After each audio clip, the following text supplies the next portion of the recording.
The Science and Technology Committee and the Health and Social Care Select Committees are undertaking a joint inquiry into the lessons that can be learnt from the UK's response to the COVID pandemic.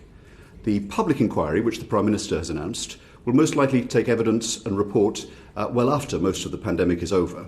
Our inquiry, we hope, will be complementary to this, being focused on lessons that can be learned already and which can be applied during the months ahead to benefit decisions that have to be taken during those months ahead. And, of course, the evidence that we gather in our inquiry will be available to the public inquiry. We will hear from the Health Secretary in 2 weeks' time, just over 2 weeks, on the 10th of June, after which we will make our report to Parliament. Just a word on how we'll organise this morning's proceedings. This is a hybrid meeting, with some members of the Joint Committee joining remotely and some in person. We'll have 4 sections. The first about the early days of the pandemic, which I will chair. My colleague Jeremy Hunt will then chair a discussion on lockdown measures and the performance of test and trace. I will then chair a section on vaccines. And finally, Jeremy will chair the final section on the lockdowns of the autumn and winter period. We'll have a short pause between these sections, during which time the cameras will be briefly turned off. So I'm very pleased to welcome Dominic Cummings, the Chief Advisor to the Prime Minister from July 2019 to November 2020.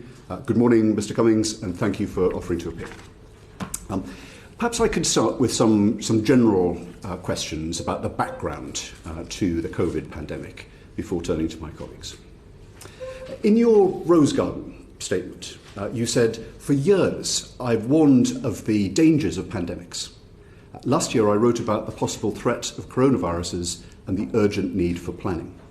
And indeed, your blog of March 2019 warned of escapes of viruses from labs in Asia as posing, and I quote, "a real danger of a worldwide pandemic that could kill human beings on a vast scale."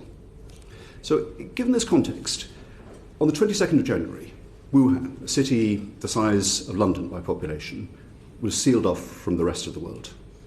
On the 30th of January, the WHO declared a public health emergency of international concern. Given what you'd thought about this over the years past, did this set alarm bells ringing, and did you think what you'd thought about in advance was happening? Thank you, Mr. Chairman. I think it's right that the public's elected representatives are trying to figure out what happened and the lessons to be learned. I hope you'll get all the senior people involved in here to speak to you about it. The truth is that senior ministers, senior officials, senior advisors like me fell disastrously short of the standards that the public has a right to expect of its government in a crisis like this. When the public needed us most, the government failed. And I'd like to say to all the families of those who died unnecessarily, how sorry I am for the mistakes that were made and for my own mistakes at that. Regarding the beginning of this crisis, yes, you're right that I, like many people, had talked about this before. When it started in January, I did think, in part of my mind, oh my goodness, is this it? Is this what people have been warning about all of this time? However, at the time, the PHE here and the WHO and the sort of the CDC, generally speaking, organisations across the Western world were not kind of ringing great alarm bells about it then. I think it's, in retrospect, completely obvious that many institutions failed on this early question. But the truth is, I can't remember the precise date, but I think the Taiwanese government basically hit the panic button on something like New Year's Eve of 2019. It might not be the exact date, but within a few days. And they put into effect a plan which they'd figured out from having been terrified of previous outbreaks like SARS and whatnot. And they immediately closed the borders, they introduced very strict quarantine systems, they did a whole bunch of things right off the bat in January. But I think it's obvious that the Western world, including Britain, just completely failed to see the smoke and to hear the alarm bells in January. There's no doubt about it. Was there a time? Do you remember a time when you personally were seized of the importance of it? Well, I talked to people in January about it. On something like the 25th of January, I said to the private office in number 10 that we should look at pandemic planning. I said that I wanted to go up to Portland Down and talk to some of the people up there about it. On I think the same day, possibly one day before or after, I said to Matt Hancock, where are we in terms of scanning the pandemic preparations plans? Are we completely up to speed on this? Is it resourced the way that it should be, etc., etc.? So that was about the 25th of January. Do you want to get the exact date? If you have it. It was 25th of January on both things. 25th of January I spoke to the private office, and 25th of January I said to the Secretary of State. When you said, was that a conversation or was that a memo or a text? So I've got the exact words of a text that I sent him. I think I spoke to him that day, possibly the next day, at a meeting about it as well. I said, quote, "To what extent have you investigated preparations for something terrible like Ebola or a flu pandemic? Please ensure we take a risk-averse approach to funding preparations in the SR." SR's abbreviation for spending review. Right. "I'm going to dig into this plus bioterror," to which Hancock replied, "We've got full plans up to and including pandemic levels, regularly prepped and refreshed, CMOs and epidemiologists. We're stress testing now. It's our top tier risk register. We had an SR bid before this." I replied, "Great. I'm reading about the CDC and preparations for a flu pandemic. It's very worrying." Right. So the 25th of January, you instigated a set of inquiries within the system. Would you be able to? I'd like to stress, though, that I'd like to stress and apologise for the fact that it is true that I did this, but I did not follow up on this and push it the way that I should have done. We were told in number 10 at the time, this is literally top of the risk register. This has been planned and there's been exercises on this over and over again. Everyone knows exactly what to do. And it's sort of tragic and in a way that someone who wrote so often about running red teams and not trusting things and not digging into things, whilst I was running red teams on lots of other things in government at this time, I didn't do it on this. And it's if I'd said at the end of January, we're going to take a Saturday and I want all of these documents put on the table and I want it all gone through and I want outside experts here to look at it all, then we'd have figured out much earlier that all the claims about brilliant preparations and how everything was in order were basically completely hollow. But we didn't figure this out until the back end of February. Thank you. We'll come on to more detailed aspects of that. In terms of those texts that you referred to that first documented your concerns and your involvement, would you share them with the committee after the meeting? Sure, yeah. Thank you. I mean, there were, just to be clear, there were conversations about it earlier, before that in January in number 10, because it was periodically on the news. It would sort of flare up and be big news and then it would die out again. So I don't want to imply that was the first time that number 10 talked about it, because that's not the case. There were conversations in number 10 about it right in the first week back in January. When we talk about number 10, there are lots of people that work in number 10. When did you talk to the Prime Minister about it first? It was definitely raised with the Prime Minister in the first half of January for sure, because it was on the news. And did you have a conversation with him about it? Yes. When would that be? First half of January. And was that was a chat, a conversation rather than just general an exchange? Chat with me and other people. Yeah, I see. During the months that followed, was COVID the most important matter that you dealt with from January onwards?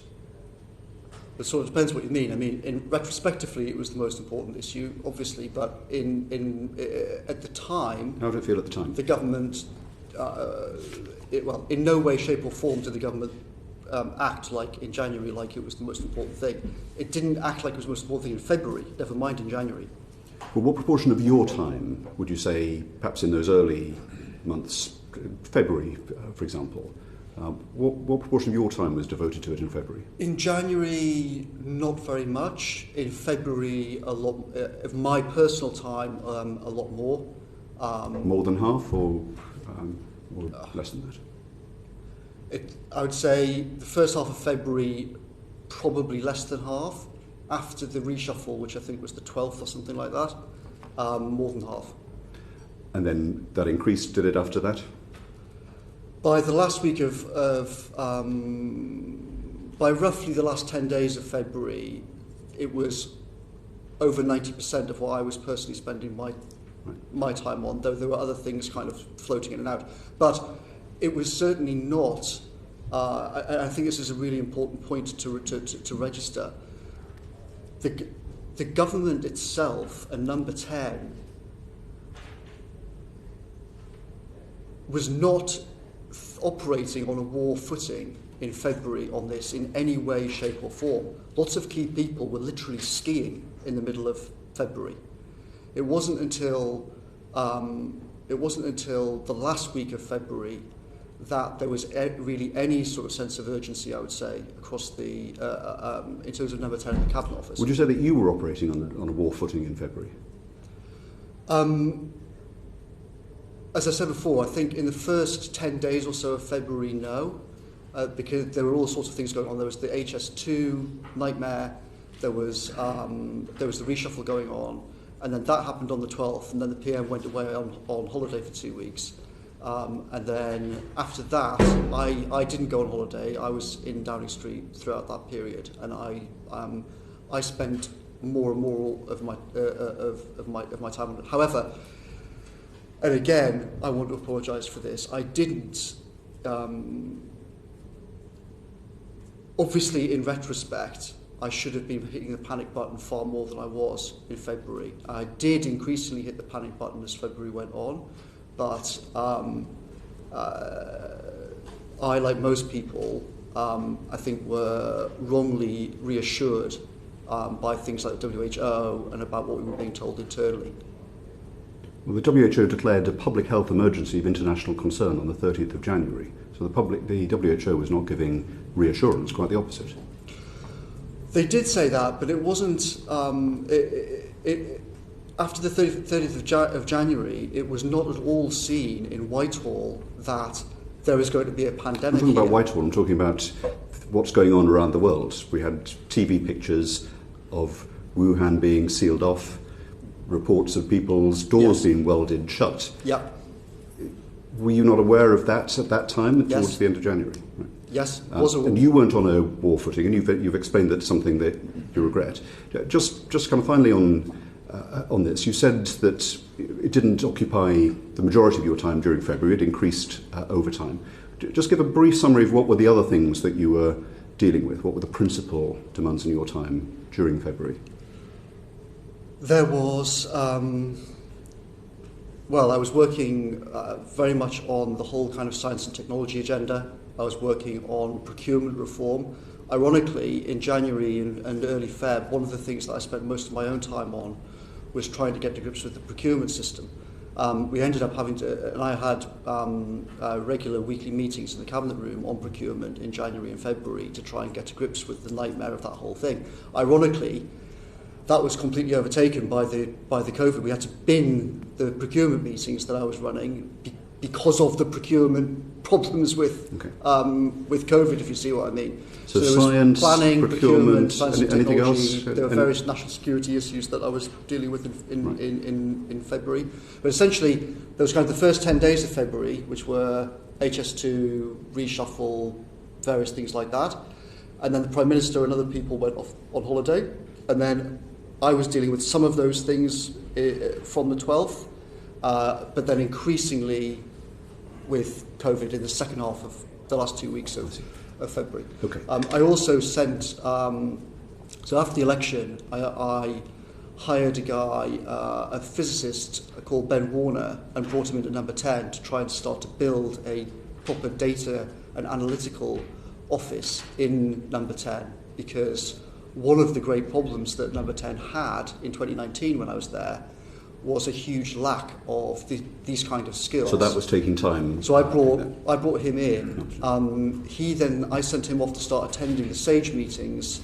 Let's come on to that, because I want to ask some questions about SAGE meetings, everyone, and I want to leave time for comments on this. So just again, some contextual questions. Obviously, you're not just the advisor, but the chief advisor to the Prime Minister. Yeah. Did you have to book meetings with him, or did you, as it were, pop in and out of his office? I would just pop in and out of his office. You sat literally outside the door, I think. Is that right? No, effectively, yes. Not literally, but yes. Right. And did you write notes to him as well, or was it through that kind of informal popping into the office? I sometimes wrote notes, but most of our interaction was talking. Did you write any notes to him about the COVID situation during January and February? I did in February. I'm not sure if I did in January. Did you keep a copy of it? I can check exactly what I said to him in February in terms of things that were written down. And if you have it, would you share it with the committee? Yes, I will. Thank you. What about? So you were there sitting outside the office. You sent at least one note. Did you use text and WhatsApp with thoughts on? Yes. On the pandemic there? Have you kept copies of those during that period? Not all, but lots, yes. Okay. Could you share those that are relevant to what the response to COVID was during that period? Yes, I can. Thank you. And just finally on some of the meetings, COBRA is the principal emergency response apparatus of the government. It met on the 24th of January, so yes. Before the WHO had raised its international alert. It met another 4 times in the 5 weeks before the month of March. Did you go to those COBRA meetings? I'm not sure now if I attended the COBRA meetings. I don't think that I did. What I did was I sent, as I said before, I hired a guy to run data for Number 10. But was that did you choose not to go, or were you stopped from going? So it was a question of basically dividing up different people's time. So what I did was I sent Ben Warner, the data scientist, and Imran, who was the Prime Minister's personal secretary, who dealt with the NHS and the whole COVID thing. So mainly speaking, in February, those 2 attended COBRA meetings. The Ben 5 Warner, meetings. So do you remember whether you attended any COBRA meeting in February? I don't remember. Right. Did you advise the Prime Minister that he should go to the COBRA meetings? No, I did not. Why, given this is the principal body that brings all of the security people, the health security people, the intelligence people together, why didn't you go, and why didn't you advise the Prime Minister to go? Well, as I say, I didn't go because it was a better use of everyone's time for Ben Warner and for Imran to actually attend those meetings. I spoke and had briefings one-to-one with Patrick Vallance, the Chief Scientific Advisor, and with Chris Whitty about specific things. Lots of COBRA meetings are basically just sort of going through PowerPoint slides and are not massively useful. So that was your take, that COBRA wasn't worth your time? No, it was not that COBRA wasn't worth my time, but in terms of what was the best use of everybody's time, the best use of everybody's time was to have... Ben Warner was actually a scientist, so he attended the SAGE meetings in February on behalf of Number 10, for which there's been some criticism, but I think it was absolutely the right decision that I took to do that. And he and Imran attended the COBRA meetings. I was briefed one-to-one by Patrick and by Chris and by other people where I could dig into a lot of other questions. Also bear in mind, one of the huge problems we had throughout was things leaking and causing chaos in the media. Leaking from COBRA? Leaking from COBRA, leaking from practically everything. And so when I wanted to have sensitive conversations that I didn't want to see appear in the media, I did not have those conversations in Cobra. I had those conversations just pause on that. So you're saying that the meeting, the most secure meeting in Whitehall, literally named after a room, the Cabinet Office briefing room, where you've got to leave your phone outside, it's swept for bugs. That meeting was so insecure that you didn't feel that you could speak candidly at it. You said you were concerned about leaks. That's presumably the implication. Certainly. I mean, you can just look at the record. I mean, the meetings are of the Excess Committee, which was supposedly the secret negotiation committee for Brexit, which operated out of the Cobra rooms at my request from summer 2019, leaked like a sieve continually. Okay, so you had Cobra, which was nominally the fulcrum of the response. Yes.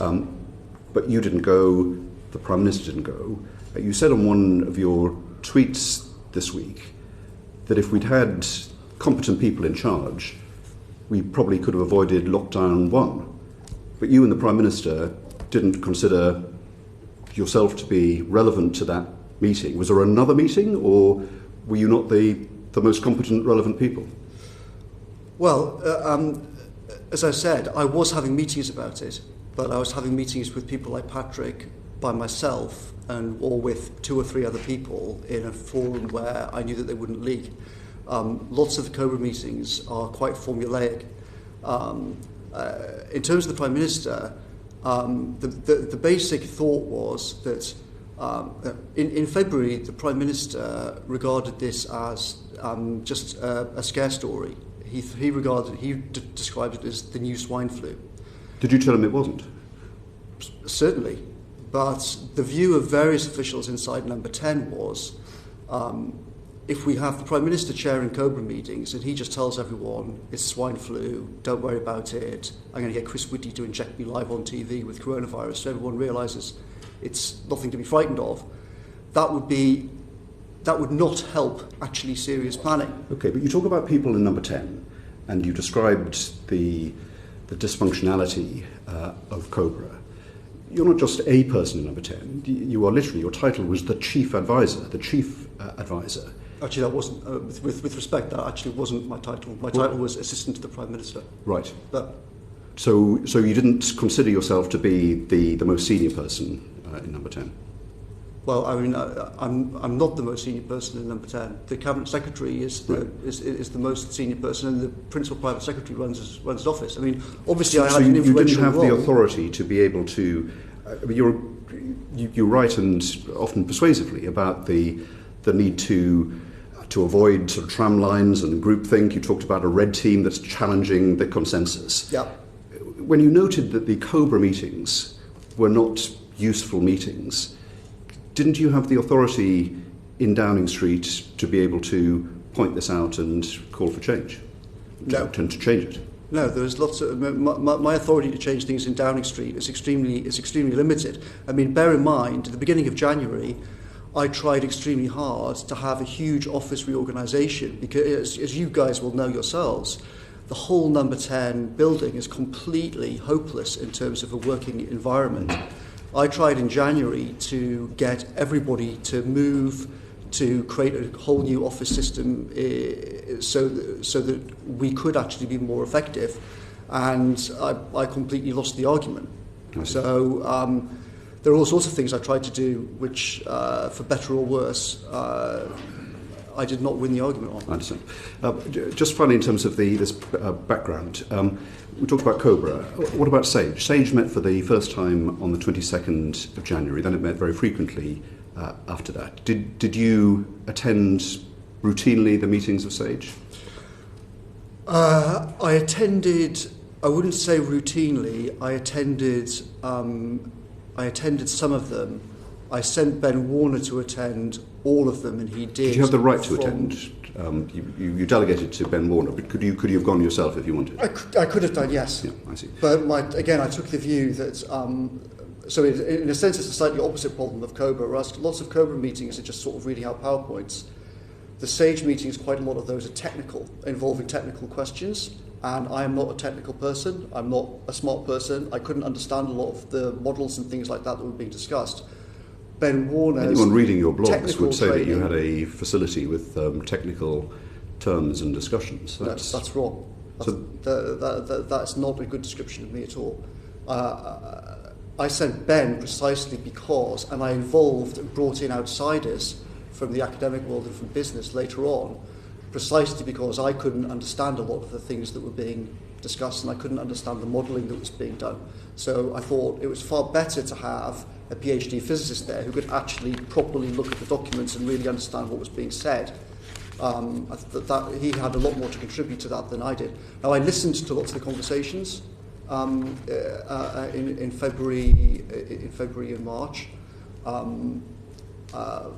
a lot of it was over my head.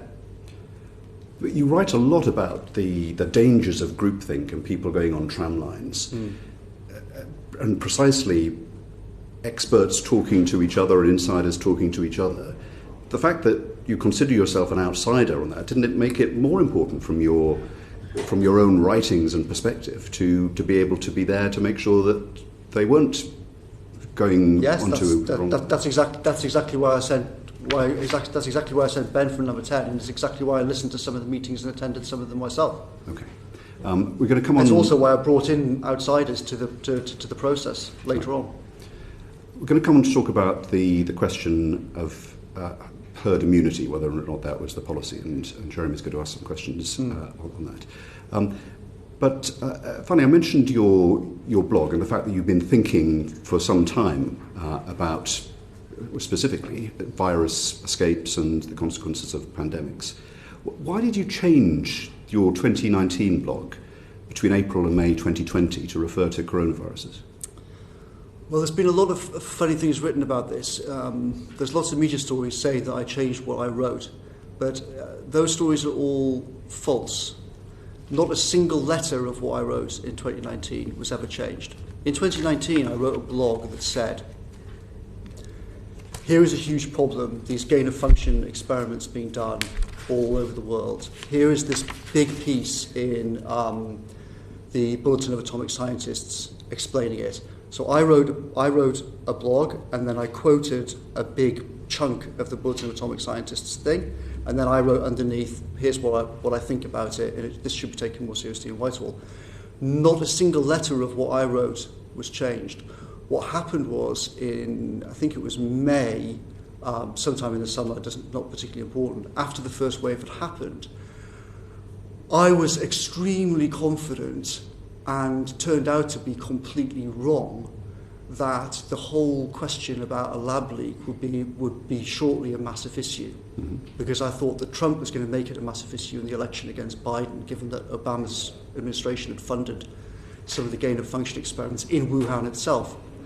And I went back and looked at the Bulletin of Atomic Sciences piece that I'd originally quoted and said people should read this.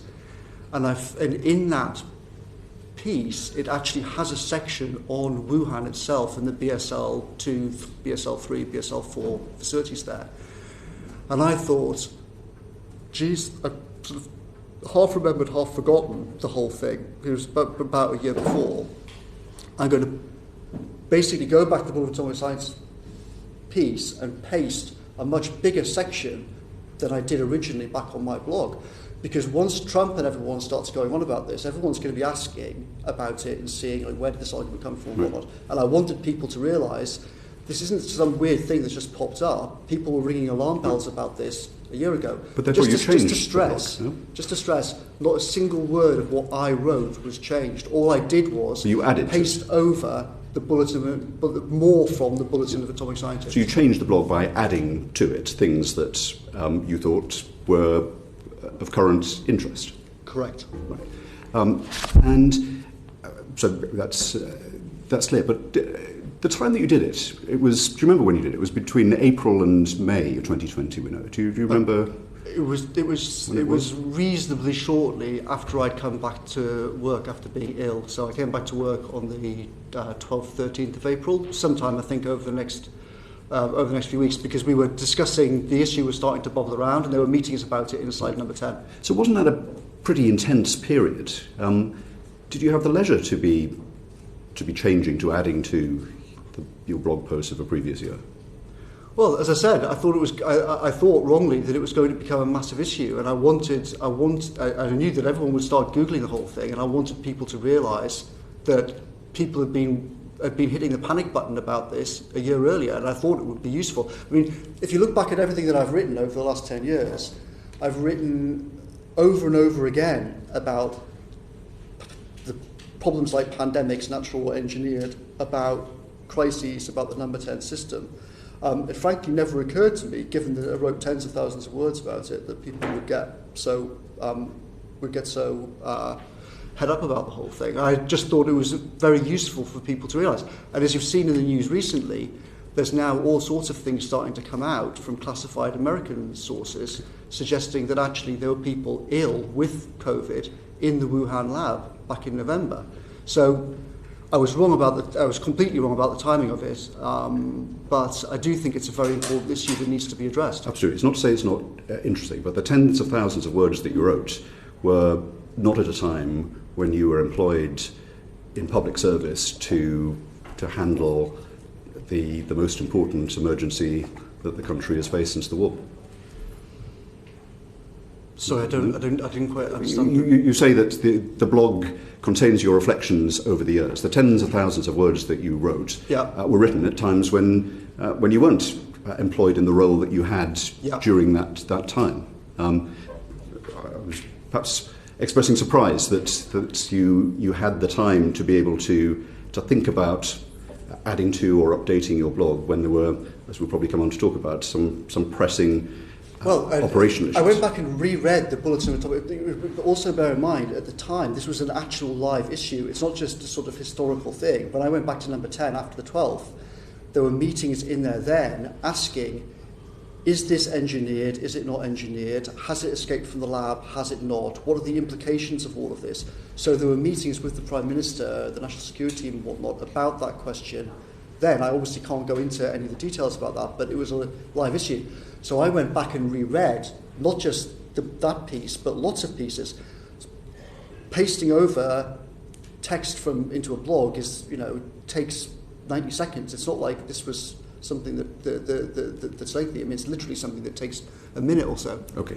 Let's move on to this question of the policy or not of herd immunity. Yeah. Jeremy's going to lead the question on this, but just in handing over, just set out for us what I think you've referred to as being a crucial week, the week beginning Monday, the 9th of March. Just give us a brief summary of what happened in terms of the key meetings that week, and then Jeremy will have some questions on it. Would it be useful if I explain what the sort of the thinking about herd immunity now, or would? Yeah, I'll hand over to Jeremy now. Yep, please go ahead. So I think that there's obviously lots of confusion in that the term can be used and is used differently by different people to mean different things. Essentially, the logic of the official plan from the Department of Health was that this disease is going to spread. Vaccines are not going to be relevant in any way, shape or form over the relevant time period. We were told it was essentially a certainty that there would be no vaccines available in 2020. Something else which turned out to be completely wrong, because as I think we'll come on to, it actually turns out we could have done vaccines much faster than happened and that we thought at the time. But at the time, the whole plan was based on the assumption that it was a certainty that there would be no vaccines in 2020. So the logic was, you can either have, if it's unconstrained, it will come in and there'll be a sharp peak like that. And it will completely swamp everything and huge disaster. The logical approach, therefore, is to introduce measures which delay that peak arriving and which push it down below the capacity of the health system.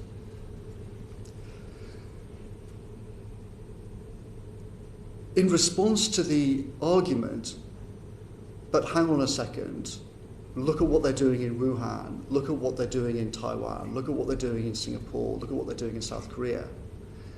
The entire assumption in Whitehall was, first of all, that won't work for them, and they will all have second peaks later on. Secondly, it's inconceivable that the British public are going to accept Wuhan-style measures here. Even if we therefore suppress it completely, all that you're going to do is get a second peak in the winter when the NHS is already every year under pressure. So we only actually have a real choice between one peak and herd immunity by September, terrible, but then you're through it by the time the next winter comes. If you try and flatten it now, this second peak comes up in wintertime.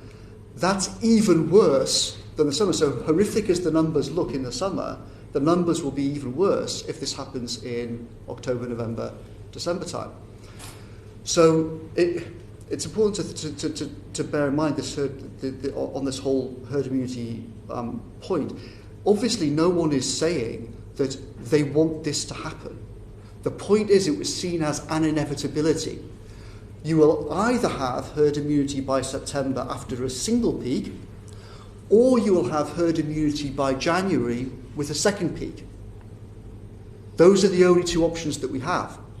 That was the whole logic of all of the discussions in January and February and early March. And that's why in the week of the 9th, people from SAGE and elsewhere in the government started to talk publicly about herd immunity. It's not that people are thinking this is a good thing and we actively want it. It's that it's a complete inevitability. The only real question is one of timing. It's either herd immunity by September or it's herd immunity by January after a second peak. That was the assumption up until Friday the 13th of March. So when Matt Hancock said on the 15th of March, we have a plan, herd immunity is not part of it, was that wrong?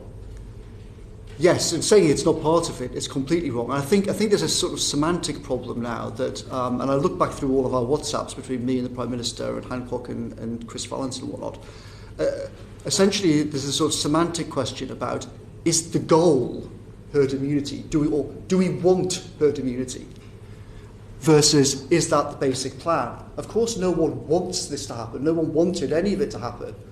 But the point was, herd immunity was regarded as an unavoidable fact. It was the only question that we practically had was one of timing. So, I mean, we can go through the chronology of it, but after some SAGE members said on the 11th publicly, well, you know, we're going to be shielding people, and then by the time they come out of shielding, the rest of the population will have herd immunity. That was the plan. I'm completely baffled as to why Number 10 is trying to deny that, because that was the official plan. You can see it in the COBRA documents that I brought along. Hancock himself and the chief scientist and the chief medical officer were all briefing senior journalists during the week of the 9th. This is what the official plan is. So let me ask you about the SAGE meeting on the 5th of March, which the minutes say you were at. Now, at that point on the 5th of March, it was 5 weeks since the WHO had said COVID was a public health emergency of international concern, and countries like China, Taiwan, Korea, even Australia and New Zealand were starting to lock their borders down, set up test and trace programs, stop mass events.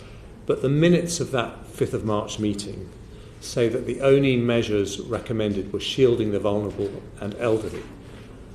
At that point, on the 5th of March, did you advise the Prime Minister that SAGE was wrong? No, I didn't. So I was ringing increasing alarm bells in the first half of March, but I had a sort of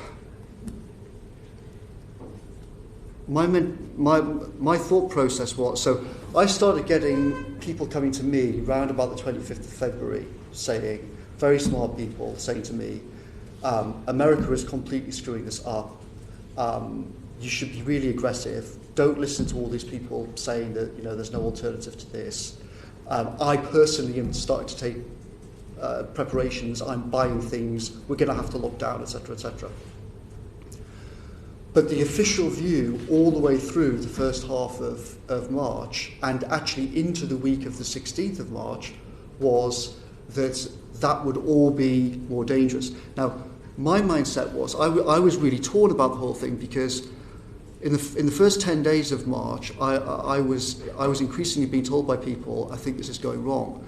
But I was also really, really worried about kind of like smashing my hand down on a massive button marked, ditch the official plan, stop listening to the official plan. I think that there's something going wrong. Now, I did do that, as we'll come on to, but around about the 5th, I was still reluctant to do that, and we were exploring lots of different things that were going on. So just to be clear, that was 2 weeks before the Champions League event in Liverpool, the Cheltenham Gold Cup, yes. And you didn't, at that point, advise that those mass participation sports events should be cancelled? No. And in fact, our official advice at the time was, and this shows the kind of logic at play, the official advice at the time was, doing that, A, won't really make much difference to transmission, which seems obviously bizarre in retrospect, the idea that we would keep having mass events going on through this whole thing. But also, secondly, it could be actively bad because you'll just push people into pubs. And of course, no one in the kind of official system in Department of Health drew the obvious logical conclusion, which was, well, shouldn't we be shutting all the pubs as well? The kind of, at this point, round about the 5th, the logic was, oh yeah, well, obviously, given we're not going to be closing pubs and closing retail and closing leisure and all of this, then I sort of see the point of the official advice. Because if you're not going to do those things, it does have a logic to it. Now, of course, the logic itself was completely flawed, but that's what the thinking was around the 5th of March.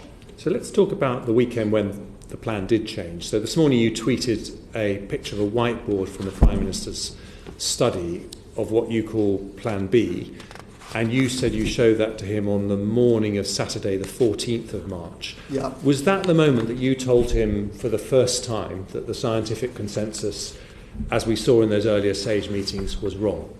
No, it wasn't the first time. So the data scientist Ben Warner was working in number 10. His brother, coincidentally and thankfully, was working with the NHS to help the NHS with building a whole data system and data dashboard to deal with COVID. He came to me on the 7th of March, and he had been in various meetings about the official plan. And he said to me, I'm really, really worried about this. It seems to me that people, this plan could easily be mad. It could be incredibly destructive. Like, has this really been tested? Have you really thought it all through? Should I and some others start thinking about a plan B? But when did you tell the Prime Minister that we needed to change direction? So on the morning of the 12th, right. I said, there's all sorts of different things. But the morning of the 12th, that's a Thursday, wasn't it? That was the first time you told the Prime Minister the scientific consensus is wrong, we need a plan B. So on the night of the 11th, I texted the group with the Prime Minister and the Chief Scientific Advisor, and I said, people can see the trajectory and how social distancing will be needed to flatten the curve. Very sensible people, including former CDC officials, etc., and doctors are saying the risks of delay are much, much higher than the risks of going too soon. If we're not going to say tomorrow, starting social distancing today, we're waiting, and effectively just keep telling people to wash hands, there's going to be massive pushback saying, why wait 5 days? Why not move now? Why not flatten earlier? Proposing tomorrow that we delay action until next week will require extremely clear justification with supporting data, models, etc. We'd have to make it public for global scrutiny.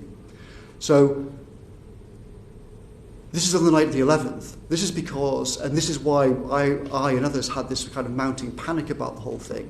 And were there people in Sage who shared your view that we were going in the wrong direction, or was there a groupthink that was broadly shared by everyone? As far as I can tell, as far as I can tell, and as far as I remember, most people in Sage thought, this fundamental logic was still operative on the 11th and the 12th in Sage. And this is the reason why I'd been reluctant over the previous week to tell the Prime Minister, I think the advice that we're getting is wrong. Even around the 11th and 12th, as far as I could tell from Sage, and as far as the minutes show, the fundamental assumption remained, we can't do lockdown, or we can't do suppression, because it just means a second peak later. So on the night of the 11th, I warned, I sent that message and said, if we're not going to... So on the 11th, it became clear that, which became a running feature of the whole thing, that contrary to our expectations, all sorts of things which we thought were in train actually were not in train. So on the 11th, there was pushback from within the system against advising the following day, i.e. the 12th, to say stay at home if you've got symptoms. And me and others were realising at this point the system is basically delaying announcing all of these things because there's not a proper plan in place. And the justification is, it doesn't really matter if it's now or in a week's time. But actually, if the whole logic doesn't work, and essentially these things have been delayed simply because there hasn't been the planning and the preparation made. I wanted this to announce on the 12th, okay, the individuals stay at home, and also to push through the household quarantine as well. Let me just ask you briefly, how do we stop that happening in the future? Because there was a consensus about the way to do things. We know now with the benefit of hindsight that was wrong, but how would you change the structures and systems to prevent that kind of thing happening for a future pandemic? That's obviously a huge question. I think there's absolutely no doubt at all that the process by which Sage was secret, and overall the whole thinking around the strategy was secret, was an absolutely catastrophic mistake, because it meant that there wasn't proper scrutiny of the assumptions behind and the underlying logic behind it.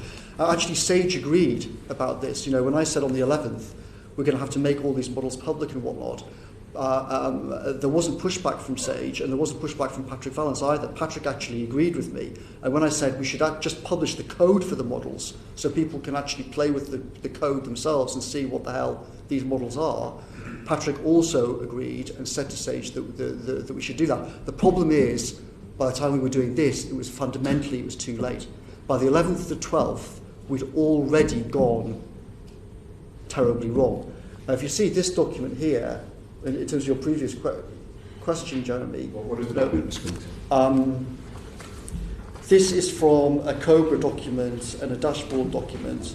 It actually was in various documents over this time period. I put it on my Twitter feed, but it has this graph here. This was the logic from Sage, and this was the logic of the Department of Health at the time. You see, the black line there is do nothing. The blue line there is do a little bit. The green line is do a kind of Wuhan style, not necessarily Wuhan, but in that direction, suppression essentially.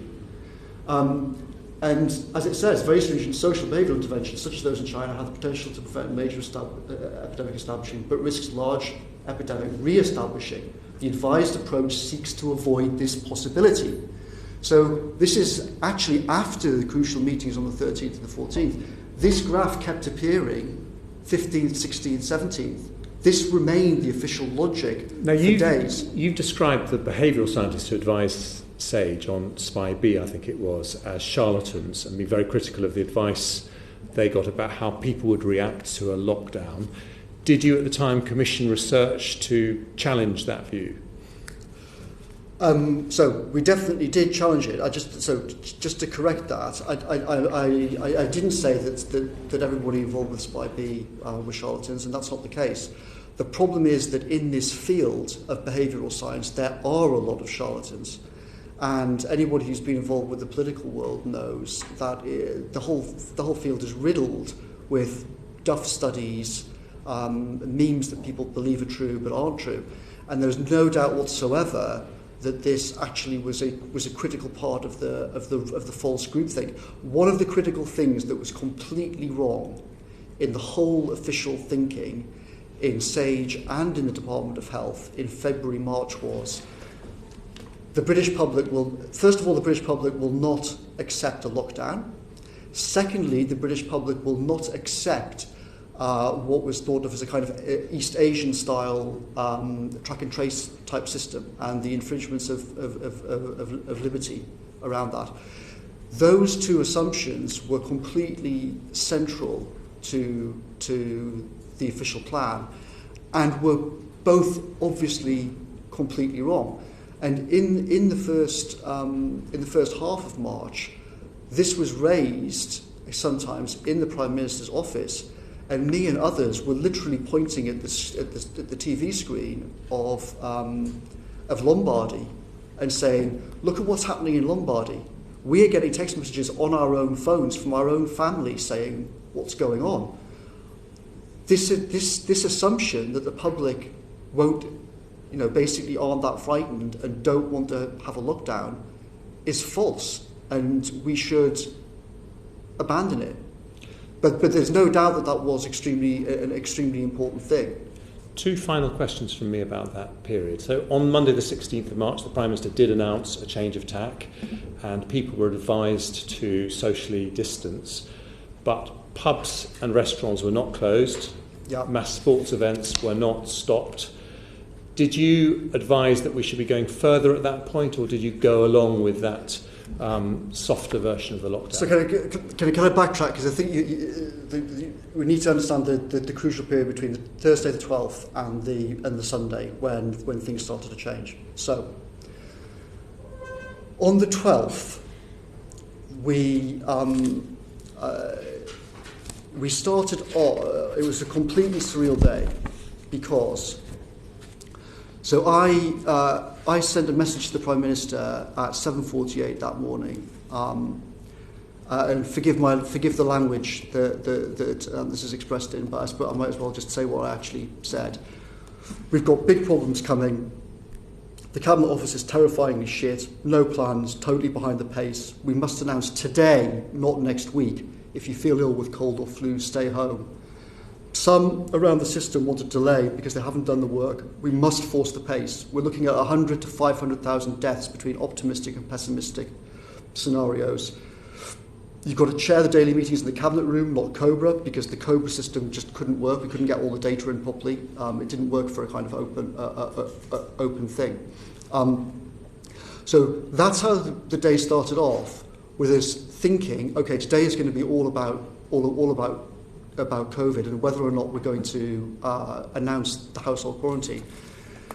We then got completely derailed because in the morning of the 12th, suddenly the national security people came in and said, Trump wants us to join a bombing campaign in the Middle East tonight. And we need to start having meetings about that through the day with COBRA as well. So everything to do with COBRA that day was on COVID was completely disrupted because you had these two parallel sets of meetings. You had the national security people running in and out talking about, are we going to bomb the Middle East? And we had the COBRA meeting being delayed and whatnot as we were trying to figure out, are we going to do household quarantine? And then to add to it sounds so surreal it couldn't possibly be true. That day, the Times had run a huge story about the Prime Minister and his girlfriend and their dog. And the Prime Minister's girlfriend was going completely crackers about this story and demanding that the press office deal with that. So we had this sort of completely insane situation in which part of the building was saying, are we going to bomb Iraq? Part of the building was arguing about whether or not we're going to do quarantine or not do quarantine. The Prime Minister has his girlfriend going crackers about something completely trivial. And you have all of these meetings kind of going on through the course of the 12th. In the end, we had the meeting on we had the meeting on COVID, and we decided to push ahead with household quarantine pretty quickly. Fortunately, thank God, the Attorney General persuaded the Prime Minister not to go along with the whole bombing campaign. And then at the end of all of this, at roughly 9 o'clock that night, I then sat down with Ben Warner and with Mark Warner. And at that point, that's essentially when they kind of hit the total panic button with me. And they said, we're looking at all of this data, we're looking at all of these graphs. We're heading for total and utter catastrophe. We need to have plan B. And so Ben then went off and spoke to Patrick Vallance about this on Friday the 13th. On Friday the 13th, we then started to look through all of this information. We started to pick apart all of these different graphs. Ben spoke to Patrick. Patrick said, I'm also extremely concerned. It seems that something has gone fundamentally wrong in the wiring of the system. We've got these graphs showing that even on the best case scenario with the official plan, you're going to completely smash through the capacity of the NHS. Not by a little bit, but by multiple times. The evening of Friday the 13th, I'm sitting with Ben Warner and the Prime Minister's private secretary in the Prime Minister's study. And we basically say we're going to have to sit down with the Prime Minister tomorrow and explain to him that we think that we're going to have to ditch the whole official plan and we're heading for the biggest disaster this country's seen since 1940. This is the whiteboard. I put it on my Twitter account, and I've also sent it to some journalists. Hopefully it'll be on, you can be able to see it on the internet, and you've got copies of it here. This has essentially Plan B sketched on it. The timestamp is 9 minutes past 8 on the Friday night. So essentially what's happening at this point is we're thinking, what do we do on this? At this point, the second most powerful official in the country, Helen McNamara, is the Deputy Cabinet Secretary. She walked into the office while we're looking at this whiteboard. She says, I've just been talking to the official, Mark Sweeney, who is in charge of coordinating with the Department for Health. He said, quote, I've been told for years that there is a whole plan for this. There is no plan. We're in huge trouble. I've come through here to Helen McNamara said, I've come through here to the Prime Minister's office to tell you all, quote, I think we are absolutely fucked. I think this country is heading for a disaster. I think we're going to kill thousands of people. As soon as I've been told this, I've come through to see you. It seems from the conversation that you're having that that's correct. And I said, I think you're right. I think it is a disaster. I'm going to speak to the Prime Minister about it tomorrow. We're trying to sketch out here what Plan B is. I just want to be clear, because on the 14th you had that meeting, things changed, but on the 16th we did not close pubs, restaurants or ban mass sports events for another week. Correct. And I just want to understand, was your advice that we should go ahead and do all those things from the Monday when that advice was rejected, or did you not advise that? So if you... this is the other whiteboard. Could you just answer that question? Because I think that's very important we know. Did you advise that those things should happen? So, yes and no. On the Saturday, we had the official meeting in the morning in the cabinet room. After the official meeting ended, I then got the Prime Minister into his study with me and Ben Warner and Mark Warner and the Prime Minister's private secretary for health. And we showed him... Sorry, could we just get to the question? I just really want to understand, did you or did you not advise that pubs, restaurants should be shut? Yes or no? As I say, yes, but it's more complicated than that.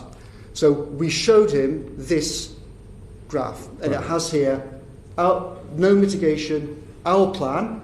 Yeah. This is all the NHS broken. Here's an actual plan, which is lockdown. I'm really sorry, but I just want to be clear. So you did advise him, and he rejected that advice, and the pubs and restaurants and mass sports events carried on for another week. Is that correct? So it's more complicated, as I said. We said on the 14th, we are going to have to lock down. We are going to have to get there as soon as we possibly can. All of you are being shown.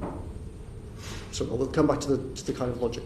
The basic answer to your question is yes. On the 14th, we said to the Prime Minister, you are going to have to lock down.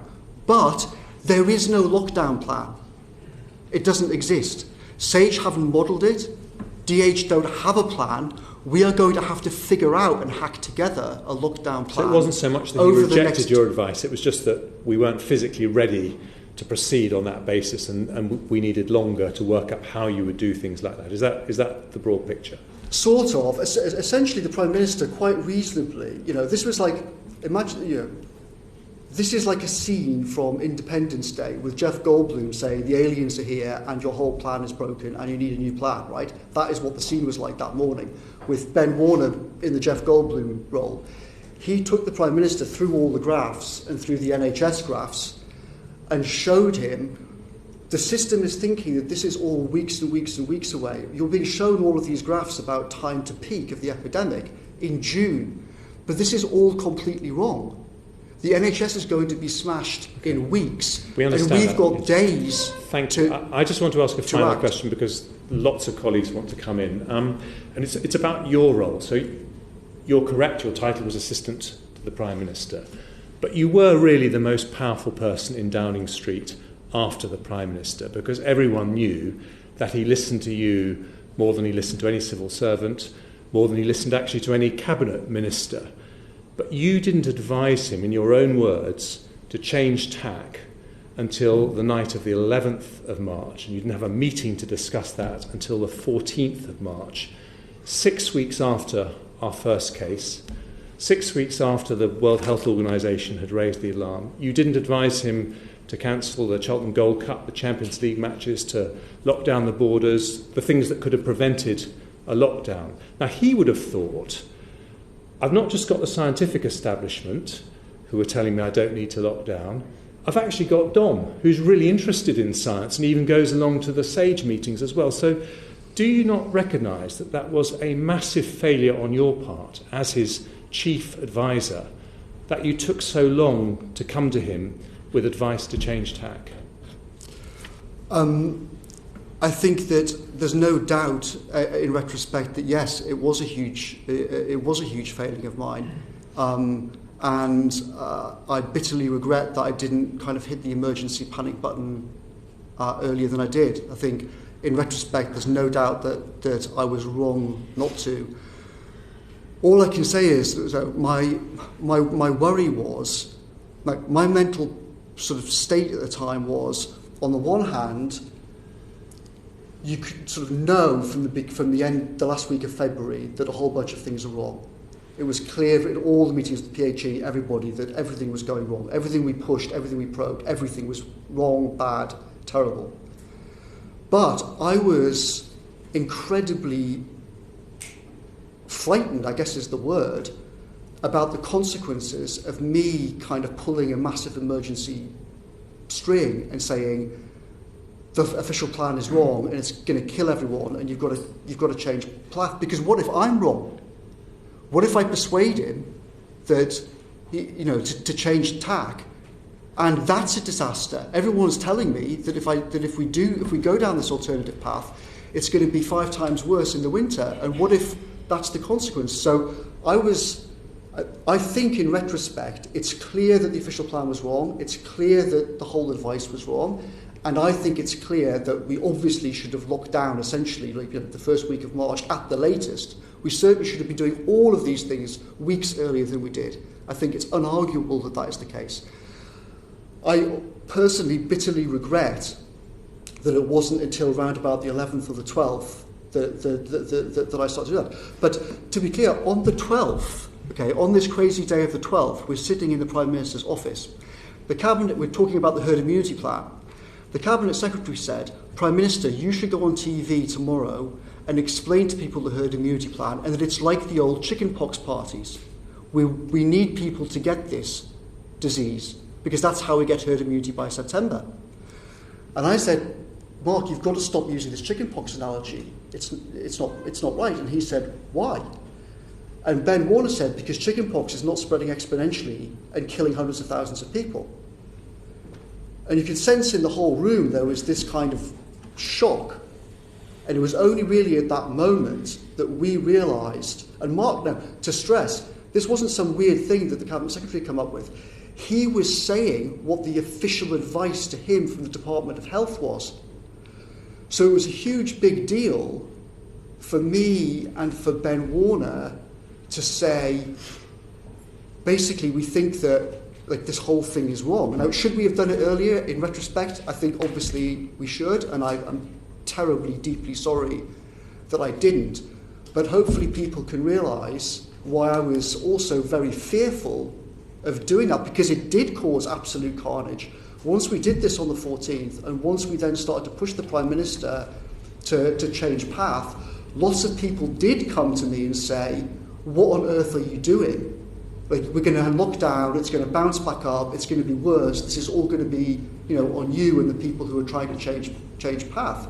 Now, I think, I've said it, I think I'm terribly sorry that I didn't do it earlier, but it just seemed like such a massive thing. It was almost surreal, the whole experience. And part of what me and Ben, on the Friday night we were doing this, and then the next morning when there was this kind of the Jeff Goldblum scene with Ben explaining things, the whole thing just seemed like a kind of out of control movie. And in retrospect, it's clear that we should have acted earlier, but at the time, we just didn't. Okay, we've got quite a lot more ground to cover, as I think you'd expect. So I'm going to turn to my colleagues, starting with Mark Logan and then Rosie Cooper. Thank you, Chair. And so, Mr. Cummings, in British politics, you're considered as extremely successful by many people. You took back control, you got Brexit done. But when it comes to this particular issue, why were you not able to nail an earlier lockdown?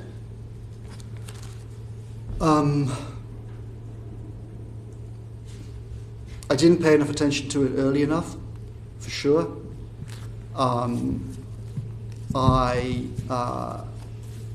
So one other thing that I should have done earlier on. So one of the other reasons why I finally had the confidence to say that I thought that the system had gone catastrophically wrong was, I also got in touch with a guy called Professor Tim Gowers at Cambridge, who's a Fields medalist. He's one of the smartest people on the planet.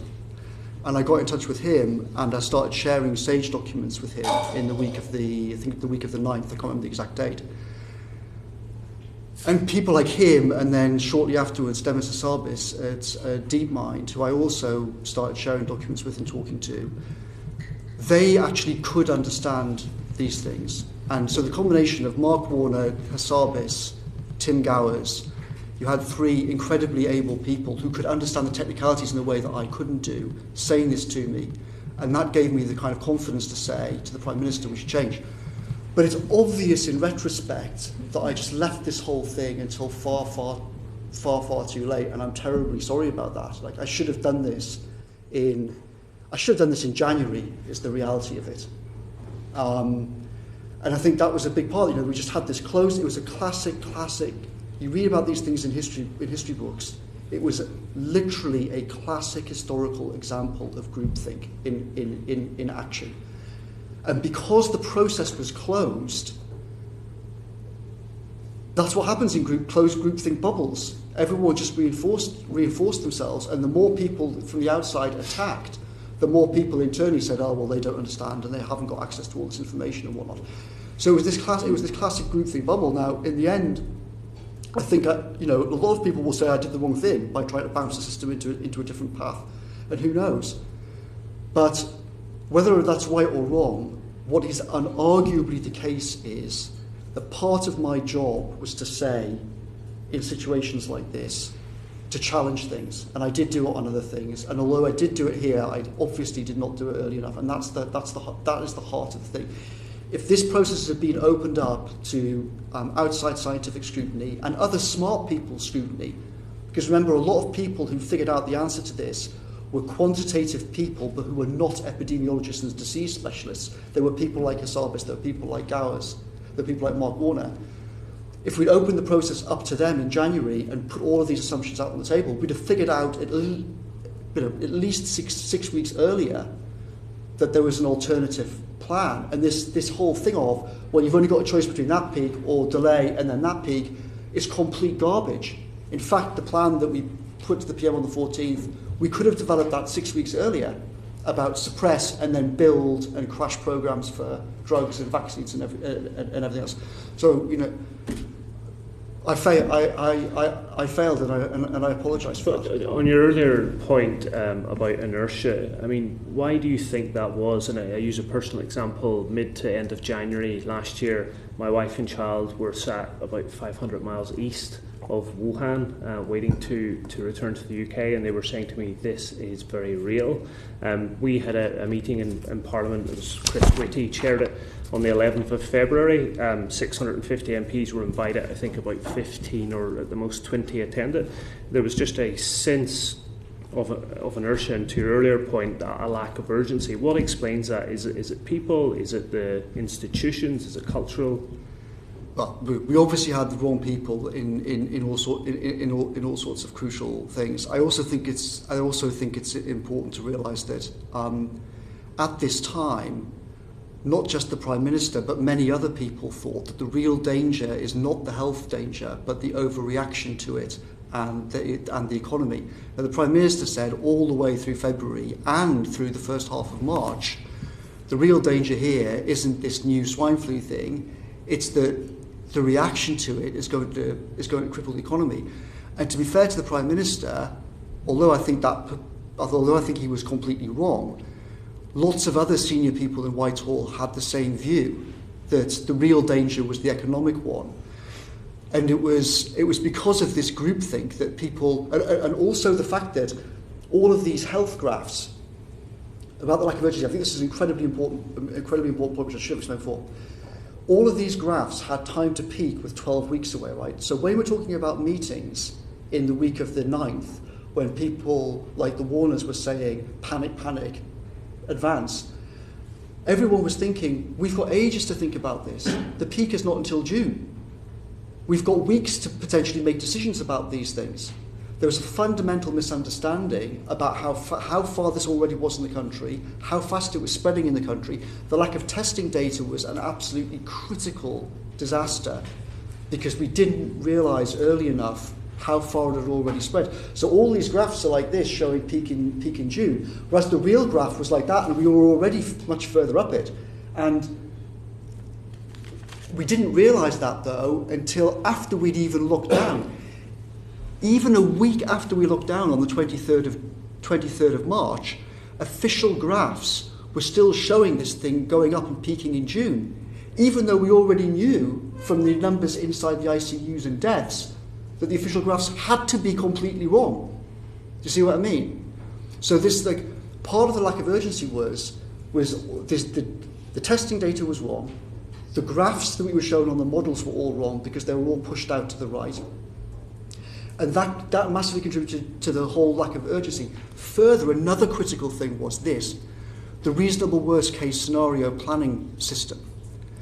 Now, there's a guy called Phil Tetlock wrote a book, and in that book he said you should not use words like reasonable and probable and likely because it confuses everybody.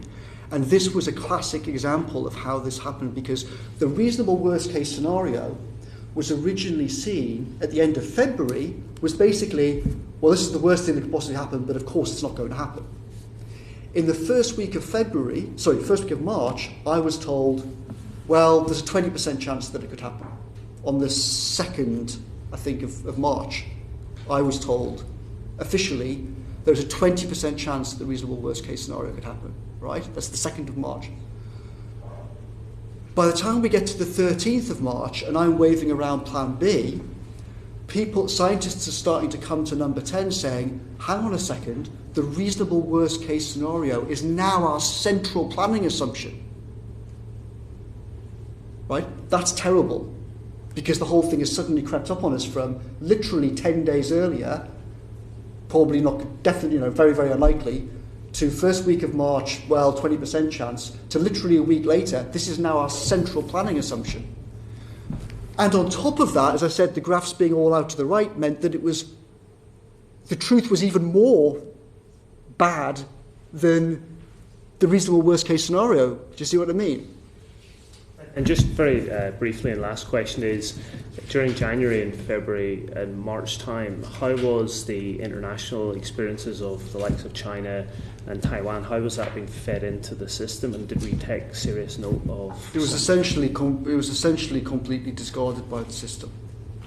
And I think that was another one of the tragic errors. And it goes back to what I think it was Jeremy mentioned earlier on about some of the kind of behavioural assumptions. Fundamentally, in January, February, March, even after we got through to lockdown on the 23rd, in the immediate few days after that, basically the almost universal view was that it's just inconceivable that we're going to be able to do a Taiwan type thing. I've got text messages from myself saying, if Taiwan is doing this and if Singapore is doing this, and we're not going to do this, in Singapore everything is in English. Everyone can read what they're doing. Right? It's not like it's in Chinese. Everyone's going to be able to see a highly competent country operating in English, a completely different approach. If we're not going to do that, we're going to have to have a really good explanation. But the basic default mode was, this country's not East Asian, the people won't wear it, and it's impossible. And it was only after we started to push through this idea of Plan B.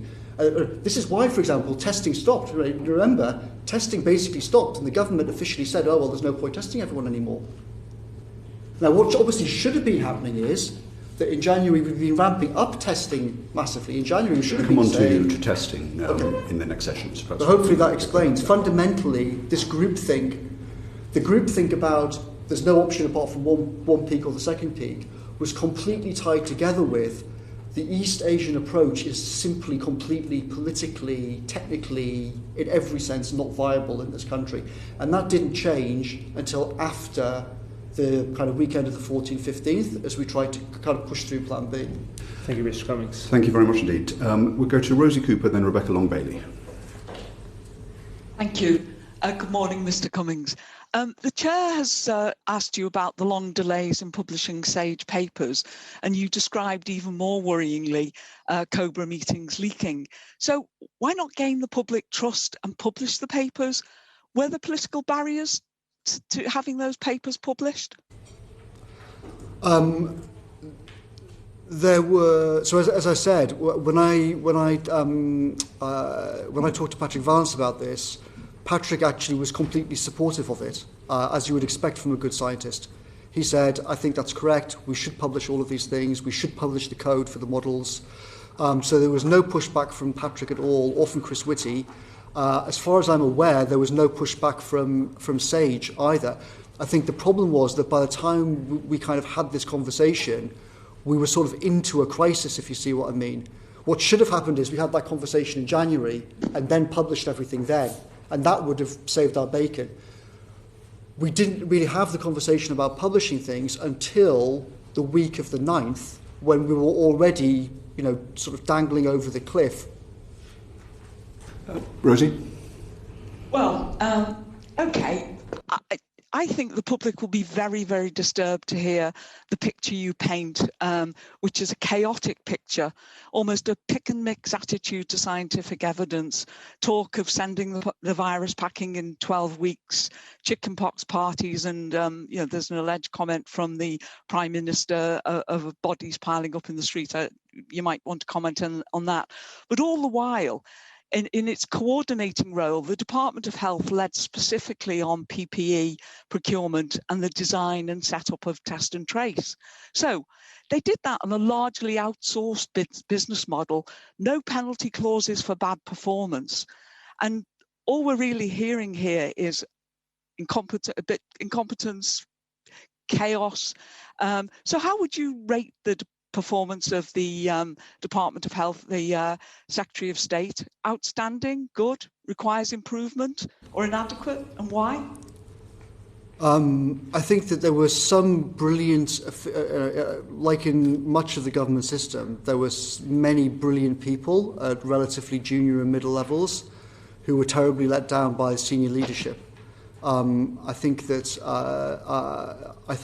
the Secretary of State for Health should have been fired for at least 15, 20 things, including lying to everybody in multiple occasions, in meeting after meeting in the Cabinet room and publicly.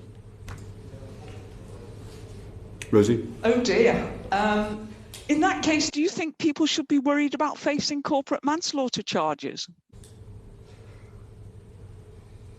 I don't know about that because I don't really know what the kind of laws are and the rules are, but I think that there is no doubt that many senior people were just terrible. As I said in my opening statement, I think there's no doubt at all that many senior people performed far, far disastrously below the standards which the country has a right to expect. I think that the Secretary of State for Health is certainly one of those people. I said repeatedly to the Prime Minister that he should be fired. So did the Cabinet Secretary. So did many other senior people.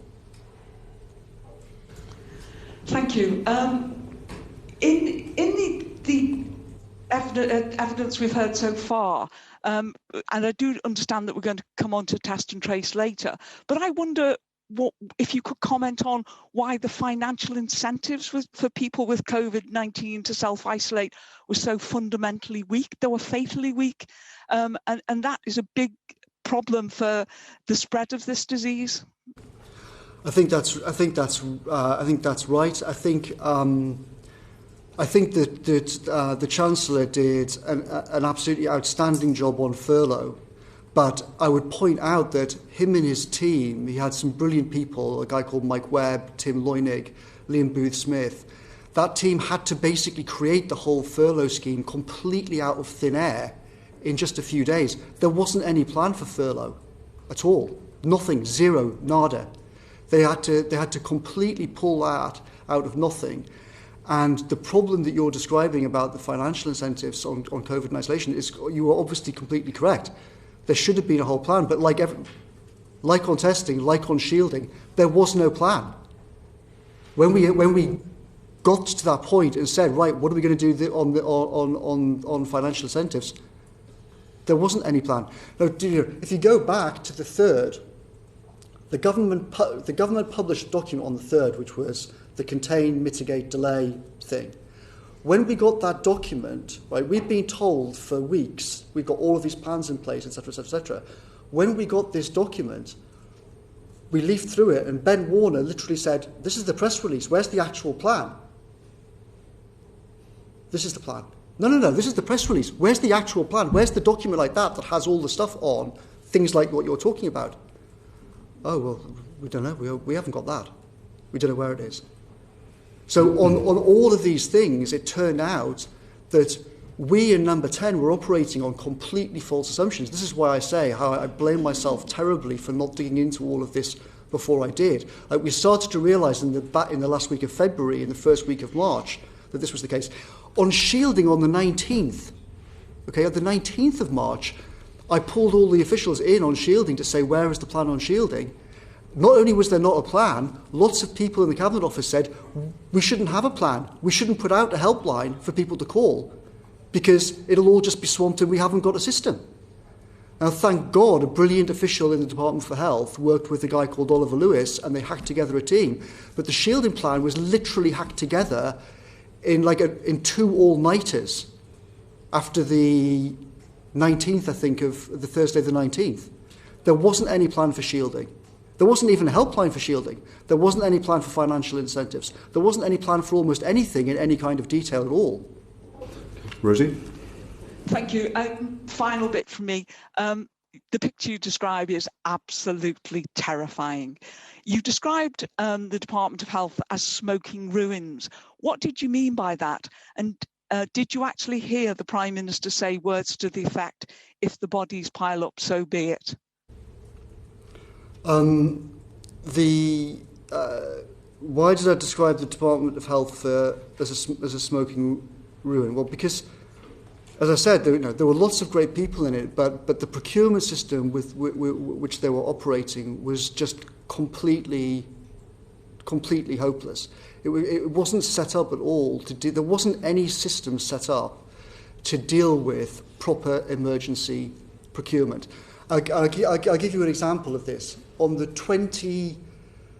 I think it was the day that the Prime Minister tested positive, whatever that Friday was, the 27th, I think. In that meeting, we were told at the Cabinet table by officials that the Department of Health had been turning down ventilators because the price had been marked up. I mean, it's completely beggars belief that sort of thing was happening. When I was having PPE meetings around the Cabinet room table, we were told, oh, well, the PPE won't arrive, this obviously is not going to arrive for months. Well, why is it not going to arrive for months? Well, because it takes that long to ship. Why are you shipping it? Well, we ship it because that's what we always do. But hang on, we're going to have a peak in the NHS around about mid-April, and you're shipping things from China that are going to arrive in months' time, and all the airplanes are not flying. Leave this meeting, commandeer the planes, fly them to China, drop them at the nearest airfield, pick up our stuff, fly it back. At this point, we had Trump sending the CIA around trying to gazump everybody on PPE. But the whole system was just like wading through treacle on all of these sorts of things. There wasn't an emergency fast-track process for people to deal with these kind of things. That's why I described it as smoking ruin. And that's why the Cabinet Secretary quite rightly said, we've got to basically divvy up the Secretary of State's job, because there's just multiple huge things here that are all being dropped. Testing, ventilators, PPE, vaccines, drugs, you name it. Because it was clear that the department was just completely and utterly overwhelmed. Okay, thank you, Rosie. I'm going to go on to Rebecca Long-Bailey, but I just wanted to pick up something that you said, Mr. Cummings. I think I heard you correctly in accusing the Health Secretary of having lied. Did I hear that correctly? Yes. That's obviously a serious charge. Can you provide the committee with the evidence behind that assertion? Yes, I mean, there are numerous examples. I mean, in the summer, he said that everyone who needed treatment, who got the treatment that they required. He knew that that was a lie, because he'd been briefed by the Chief Scientific Advisor and the Chief Medical Officer himself about the first peak, and we were told explicitly people did not get the treatment that they deserved. Many people were left to die in horrific circumstances. Is that the basis of your assertion? Are there other pieces? Of what, sorry? Is that the basis of your assertion, or are there other pieces of evidence that you base that charge on? Yes, I mean, in mid-April, just before the Prime Minister and I were diagnosed with having COVID ourselves, the Secretary of State for Health told us in the Cabinet room, everything is fine on PPE. We've got it all covered, etc., etc. When I came back, almost the first meeting I had in the Cabinet room was about the disaster over PPE and how we were actually completely sure that hospitals all over the country were running out. Secretary of State said in that meeting, this is the fault of Simon Stevens, it's the fault of the Chancellor of the Exchequer, it's not my fault, they've blocked approvals on all sorts of things. I said to the Cabinet Secretary, please investigate this and find out if it's true. The Cabinet Secretary came back to me and said, it's completely untrue. I have lost confidence in the Secretary of State's honesty in these meetings. The Cabinet Secretary said that? The Cabinet Secretary said that to me, and the Cabinet Secretary said that to the Prime Minister. Did you make a note of that at the time? Yes. Could you supply that to the committee? Yes. And to corroborate the accusation that you've made against the Health Secretary, you've given orally some what is in your mind when you make that charge. I'd be grateful if you'd write to the committee to set it out so that we can consider it. Obviously, that's a very serious thing to say. I'm sorry I interrupted Rebecca Long-Bailey, who's about to ask her questions. Thank you, Mr. Cummings, for speaking to us today. Now, you've mentioned Whitehall dismissing the strict early measures taken in Taiwan and Wuhan, and you've also said that in Whitehall, the real danger was viewed as the economic one rather than the virus. Indeed, an article from the Institute of New Economic Thinking in November last year noted that the UK was one country of many that chose to limit pandemic response in favour of economic stimulus in the name of saving their economies at the expense of their citizens' lives. So who was providing economic advice to the government? What did it say? And who within government was arguing against taking strict measures for economic reasons, both at the start of the pandemic and throughout? And ultimately, did anyone within government actively attempt to trade off lives in favour of economic activity? I slightly missed some of that, but I think I got the gist of it. There were quite a few people around Whitehall who thought that the real danger here was the economy. The Prime Minister's view throughout January, February, March was, as he said in many meetings, the real danger here is not the disease. The real danger here is the measures that we take to deal with the disease and the economic destruction that will cause. He had that view all the way through. In fact, one of the reasons why it was so rocky getting from the 14th, when we suggested Plan B to him, to actual lockdown was because he kept basically bouncing back to, we don't really know how dangerous it is, we're going to completely destroy the economy by having lockdown, maybe we shouldn't do it. And through the course of that period, 16th, 17th, 18th, 19th, there was this constant sort of back and forth of, here's the hourly data coming in showing that we're further ahead in the pandemic than we realised, the situation is worse, the NHS situation is worse, everything is getting worse. And that kind of propelled things a bit towards lockdown, but it's also the case that fundamentally the Prime Minister just didn't really think that this was the big danger. Now, there have been lots of reports and accusations that the Chancellor was the person who was kind of trying to delay things in March. That is completely wrong. The Chancellor was totally supportive of me and of other people as we tried to make this transition from Plan A to Plan B. He got his team working on the furlough scheme, but it is the case that there were senior officials who worried that it's not completely unreasonable either to say, if you completely shut down the economy, you are definitely having huge, terrible effects on all sorts of people's lives.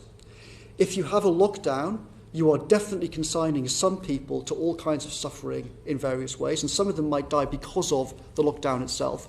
So I think there were reasonable arguments. It's not like just having a lockdown was the obvious thing to do. There were reasonable arguments to say we've got to kind of weigh up all the other destructive effects of what to do. Now, me and others came to the conclusion that actually the logic was fundamentally false, because what we ended up arguing was, in fact, if you try not to lock down and you try and optimize for the short-term economy, you won't actually even get that, because what will happen is the public will lock themselves down because they'll realise that there isn't going to be any NHS for anybody.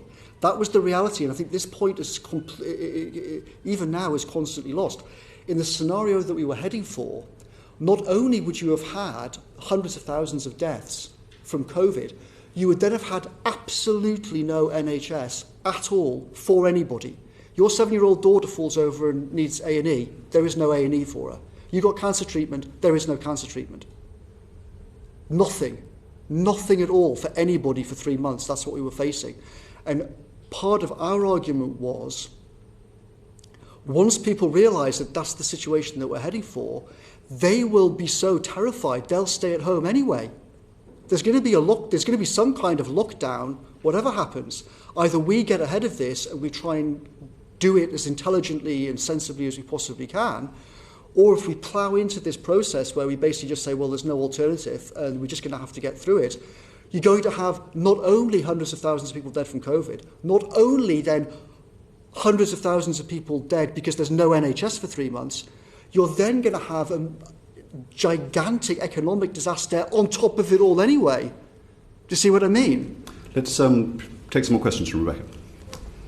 Well, sadly, I think not locking down hard enough or soon enough has arguably produced far more long-term adverse economic effects and needlessly cost so many lives. And that was a point made by the IMF some time ago. Did the government commission official economic advice to sit alongside the scientific advice it was receiving? And when you move towards that groupthink on Plan B, as you suggested earlier, was there an economic advice produced alongside that to show the outcome of such decisions being taken? I mean, I'm absolutely sure that there was all sorts of economic advice happening, going on and being written. I don't personally remember it because it wasn't my focus. I knew that Rishi and his team, the Chancellor and his team, were extremely competent, and therefore I basically left them to deal with the economic stuff like furlough because I had complete confidence that they'd be able to do it. I was focusing my time and efforts on all the other things like shielding and the Department for Health, where it was clear that the system was broken. So I'm afraid I'm not. Well,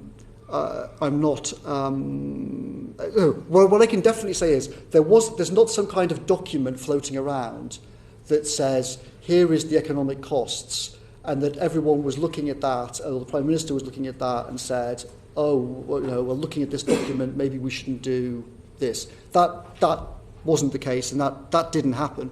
It was the case that the Bank of England, the senior officials in the Treasury, senior officials in the Cabinet Office were saying, we have to think about the consequences of, if we do this lockdown, we're going to have to borrow huge amounts of money. What if the bond markets suddenly spike and go crazy and refuse to lend us? We're going to then have to find emergency powers to tell the Bank of England to buy the debt, etc., etc. So there were conversations going on at the time about that possible problem. And what if we have a kind of financial crisis and bond market crisis and sterling crisis, etc., on top of the whole health crisis? There were conversations about that, and there were meetings with the Prime Minister and the Chancellor and the Cabinet Secretary and me to discuss it. But to stress, all the stories saying that the Chancellor tried to stop this happening or tried to delay it, all of those stories are wrong. The Chancellor completely supported what me and Ben Warner and others were, and Patrick Vallance as well, were arguing for from the 14th about accelerating through to Plan B. Okay, final question. Point 24 of your recent Twitter thread on the government's handling of the pandemic states that the public inquiry will at no point ask, how does the deep institutional wiring of the party's civil service programme destructive behaviour by putting the wrong people in wrong jobs with destructive incentives? So in your view, who was destructive? What were their incentives? And were those incentives financial? Well, I think there's a very profound question about the nature of our political system that means that we got at the last election a choice between Jeremy Corbyn and Boris Johnson. I think any system which ends up giving a choice between two people like that as the people to lead is obviously a system that's gone extremely, extremely badly wrong. There's so many thousands and thousands of wonderful people in this country who could provide better leadership than either of those two. And there's obviously something terribly wrong with the political parties if that's the best that they can do. It's also the case that I don't exclude myself from this. Like, in any sensible, rational government, it is completely crazy that I should have been in such a senior position, in my personal opinion. I'm not smart. I've not built great things in the world. It's completely crackers that someone like me should have been in there, just the same as it's crackers that Boris Johnson was in there, and that the choice at the last election was Jeremy Corbyn. It's also the case that there are wonderful people inside the civil service. There are brilliant officials all over the place, but the system tends to weed them out from senior management jobs. And the problem in this crisis was very much lions led by donkeys over and over again, with great people on the ground doing things. As I said, this brilliant young woman, Jen Allen, she wasn't the top person in GDS. There were great people further down the hierarchy who did brilliant things, but the leadership, people like me and the Prime Minister and the Secretary of State for Health, we let down the people on the front line. And we let down those excellent officials as well. And we all should be asking, you guys in the political parties need to ask yourselves, what is it about your parties that give choices like Johnson versus Corbyn? And we have to ask, what is it about Whitehall that promotes so many senior people who are completely out of their depth? Thank you. The question was specifically about the very specific comment that you made. You inferred that there were people with destructive incentives involved at a government level throughout the pandemic. Who were those people and what were those destructive incentives? It's a very, very specific statement to make, and the answer that you've given is very general and outside of the sphere of government, unfortunately. So I think, you're asking about destructive incentives. What I meant by that, I think you're implying, do I think that corruption was a big part of the problem? And that's not at all what I meant by destructive incentives. What I meant is that politicians are incentivized to play to the media tomorrow in the headlines, that officials are incentivized to keep their heads down and to follow processes, even when things like that are going to kill thousands of people.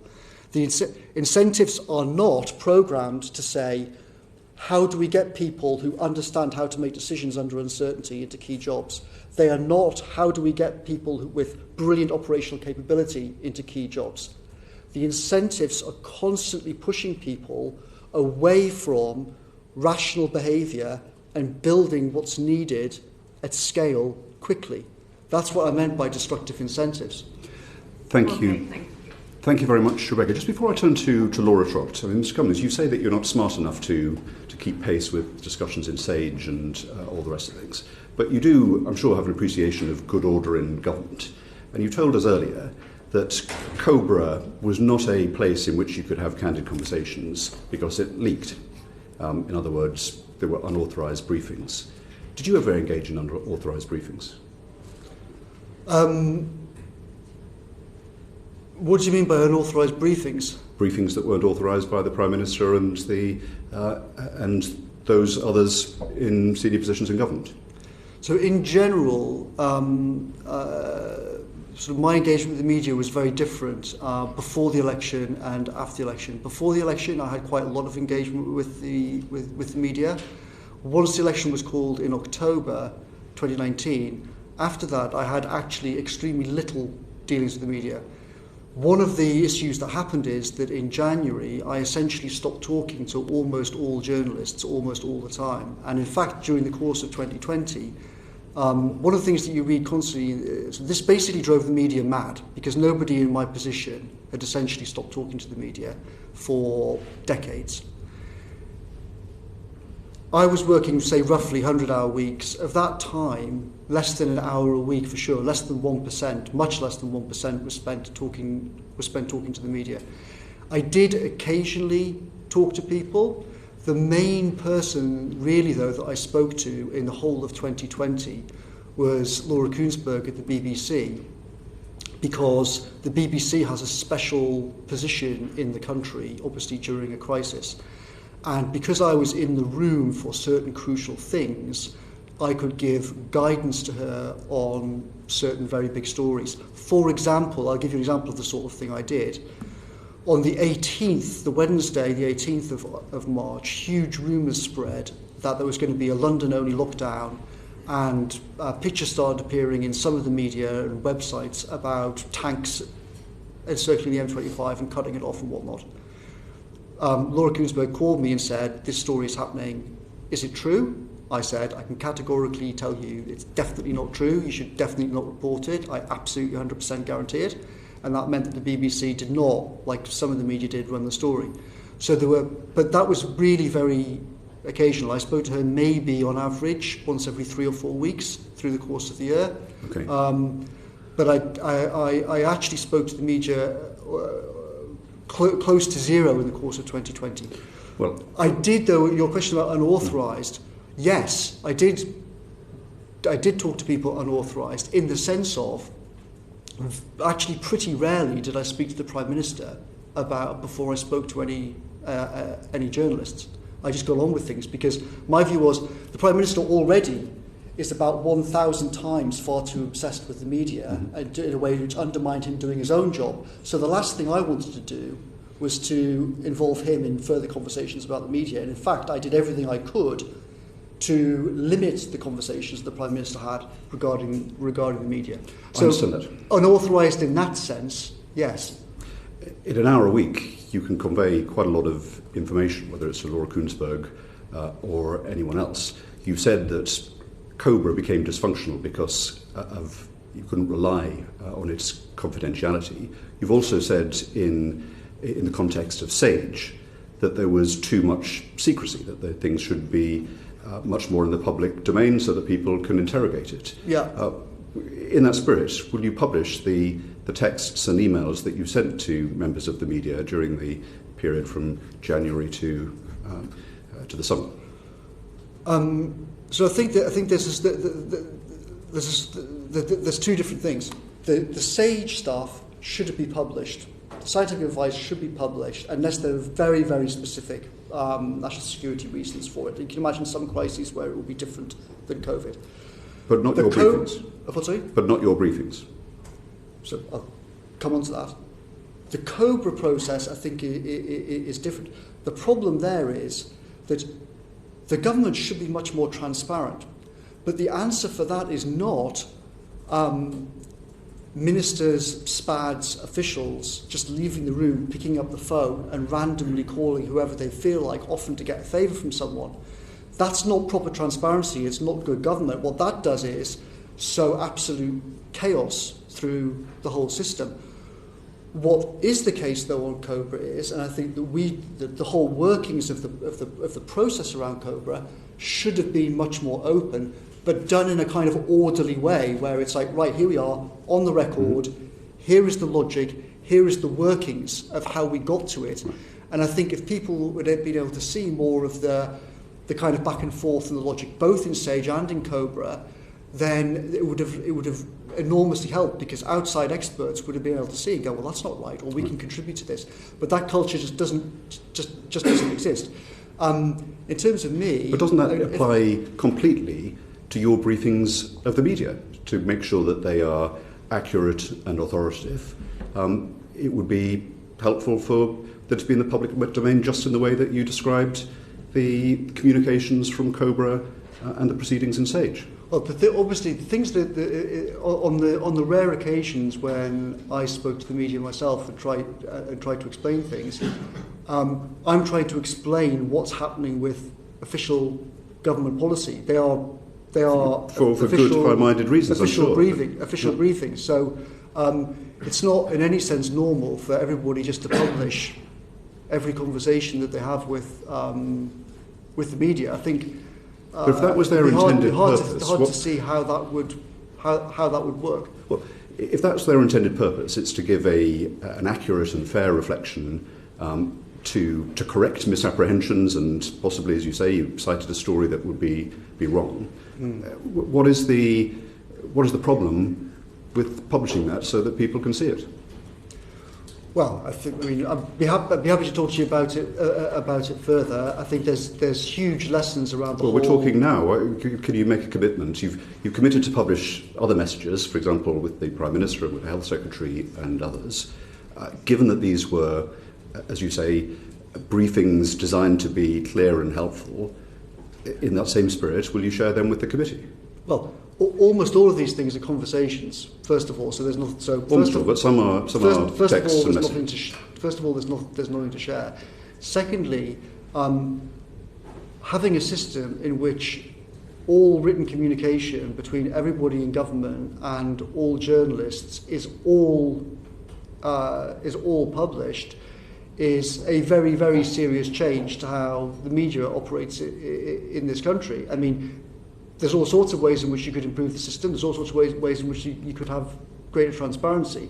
I'm not sure that it's possible in a free society to say that we're going to have everybody in government. I mean, would you, for example, say that you would publish all of your WhatsApp messages with all journalists over the last 12 months? I haven't made the commitment that you have today to transparency, to the point that you published an image, a picture of a whiteboard in Downing Street. Mm-hmm. Presumably that was in a private circumstance. You did it, I'm sure, to be able to put into the public domain helpful information. Yeah. So will you share with the committee, clearly on the basis that the briefings that you gave, such texts as you've retained, would be helpful, will you share them?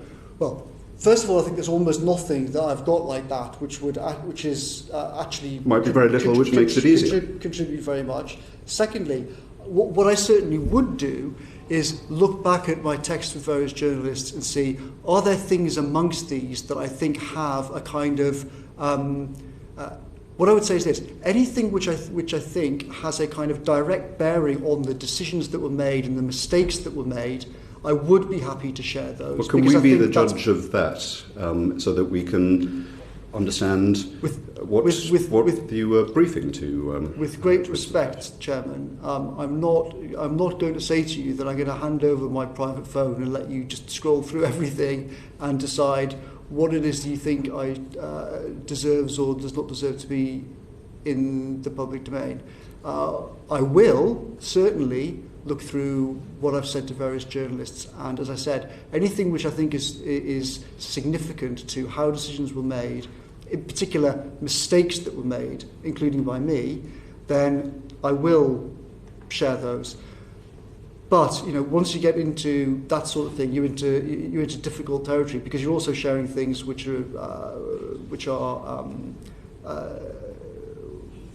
journalists themselves are assuming are going to be private. So it requires a lot of careful thought before we go down such a path like that.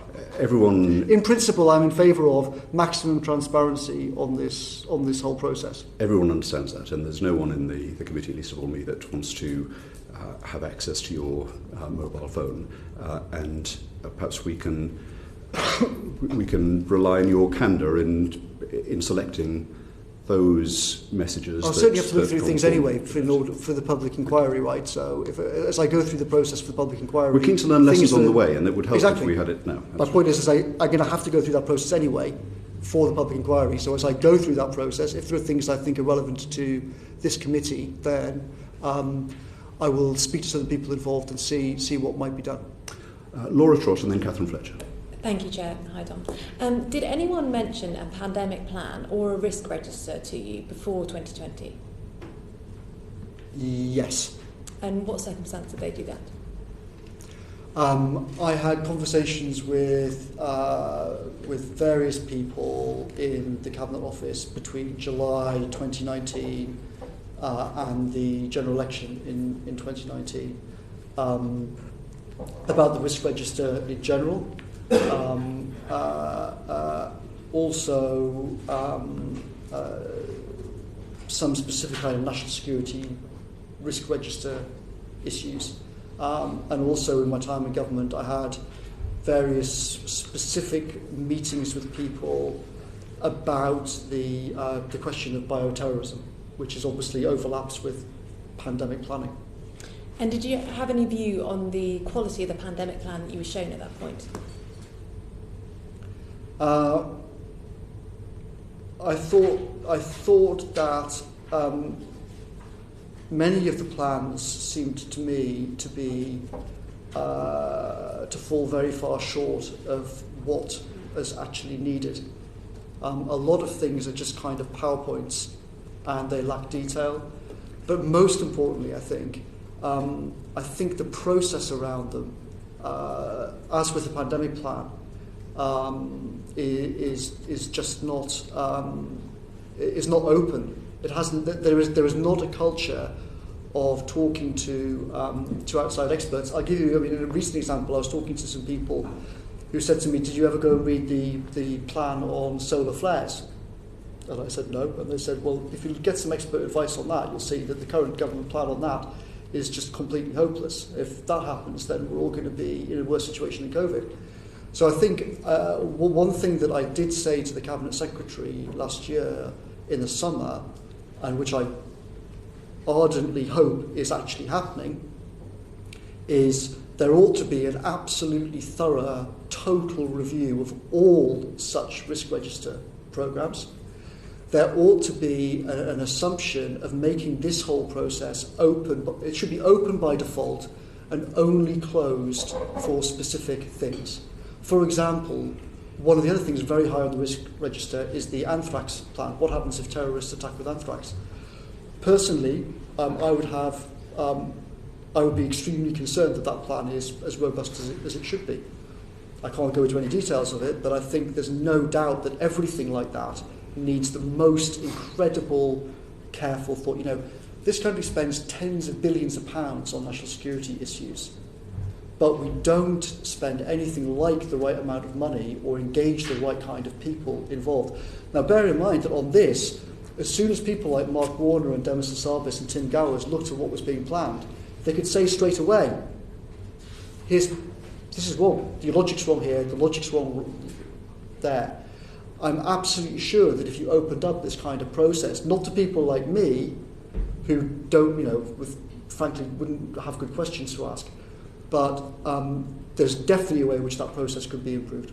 And did you make those comments at the time in 2019? You said you made those comments to the Cabinet Secretary in the summer of 2020, if I understand you. Yes. Did you make those comments in 2019? Yes. In 2019, we kicked off a whole process around the what became known as the integrated review.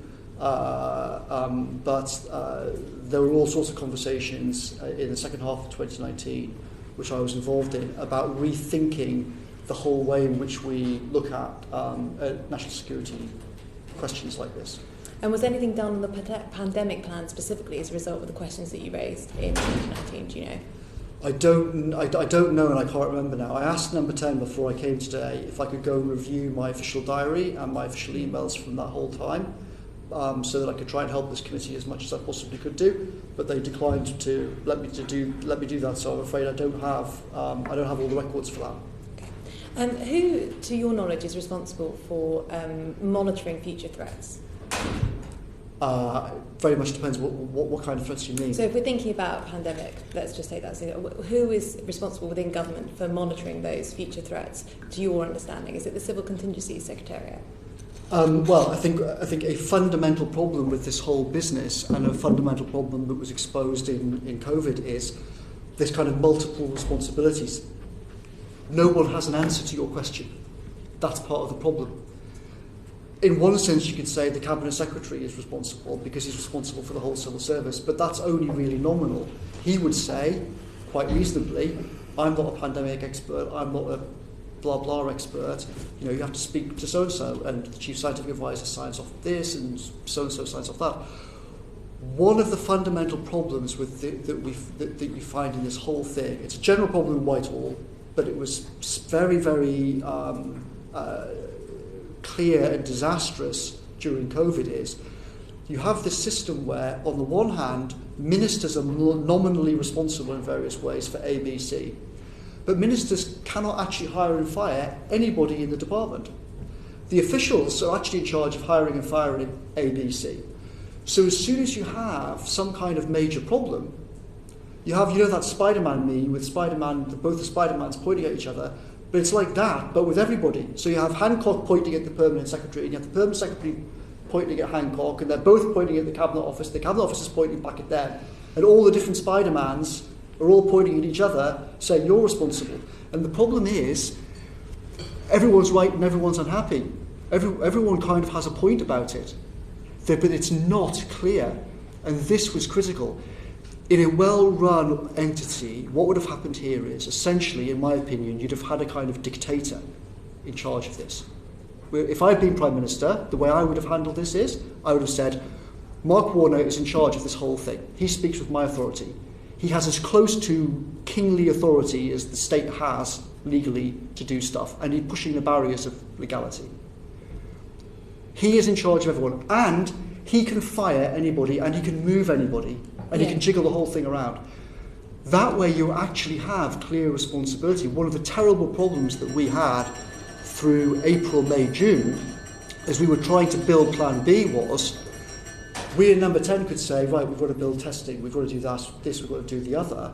The Cabinet Secretary quite rightly was saying Hancock is responsible, but everybody else is saying Hancock's completely incapable of doing the job, so he can't be responsible. I guess my questions are more around... So no one gets to grips with who is actually in charge. But I guess my questions are more around the kind of the monitoring of the risk, right? Who is raising that alarm, and who is the person that's responsible for kind of trying to make sure that we have a plan ready for the pandemic? So who were you having the conversations with in 2019 about the risk register? It's a diffuse set of people. It's not clear. And again, this is the problem. So in one sense, it's a civil contingencies secretariat inside the Cabinet Office has a sort of coordinating role. But I'll give you a classic example of that. On Monday the 16th of March, we asked, what is the view of the Cabinet Office Civil Contingency Secretariat on the various pandemic plans that have been given? Because as far as we can tell from our meetings, as far as I can tell from our meetings, some of them don't exist, and the ones that do exist have got gaping holes in. To which we were given the answer, these plans are not held centrally by the Cabinet Office. And so we're all clutching our head. This is the 16th of March. And we're suddenly told, we're all assuming that the Cabinet Office has had scrutiny of these things for like 6 to 8 weeks. We only find out on the 16th of March. Not only have they not been scrutinising and testing them and red teaming them, they haven't even seen them. And they're only beginning in the week of the 16th to actually interrogate to actually just get hold of these things. And you'd assume that's the core competency of the Civil Contingency Secretariat? The Civil Contingency Secretariat completely collapsed under the pressure of this. They didn't have the people, they didn't have the skills, they didn't have the data, they didn't have the data architecture to collect all the data across Whitehall. All of that basically imploded and had to be reconstructed in the course of April, May, June. And when you said on the 12th of March that and I'm going to paraphrase you, the Cabinet Office is terrifyingly awful, was that what you were referring to, the failure in that respect of just not having any contingency planning and not holding that kind of purpose centrally? Yeah, that was a big part of it. Again, I stressed there were lots of great officials in there, but this is part of the problem. You know, systems can make people smarter in various ways, and they can also make people dumber. And the problem in the Cabinet Office was, like all over Whitehall, you had some great people, but it was clear that the wiring was wrong, the wiring of responsibilities was wrong, the wiring of incentives was wrong. And in terms of, so you've spoken about the fact that you think a central person should have been responsible for the pandemic response once it was actually going. But in terms of the preparedness and monitoring of future threats, is it just that the Civil Contingencies Secretariat, in your view, should do their job better, or should there be a different organisation which performs that function? I mean, essentially, I think that the whole wiring of how the Cabinet Office does national security issues in general needs to be radically changed. I mean, I started to work with the Cabinet Secretary on this process from summer last year, and that kind of, the sort of overlapping Venn diagram that touches on the civil contingencies, but it also touches on lots of other things. Essentially, and it also goes back to the kind of the way in which the COBRA system couldn't work. The COBRA system, as some people will know, is what's called a strap environment. And that means that it's an environment where you don't have phones, you can't just take in laptops. It's kept in a certain way, so the intelligence services know that Russia, China, North Korea, or whoever can't smuggle things in. That kind of system is completely hopeless for a pandemic, because it meant, and this is why we all moved out of COBRA, and we had to end up doing it in the cabinet, literally in the cabinet room, and just kind of gerrymander iPads and TV screens and stuff in there, because you couldn't get the people with the laptops and the internet connections and the data that we needed to look at into the cabinet room, into the COBRA room, because the COBRA room is a strap 3 and above environment, which doesn't allow such things in. So the whole wiring of how the Cabinet Office is set up to deal with this kind of crisis just fundamentally couldn't work. The Cobra room, the last Cobra meeting I can even remember downstairs in the Cobra room, it was essentially a Potemkin meeting, because it was with the DAs, and what happened was, as soon as we had these meetings, Nicola Sturgeon would just go straight out and announce what she wanted straight afterwards.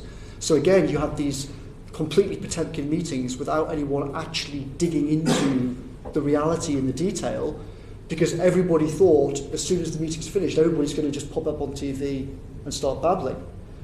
So that whole structure inside the Cabinet Office needs to be completely changed. And the good news is the Cabinet Secretary knows that. The Cabinet Secretary himself saw, as did a lot of other people last year, how the whole thing fell apart. And there is a plan to build a whole new system for dealing with this kind of thing. Or certainly there was a plan, and I was working on it with some great officials before I left. So I hope that that's all still being done. Thank you. Thank you very much indeed, Laura. We'll go to Catherine Fletcher, who is very obviously a Lancashire MP. Catherine. Thank you, Chair. Okay, we're scientists. This is a hearing of the Science and Tech Committee along with health colleagues from health. Science is driven by actualities and not speculation. And I just perhaps want to return to the data and the raw numbers that you had to inform your decision making in the period, say, between January and April, May last year. What's your assessment of the data? Because we've heard concerns from others.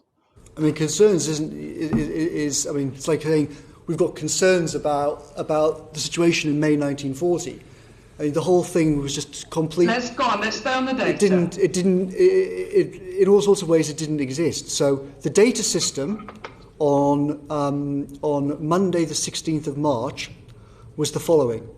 It was me wheeling in that whiteboard that you've seen from the photo, and writing on, Simon Stevens reading out from scraps of paper numbers from the ICUs, and I would write them down on the left-hand side, and I would get my iPhone out, and I would go times 2, times 2, times 2, and then I would write another column, and I would say, so if it's doubling every 5 days, these are the numbers that we're going to be looking at.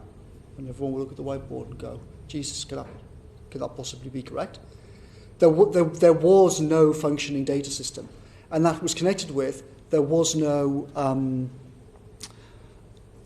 proper testing data. Because we didn't have testing, all we could really do was look at people arriving in hospital.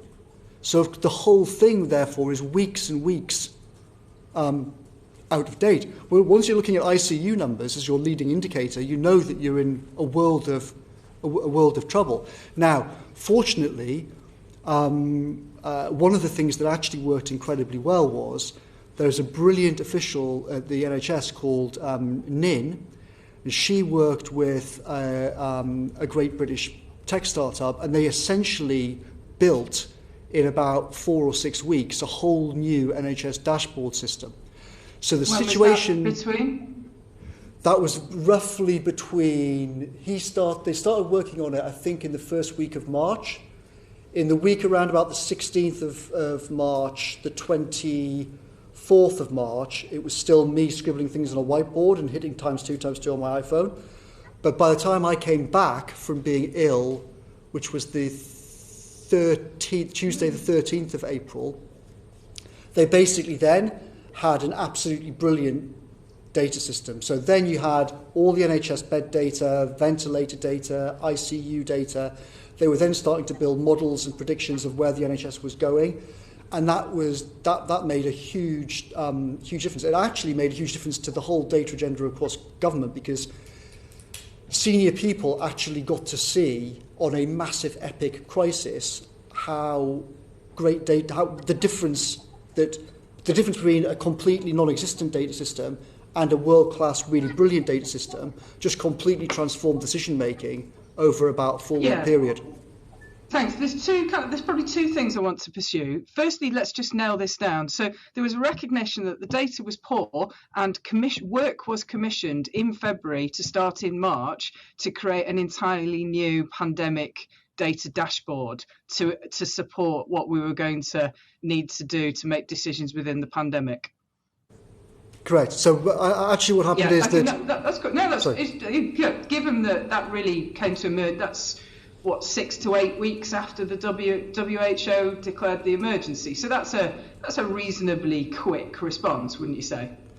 Yeah, it's not bad. I mean, we got lucky in the sense that there was a brilliant company that was actually already working with Simon Stevens and the NHS on AI. They were trying to build a kind of AI lab for the NHS. It's a long-term project. Because they were working there already with the NHS data people and the NHSX team, they could basically, what happened is in the first week of March, they essentially spoke to this brilliant official, Nin, and Simon Stevens, and they basically said, right, drop all of the kind of long-term AI lab stuff. Let's just throw all of our resources into building this dashboard. So then they, from roughly speaking, the 3rd or the 5th or something like that, they were working on it.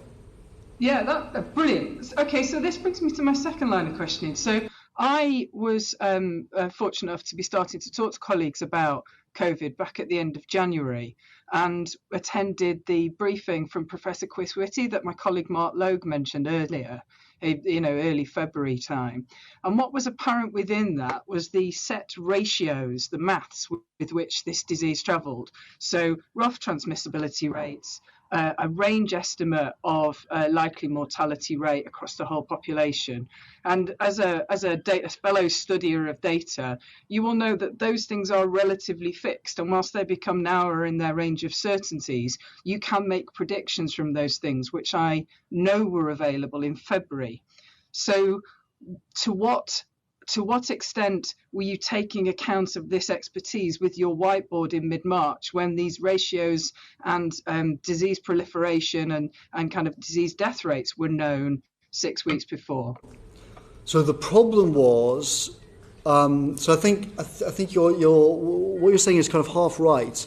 That you're right that a lot of the key numbers we kind of knew roughly, or at least we knew within some kind of confidence intervals. And you could make predictions about those. But where this went wrong was, we now know from various data that in fact COVID had spread faster and further in January and February than we realised at the time. So you're right that we knew a lot of these parameters and you could kind of draw graphs from them. But part of the whole point, at the meeting on the 14th in the Prime Minister's office, the kind of Independence Day Jeff Goldblum meeting, part of the whole point of that was... Let's stick to data, shall we? He was saying these curves are all wrong. Yes, you can. The pattern, as you say, is clear, but they're all stretched out towards a peak in June. It's not going to peak in. That's not relevant. So the graph is actually going up like that. New data emerged. And final question from me, Chair. I'm just really it was very confused how that the actual data tied in with the prediction data within the models. So to what extent you, leading the charge here, were able to put your calculations of the actual data into the scientific modelers to allow us to shift from predictions, which inevitably are sometimes right and sometimes wrong, into modelling the real world and making life or death decisions off the back of it. When did that happen? That didn't really happen properly, I would say, until April. At the time when we were making these huge judgments about the 13th, 14th, around the kind of 13th, 14th, 15th of March, there were models, but as the graph that I showed you earlier on showed, when we got the updated graph... It's all right, I won't be able to see it, and I don't think you've shared it in advance. In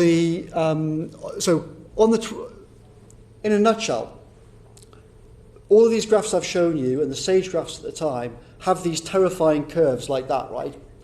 But they're peaking in June.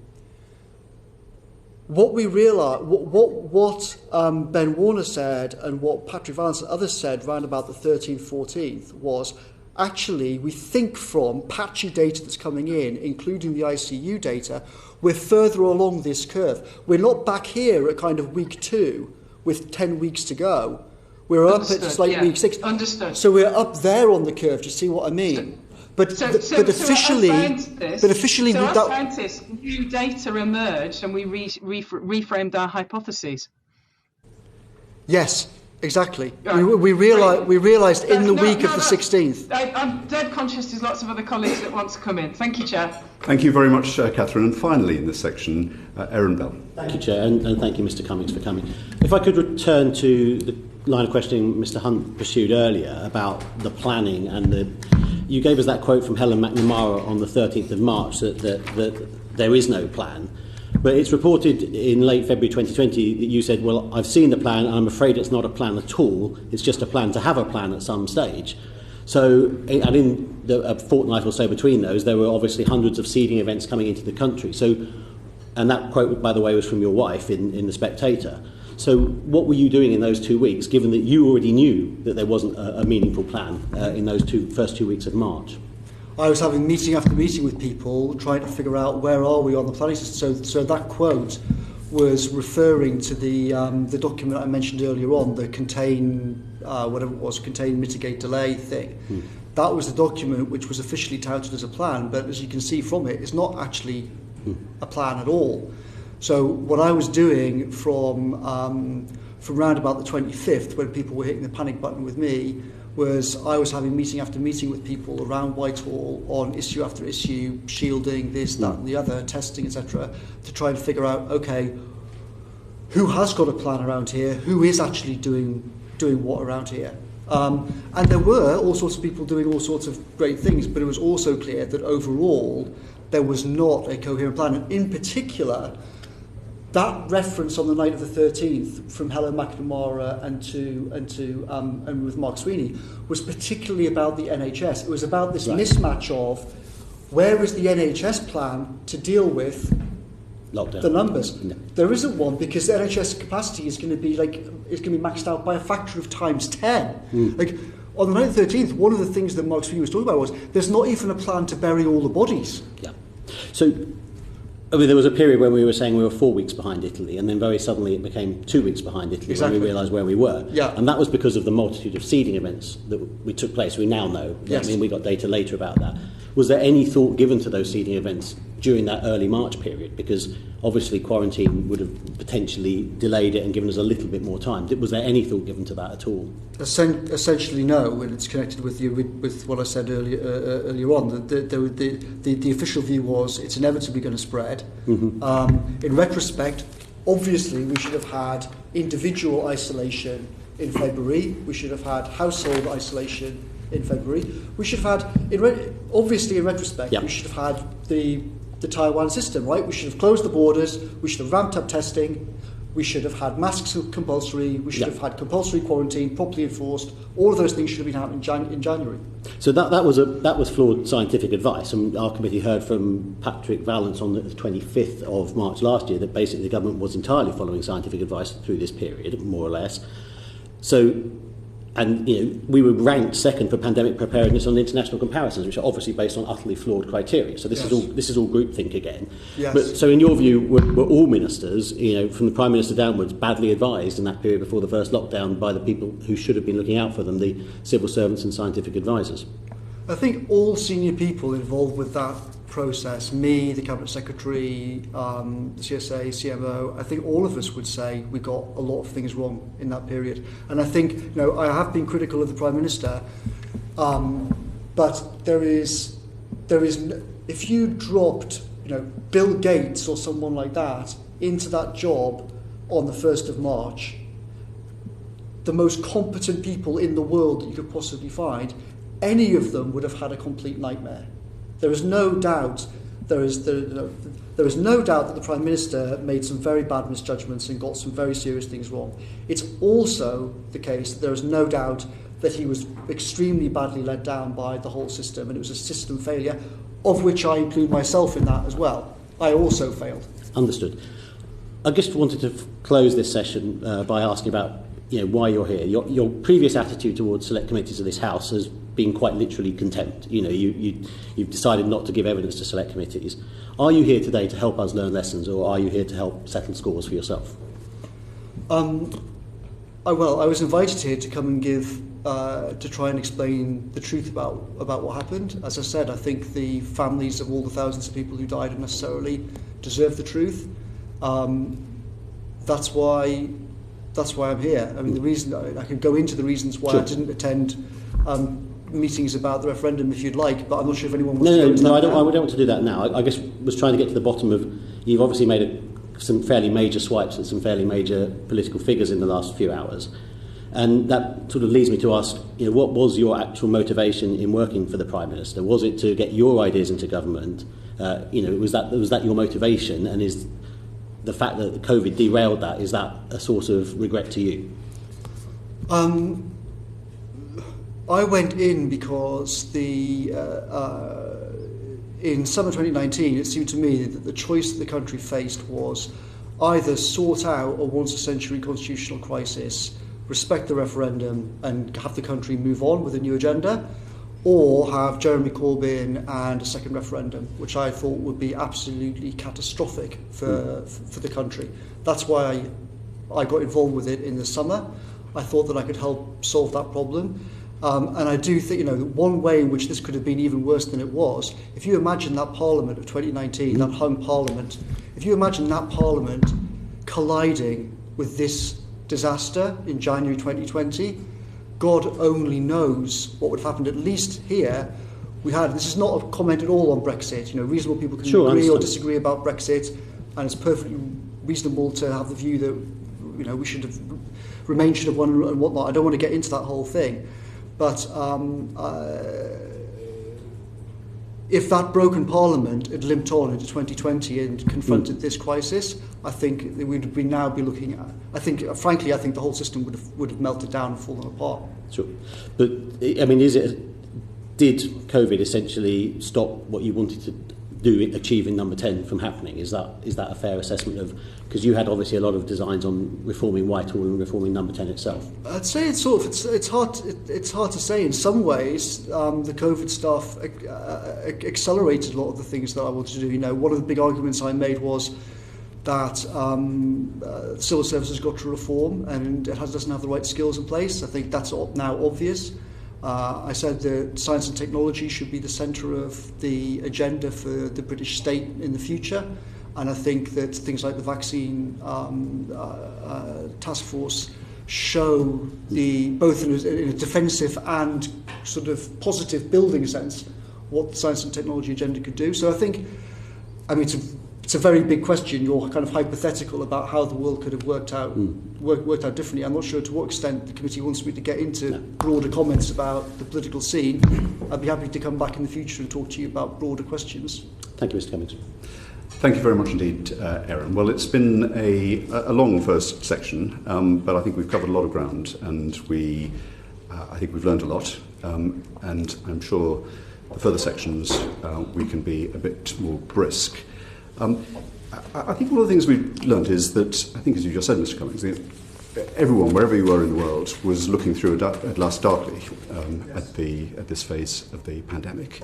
And whether we call it flattening the curve or herd immunity, as you said, this is a semantic question, but we were embarked on a policy which doesn't require fancy modelling. If you just look at the figures, if you've got an adult population of 60 million people, and if 2/3 of it get COVID and 1% of the people that get it die, then you've got 400,000 people going to die. And that logic was there. It didn't require the imperial model to be published. It was there from the beginning. Yes. And yet, SAGE, for 6 weeks from the beginning of the pandemic until these events of the 13th and 14th of March, was recommending the strategy of, let's call it, flattening the curve. And this wasn't changed until a kind of epiphany at that weekend. Now, either this was because there was a groupthink in SAGE and amongst the advisors that you were part of, which is ironic because you've been a great critic of groupthink, or you knew what was going on but felt too junior, notwithstanding the fact that you were, if not the chief advisor, then a very senior person, you felt too junior to call it out. Which of those two is it, or is it a combination of both? It's a mix, as I said. So I think that there is no doubt that SAGE and the Department for Health and the Cabinet Office, that there was a general groupthink problem, which was there is no alternative to either single peak, herd immunity by September, or try and act now, which probably won't work, but even if it does, will lead to a second peak in the winter, which will be even more catastrophic. So you're completely correct. The basic numbers of it were obvious, and it was obviously going to be terrible. But the argument was, terrible as that looks, it's better than the alternative. Because if you have the second wave in the middle of an NHS crisis in the winter, then it could be twice as bad as that or 3 times as bad as that. The fundamental groupthink problem was being trapped in the idea that there was only a choice between herd immunity by September or herd immunity by January. Whereas in fact, the right way of looking at it was, we can avoid both. And that's what that stupid graph that I drew on the 13th on the whiteboard the Prime Minister's office was trying to do. You push up the line of the NHS capacity by build and all sorts, and you manage a kind of wiggly line along below. But until we started to discuss that around about the 12th, 13th, nobody in government thought that anything like that was possible. Bear in mind, even on the 18th and 19th, after the SAGE meeting on the 18th, bear in mind, at the SAGE meeting on the 18th, it wasn't unanimous in SAGE then that we should lock down. When Demis Hassabis came in, at my request, I asked Patrick Vallance to bring him in, and Hassabis laid out his numbers. You know, he's one of the top data science AI people on the planet, if not the top one. People in SAGE argued with him and said, you're being too simplistic about all of this. And then Tim Gowers, the Fields medalist at Cambridge, said, no, that's not correct. Demis is right about this. But that was, to be fair to the PM, the scientists were still arguing about that at SAGE on the 18th. And after that meeting, very senior officials of the Department for Health said, we don't understand what people are now talking about with this possible plan B, because after we come out of lockdown in a month's time, it's just going to come straight back up again and we're back to square one. So why the hell would we do that? But you were a person of significant influence, and you late on began to realise the consequences of this. Yeah. What you've described, you're like a whistleblower in effect, but did you forget to blow the whistle? No, I wouldn't describe myself as a whistleblower. I think that's not the right term. It's true that I kind of hit the panic button. It's true that I hit the panic button and said we've got to ditch the official plan. It's true that I helped to try to create what an official plan was.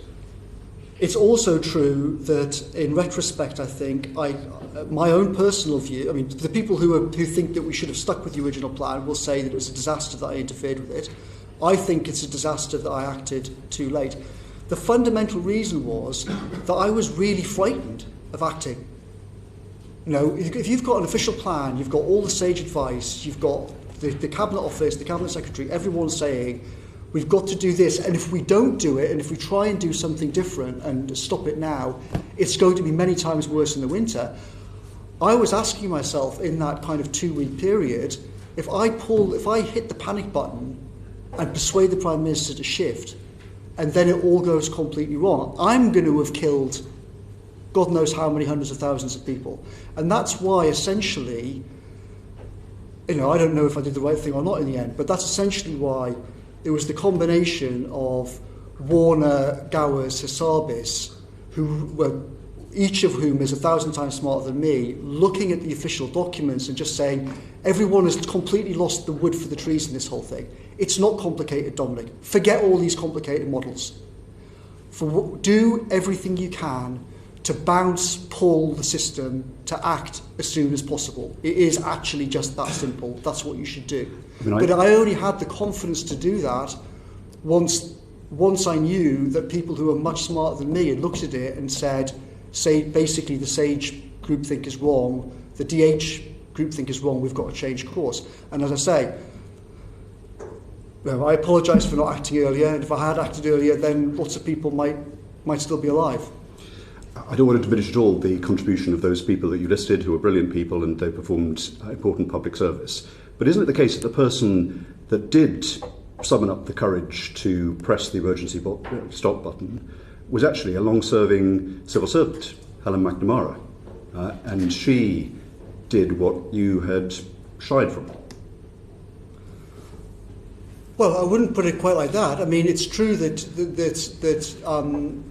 Helen McNamara came to. So as soon as Helen McNamara was alerted that she thought the thing had gone completely wrong on the 13th, she literally walked straight through the doors through the kind of security doors through from the Cabinet Office to come and find me and the Prime Minister, and she walked into the PM's office. And I definitely think she deserves enormous credit for that. She came straight to us. She didn't try and hide it. She said, I think something has gone catastrophically wrong, and I've come here to tell you and the Prime Minister that. And that was, like, roughly speaking, 7 or 8 p.m. on the Friday the 13th. I think she deserves huge credit for that. And that was another kind of thing that gave me the confidence the next morning to say to the Prime Minister, something has gone terribly, terribly wrong. Like, I don't know what or how exactly this has happened, but it's clear that there's just something gone wrong in the wiring of the system. Thank you very much indeed. It's been a fascinating session. We're going to adjourn now for 15 minutes, and we will resume with Jeremy Hunt in the chair for the next section. Order, order.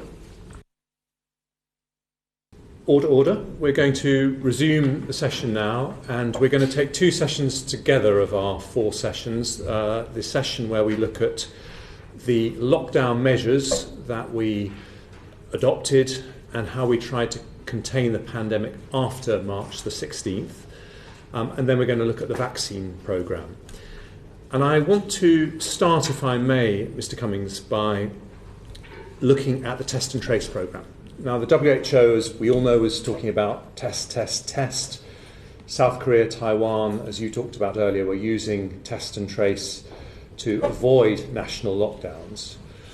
But on the 12th of March, we stopped community testing in this country. That was following very clear sage advice that when there was sustained community transmission, contact tracing will no longer be useful. You talked before at length about how there were problems in mistakes in the scientific consensus up until the weekend of the 14th, 15th of March. Yeah. But SAGE didn't even model Korean-style test and tracing until May. So yes. Why was there such a long delay, even after that March inflection point? Well, fundamentally, it goes back to what we talked about at length in the previous session, that the logic was, if you're going for the optimal single peak strategy, herd immunity by September, then in the same way that you don't take vaccines as a kind of urgent priority, you don't take testing as an urgent priority. And that's why the Department for Health said in that week, we don't need to test everyone anymore, because the view was simply, well, 60% or 70% of the country or something are going to get it. That's going to happen for sure. Why would you even bother testing all of those different people? Because we're not going to have a test, track, isolate, quarantine system, because we're going for herd immunity by September. So no one challenged really that idea strongly until we challenged it as part of the whole kind of shift to Plan B. There were conversations about it. I asked Patrick and Chris about it. But, I mean, even in late March, PHE said officially on the record, possibly even to this committee, I can't remember now, well, obviously there's just no way that this country is going to do test, track and trace like they're doing it in East Asia. That was that was just completely common assumption. Now, I and others, including Patrick Vallance, started to push back against that and say, hang on a second, if we're going to go for accelerate it, if we're going to ditch Plan A and then try and accelerate as fast as possible towards lockdown in the coming days, the whole point of that is you're then buying time, And then, of course, you've got to deal with the fundamental argument that you've got a second wave coming in the autumn. So, of course, we're then going to have to build a test, track and trace system from essentially ground zero, pretty much. But those conversations didn't really properly happen until after that weekend and after I started talking to people about Plan B.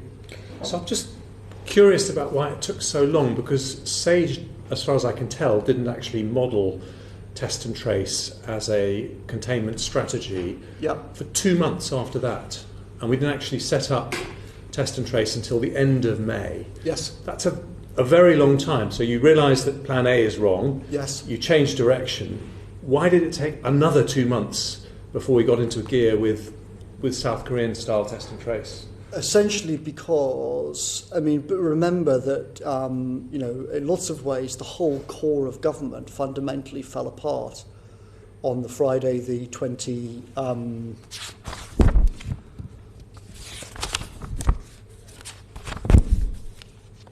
what is it? Friday, the 20...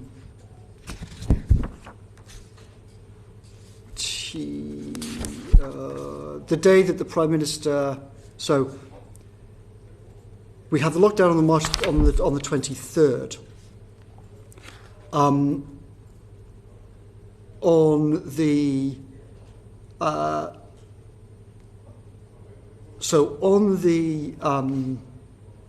Over the weekend, so slightly backtracking, over the weekend of the Saturday 14th, Sunday 15th, one of the things that I did was I called a brilliant official who had been working on the Brexit no-deal preparations, a guy called Tom Shinner. And I said to him, total meltdown, we need all great people. Will you quit your job on Monday and come in? He did. He then went to a whole bunch of people who he'd worked with on the Brexit preparations, including the former commanding officer of the SAS, a guy called Alex Cooper, who was a brilliant guy. Alex Cooper was then essentially drafted in to build a team to start building factories on the ground, to start trying to take this. You had PHE, this entity that was doing very few tests and had no plan for how to expand it and didn't think it was possible for all the reasons we've discussed. Alex Cooper was then basically given the job, build a team and start going around and building factories so that we can scale this whole thing up. However, the government then basically, the core of the government kind of collapsed when the Prime Minister got ill himself, because he's suddenly gone and then people are literally thinking that he might die. By the time I came back on the 13th, I think it was, of April, we had this terrible situation where Alex Cooper and his team were trying to build the foundations for a whole new test and trace system, for mass testing to PCR, the whole thing. And of course, bear in mind at the time, we also had the classic problem that all the supply chains were collapsing because we couldn't buy all the stuff that we needed abroad because everybody was kind of impounding things on the airfields and whatnot. So we had to do all of this domestically and build a domestic manufacturing up. In my opinion, disastrously, the Secretary of State had made, while the Prime Minister was on his near deathbed, had made this pledge to do 100,000 by the end of April. Now, this was an incredibly stupid thing to do because we'd already had that goal internally. We'd already had conversations 10 days earlier to say, instead of cancelling testing, we should be ramping up testing. And it shouldn't just be 100,000. We should be heading for 1 million tests a day and more. But that means building the kind of architecture and the foundations to do all this properly. What then happened when I came back around the 13th was I started getting calls, and Number 10 were getting calls saying, Hancock is interfering with the building of the test and trace system because he's telling everybody what to do to maximise his chances of hitting his stupid target by the end of the month. So we had half the government, with me and Number 10, calling around frantically saying, do not do what Hancock says. Build the thing properly for the medium term. And we had Hancock calling them all saying, down tools on this, do this, hold tests back so that I can hit my target. Now, in my opinion, he should have been fired for that thing alone. And that itself meant that the whole of April was hugely disrupted by different parts of Whitehall fundamentally trying to operate in different ways, completely because Hancock wanted to be able to go on TV and say, look at me, my 100k target. It was criminal, disgraceful behaviour that caused serious harm. Now, one of the consequences of it was, we'll get onto that with the vaccine programme. That was one of the reasons why the Cabinet Secretary and I agreed that we had to essentially take testing away from Hancock and put it in a separate agency. So we could say, here's a separate person responsible directly to the Prime Minister and the Cabinet Secretary that Hancock couldn't interfere with theoretically. So there was all this bureaucratic infighting in April. Remember, the Prime Minister wasn't back then either. Dominic Raab was doing a brilliant job chairing the meetings, but this was a huge call and very difficult for him to, basically start carving up the Department of Health in April. So essentially, we never really got to grips with it until the Prime Minister was back in the office and the Cabinet Secretary and I could say to him, we've got to do the track and trace thing in a completely different way. But would it be right to say that you had the kind of what you describe as the meltdown weekend when we went into the first lockdown, we moved to Plan B, but that actually wasn't the point when, as a country and as a government, we said we're going to go South Korean. Correct. We were basically saying it's time to save the NHS and take these emergency measures. What was the point at which we said we're going to do it the South Korean way? Well,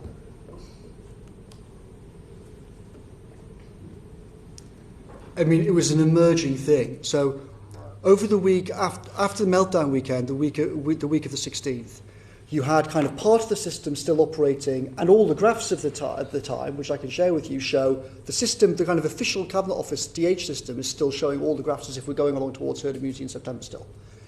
The same week you have me and others trying to bounce the system into locking down, to racing through everything as soon as possible, and hacking together what Plan B would look like.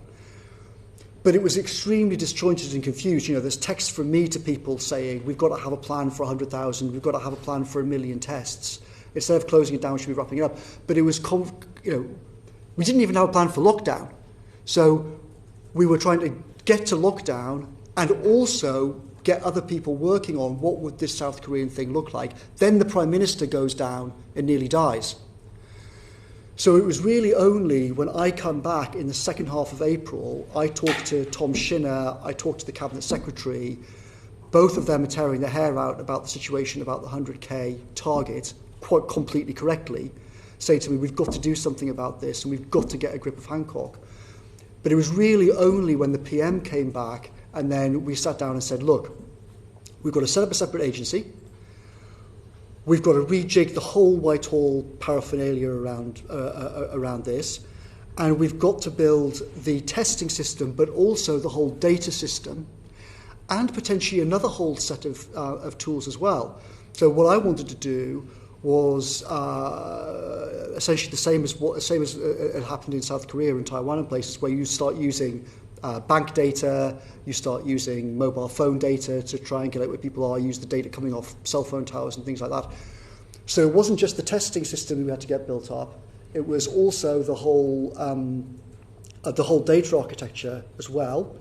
And of course we had huge legal problems because you had a whole bunch of people coming back in the legal system saying, first of all, EU data law on GDPR basically means all of this stuff is illegal, medium term. And secondly, a whole bunch of things around European Convention of Human Rights, right to privacy, etc., etc., etc. So we've got to build this testing, we've got to build this data, we've then got to think about all these complexities about the legal side. Now, back at the end of February, I got the Cabinet Office to call the ICO and basically put out a notice that just said, if you're working on COVID, assume that what you're doing is legal in terms of GDPR. I mean, completely extraordinary thing. No one even knew if that itself was legal, but almost definitely wasn't. But we were otherwise faced with the fact that if someone somewhere in the system didn't say ignore GDPR, thousands of people were going to die because no one could even connect up all these databases anywhere. So we had all of these problems happening in parallel. They only really got properly discussed, I would say, in detail in May about what are the technical, operational, legal, everything else things that you need. At the end of May, NHS Test and Trace was finally set up. Baroness Harding was appointed. Can I put it to you that by that stage, our daily infections had got up to 2,000 a day? What, sorry? By that stage, at the end of May, when NHS Test and Trace was finally set up, our daily infections had got to 2,000 a day. Yeah. And actually, that was just too high to have an effective test and trace system. Nowhere in the world has got test and trace going South Korean style at that level of daily infection. And so that a lot of the problems that we had, and a lot of the reason why test and trace didn't succeed in preventing later lockdowns, was because we left it too late, the daily infections were too high, and that was just literally too many people to track down and ask to isolate. I mean, I think you're kind of 98% correct. I mean, how effective we could have made it and whether you're exactly right in terms of the 2,000 threshold and whether or not we could have coped with that, I think is a complicated question. But I think the kind of conceptually what you're saying is fundamentally correct. That we left, it took too long to get set up. The system was hugely distracted in April by the Hancock pledge. But also fundamentally, this should have been happening from January. That's the central thing. The problem is that between January and roughly mid-March, everyone was thinking, well, given we're doing one single peak herd immunity by September, there's no point building up this whole thing, apart from the second bit of the groupthink, which was the country won't stand for it. Now, my argument, other arguments, Patrick Vallance and other people said, actually, in the same way that everyone was wrong about the country accepting lockdown, we think that everyone is wrong in Whitehall who is arguing against the track and trace thing, that people will accept this kind of infringement on civil liberties. Because what's the alternative? Fundamentally, the only alternatives are you do herd immunity strategy at some point in 2020 with hundreds of thousands of people dead, or you lock everybody down and bankrupt the country until you manage to get vaccines going, or you try and get some kind of test and trace system going and enforce it, and then potentially with local lockdowns as well. So for all those people saying, oh, well, we can't do it and it's left too late and everything else, my argument was, well, what the hell else are we going to do? We're going to go back to plan A. But you did have one of the most powerful positions in the government. You were the Prime Minister's principal advisor, and understandably you were ill for a part of that period. But do you blame yourself for the fact that it took another 2 months after that incredibly challenging March weekend to actually get SAGE to model, test and trace and to get the thing set up? I blame myself for many, many, many, many things in this whole crisis. But one thing I can say completely honestly is, I said repeatedly from February, March, if we don't fire the Secretary of State and if we don't get the testing into someone else's hands, we are going to kill people and it's going to be a catastrophe. So, I wasn't the only one telling the Prime Minister that. I made lots and lots of mistakes, but I honestly don't think I could have been any more explicit with anybody at this time about this. And I actually went with the Cabinet Secretary to the Prime Minister directly and said, the Cabinet Secretary said to the Prime Minister, because remember, in April, we had this terrible pledge which was hugely distorting the whole system. We also had constant repeated lying about PPE. The Cabinet Secretary said to the Prime Minister in almost the first meeting when he came back, Prime Minister, the British system is not set up to deal with the Secretary of State who repeatedly lies in meetings. Okay. We can't operate like that. You have made that point, Mr. Cummings, and we've got the Secretary of State. We couldn't. But my point is, we couldn't get to grips with the test and trace until we got it out of DH's hands into a separate agency. Okay. Now, those are very serious allegations, said under parliamentary privilege, and we've got Mr. Hancock coming here in 2 weeks' time to respond to those. But as Greg Clark said, we'd be very grateful for any evidence that you have to back up those assertions before Mr. Hancock comes to this committee. I've just got one last question on test and trace, and then I'm going to go to my colleague Dawn Butler. One of the issues with test and trace, just with a longer term horizon, is the fact that such a low proportion of people who are asked to isolate by the system, by NHS test and trace, actually isolated. Yeah. What's your analysis of the main reason why it is that, according to Dido Hardy when she was in front of the Health and Social Care Select Committee, it was between 20 and 40% of people at one point weren't actually isolating, despite the fact that they'd been near someone with COVID. Yeah. What do you think the flaw is in the system that meant that happened? I think a huge problem was that it's a sort of slightly complicated thing to explain.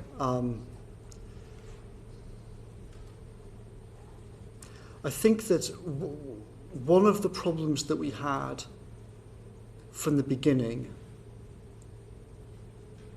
that was critical at this time, and actually still is critical, is senior people did not understand well enough the problem of asymptomatic transmission and it being airborne, this combination.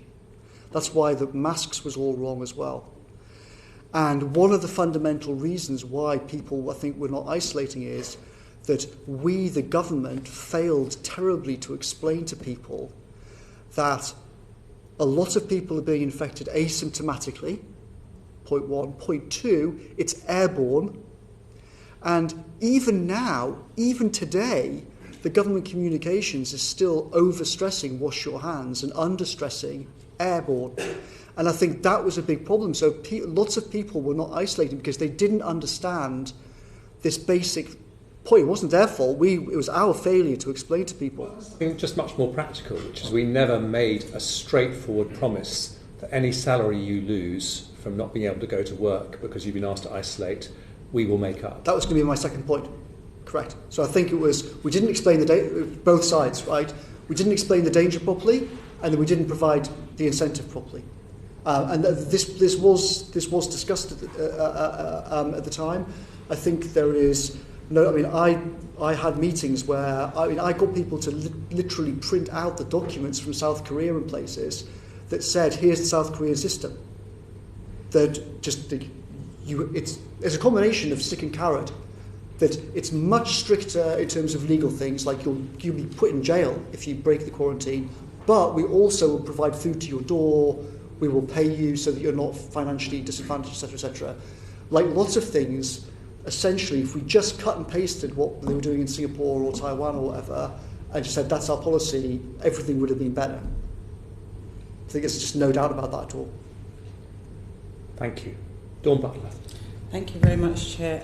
Thank you, Mr. Cummings, for coming in to the committee today. A lot of things what you're saying, actually, from the evidence we've taken in the Science and Technology Committee, is now sort of making sense why it wasn't done.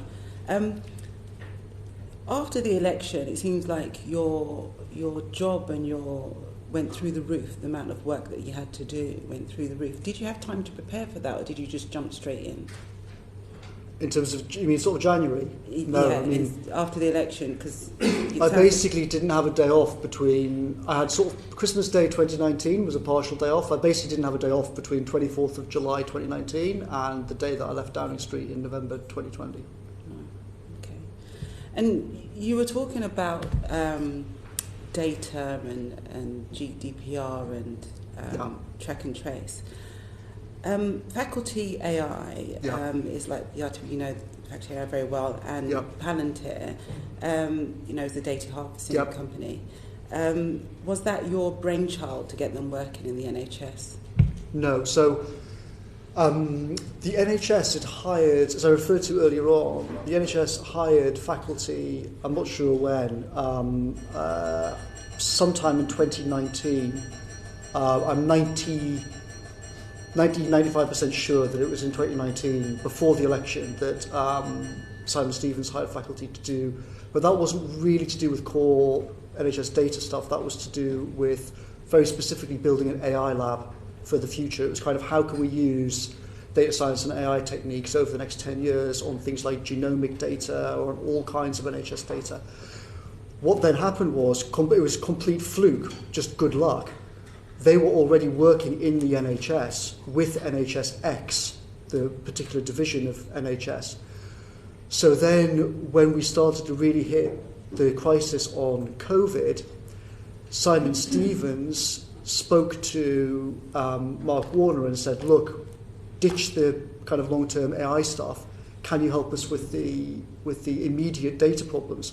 So Mark then brought his team in, and that's partly what the kind of very, very fortuitous chain of circumstances is why he then started telling me on the 5th of March, I'm in these meetings about the plan. This plan seems insane. Like, is this really right?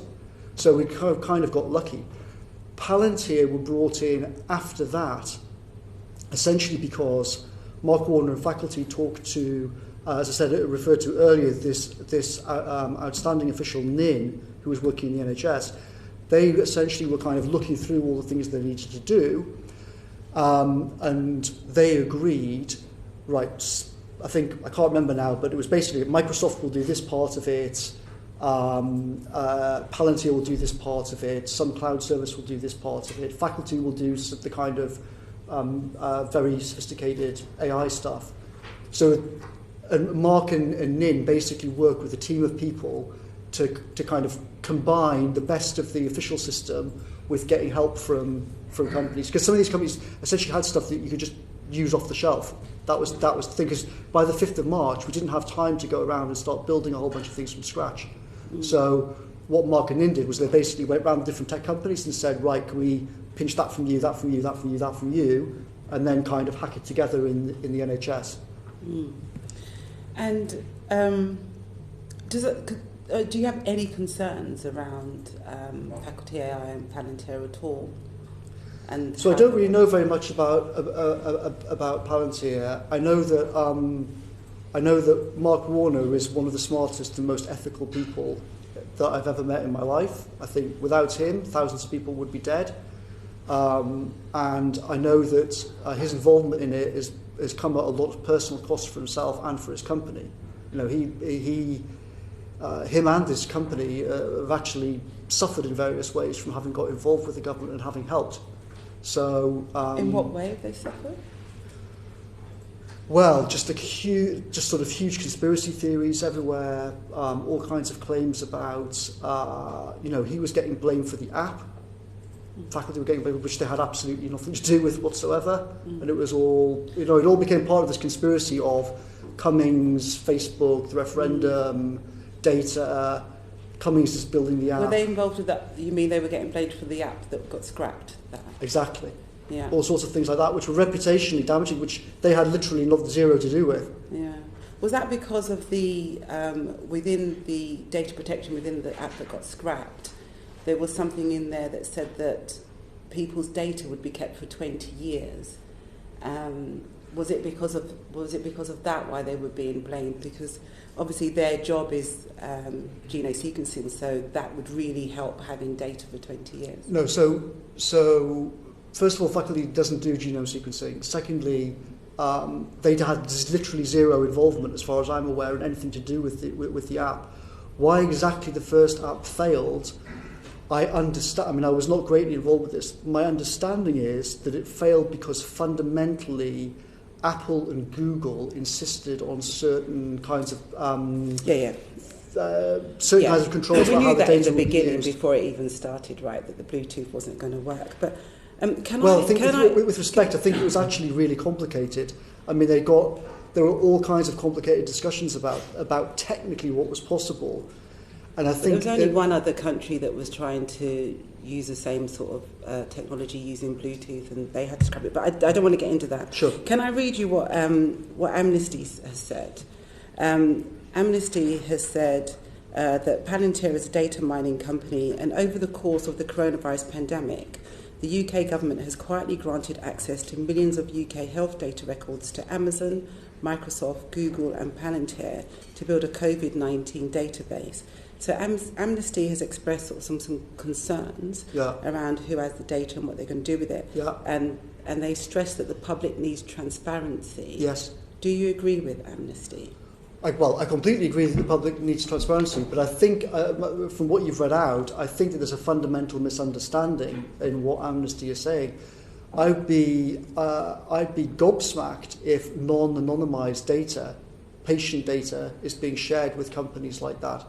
I would bet a lot of money that's not the case.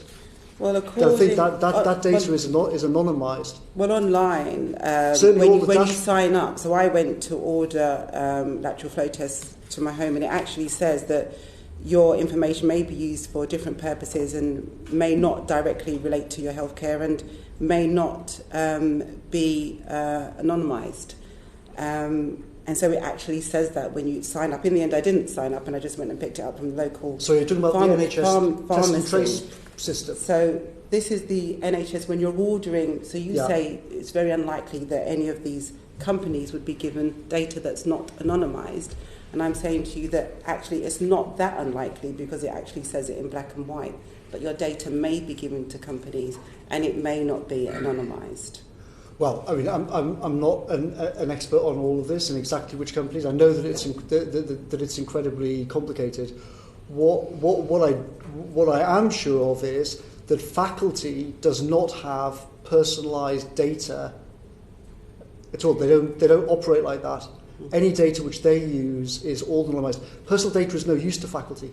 Yeah, Palantir is more interested in personal data, right? So faculty is more artificial intelligence. It all depends which part. So I don't know to what extent Palantir. So as far as my only real engagement on the Palantir question was on the NHS kind of bed, ICU capacity, ventilator, etc. data, all of which obviously is not patient data at all. So there's no questions about personal records.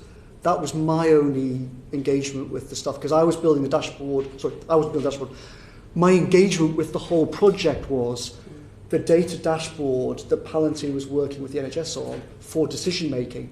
All of that was nothing to do with personal medical records of any description. Whether or not Palantir is also working on a separate thing involving personal records, I've no idea, I'm afraid.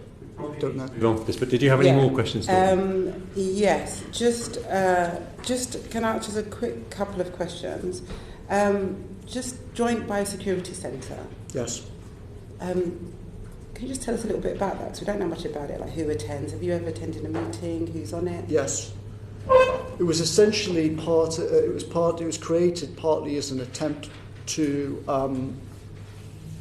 as Jeremy said, to kind of like how do we make this transition from plan A to plan B?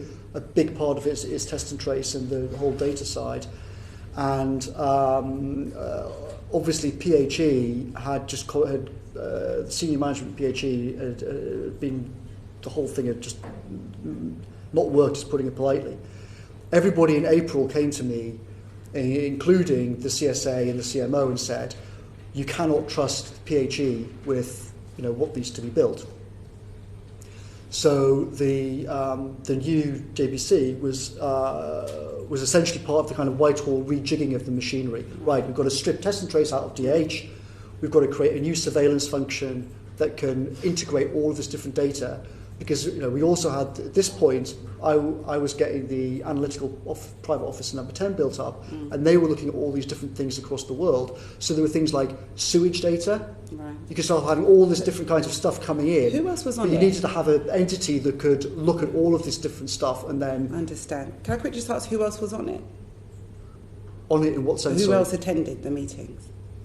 With me and the JBC? Yeah. I mean, it was just senior officials and... I never had any. If you mean with their private companies involved, no. Any final? And the final question, I was just confused about Amazon. What role has Amazon played in all of this? As far as all I can remember about Amazon is that Amazon came to us in March and offered help in various ways and said, look, we've obviously got a huge distribution network in various ways. If there are ways in which we can use that to help you, then we will. I've got a vague idea that we did ask them for some help on something, but I'm afraid I can't remember any details. Thank you so much. Thank you, Chair. Thank you. Graham Stringer. Thanks very much for coming this afternoon, Dominic. It's been a fascinating, if incendiary, session.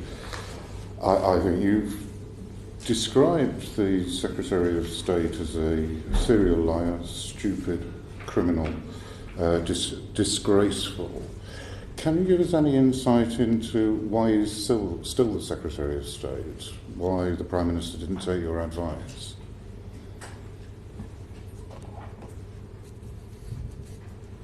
He came close to removing him in April, but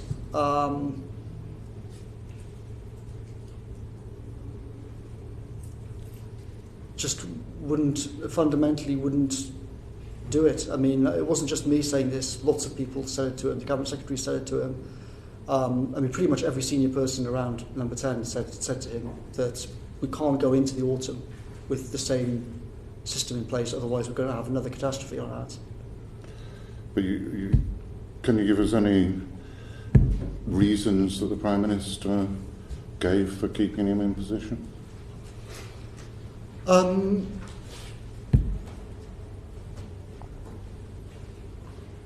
would be speculation on my part. There's certainly no good reason for keeping him. I mean, this joint inquiry by the two committees and the eventual major inquiry into it next year are looking at history. You were living this on a day-by-day basis. You were with a Secretary of State with an enormous amount of influence who told us is messing things up, having made mistakes which you've been very open about in the first part. When it came to the second lockdown, and the Chair will come to that later, but similar mistakes seem to have been made. I know from working with you in a different context that you're a man of principle.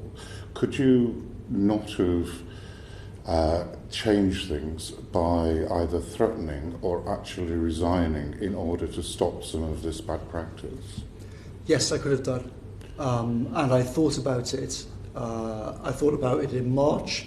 If the Prime Minister had basically not, if we hadn't successfully bounced things in the week of the 16th of March, I talked to various people during that week about saying to him that I will resign and hold a press conference and say that the government's going to kill hundreds of thousands of people. But we managed to bounce things through, and therefore I didn't do it. I had similar conversations with people in September, which I think we're going to come on to later on. And I did say I had a conversation with the Prime Minister. So, as has been reported, I was supposed to, the day that the Prime Minister became the Prime Minister, I was supposed to have an operation. I delayed it in order to go into Number 10. Then got delayed because of Brexit. It got delayed because of COVID. At the end of July, I went to see him the night before my operation, and I said, I'm going for this operation tomorrow. And, you know, I'm reflecting on things. You need to know that I'm going to leave at the latest by Friday the 18th of December. And I think it's best if you and I part ways. And he said, why? And I said, because this whole system is chaos. This building is chaos.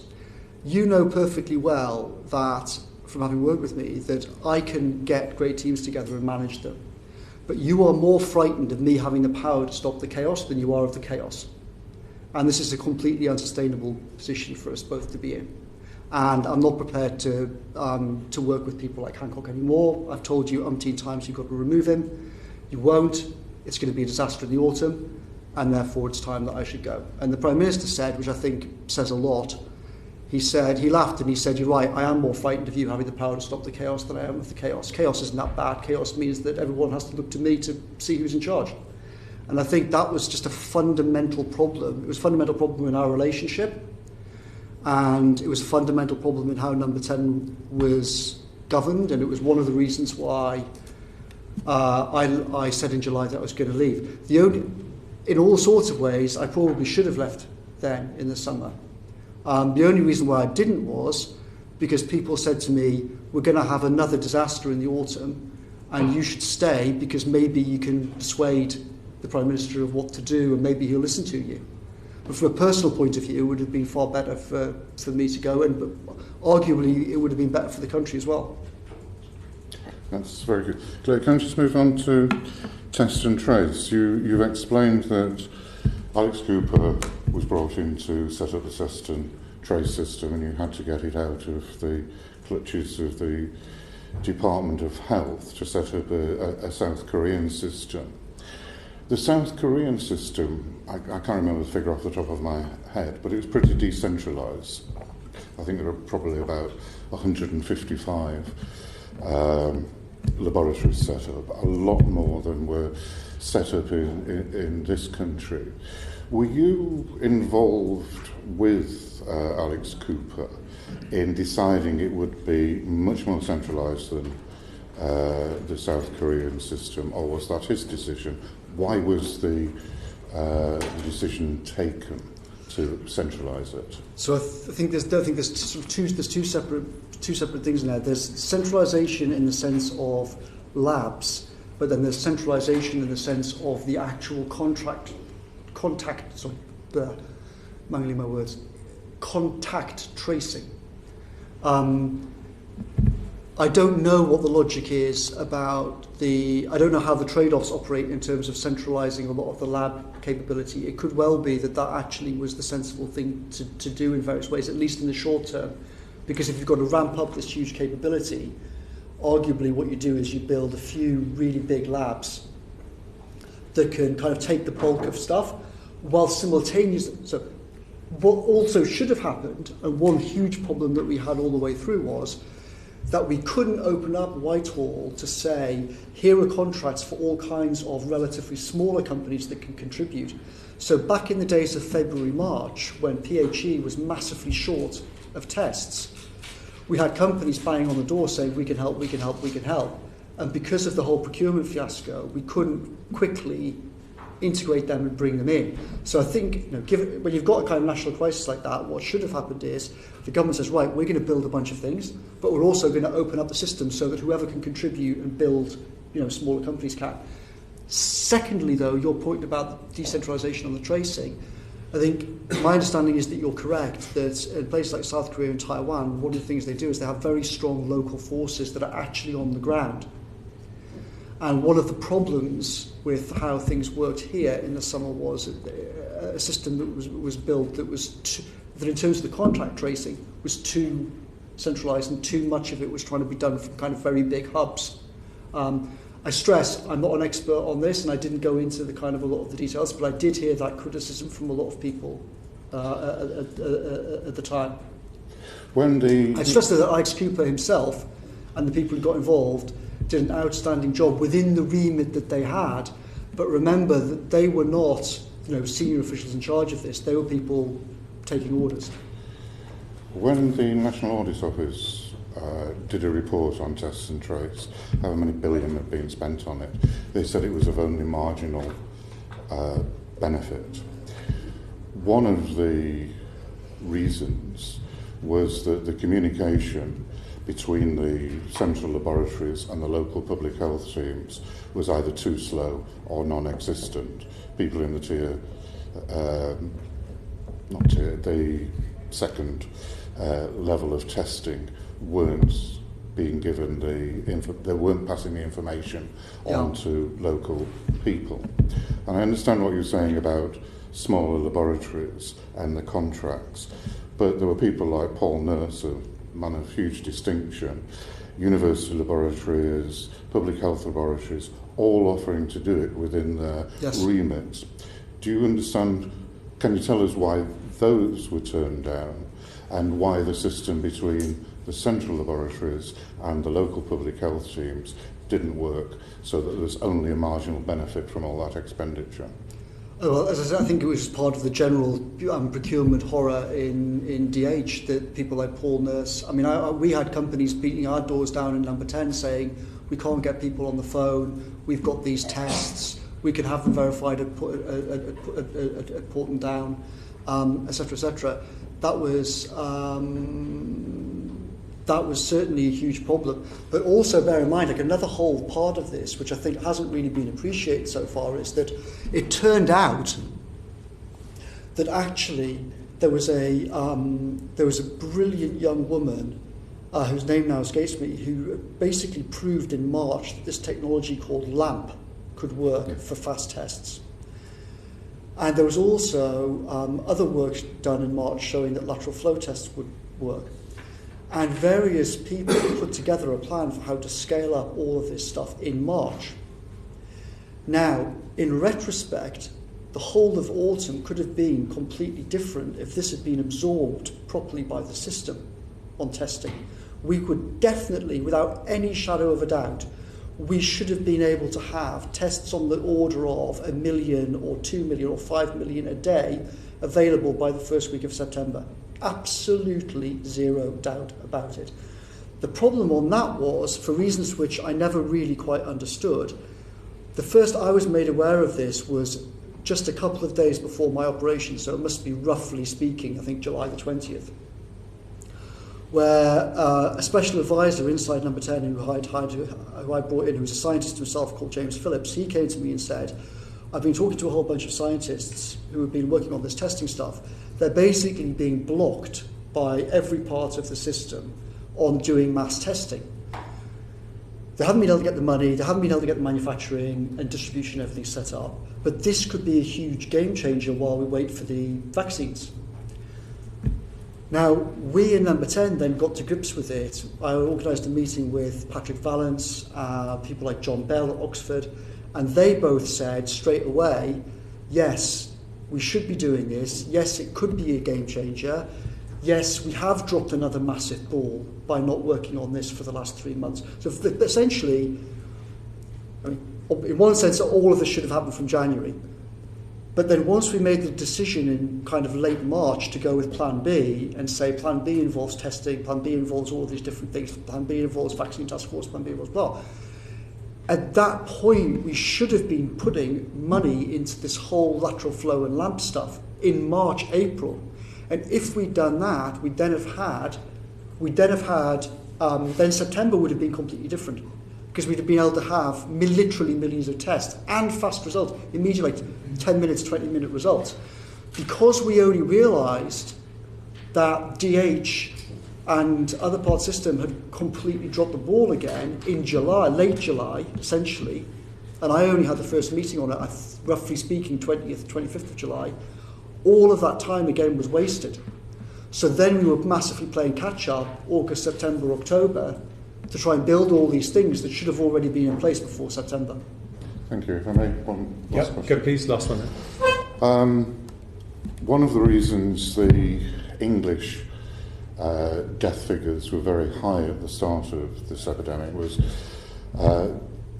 the fact that untested people were sent back into care homes and they themselves got poorly and infected other people in those care homes. Yep.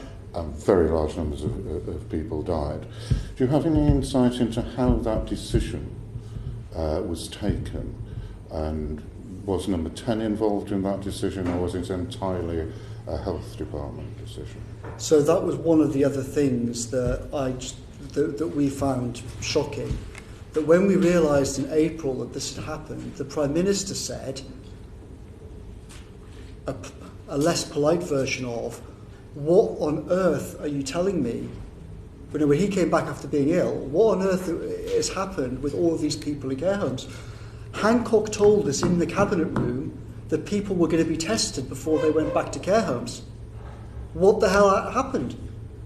So he actually said in cabinet that... Not in cabinet, in the cabinet room. Oh, sorry, not in cabinet. So, but directly to the Prime Minister. Yes. We were told categorically in March that people will be tested before they went back to care homes. We only subsequently found out that that hadn't happened. Now, all the government rhetoric was, we put a shield around care homes and blah, blah, blah. It was complete nonsense. Quite the opposite of putting a shield around them. We sent people with COVID back to the care homes. Thank you. That's extraordinary. Thank you. Thank you. So we now have Anam Kaiser-Javid. She did her maiden speech last week, and it's her very first select committee. So welcome to you and your questions. Thank you, Chair. I hope they're all as exciting and as engaging as this one. Thank you, Mr Cummings, for joining us today. So you've referred to failures and you've made apologies. Is it fair and a fair assessment, however, to say that there's been a wealth of expert knowledge, whether that's from SAGE, from the CMO, even from university papers who have researched COVID? So you've got this wealth of expert knowledge that's been available, and SAGE themselves discussed travel restrictions in early February, and they noted that direct flights from China are not the only route for infected individuals to enter the UK. And with hindsight, we've seen that to be true. We now know that most Syrian cases were in fact from Europe. So we've got this expert advice that's telling us this.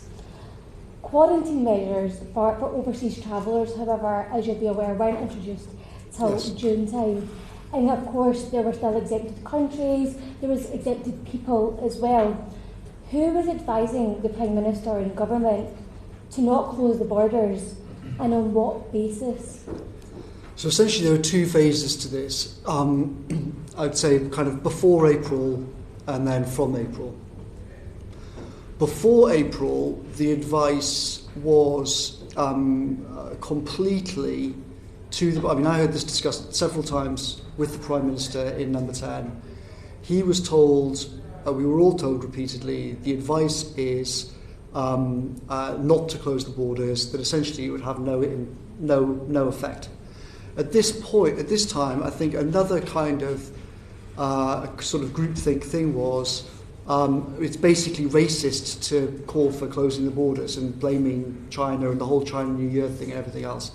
And that, in retrospect, I think was just obviously completely wrong. However, in some in the same way that for lots of things you can't blame the Prime Minister directly, that was the official advice. The official advice was categorically closing the borders will have no effect. I inquired into it. I said explicitly, if we're not going to do it like Singapore and Taiwan and whatnot, we're going to have a bloody good explanation to the public, because they're going to be asking, why on earth are we under these restrictions, but you're not, but the borders are open? After April, though, it's a completely different story. Once we switch to Plan B, and right, we're going to build, we're going to do test and trace, we're going to do vaccines, we're going to try and stop the second wave, etc., etc. Fundamentally, there was no proper border policy because the Prime Minister never wanted a proper border policy. Repeatedly, in meeting after meeting, I and others said, all we have to do is download the Singapore or Taiwan documents in English and impose them here. We're imposing all of these restrictions on people domestically, but people can see that everyone's just coming in from infected areas. It's madness. It's undermining the whole message that we should take it seriously. And his basic argument at that point, he was back to lockdown was all a terrible mistake. I should have been the mayor of Jaws. We should never have done lockdown 1. The travel industry will all be destroyed if we bring in a serious border policy. To which, of course, some of us said, there's not going to be a tourism industry in the autumn if we have a second wave. Like, the whole logic is completely wrong. If we don't bring in a proper border policy now, and a bunch of other things, we're going to have a second wave in the autumn, and everything is going to be shut. Forget just tourism. But he was, he had the Daily Telegraph with their stupid campaign on the whole subject. He had Tory MPs going crackers about it at the same time. And essentially at that point, he was we should never have done lockdown, I should have been the mayor of Jaws, now I'm going to be, open everything up, get on with it. And me and others just could not win that argument. We never won the argument. As of today, look at the whole thing about variants. We still don't have a proper border policy, in my opinion.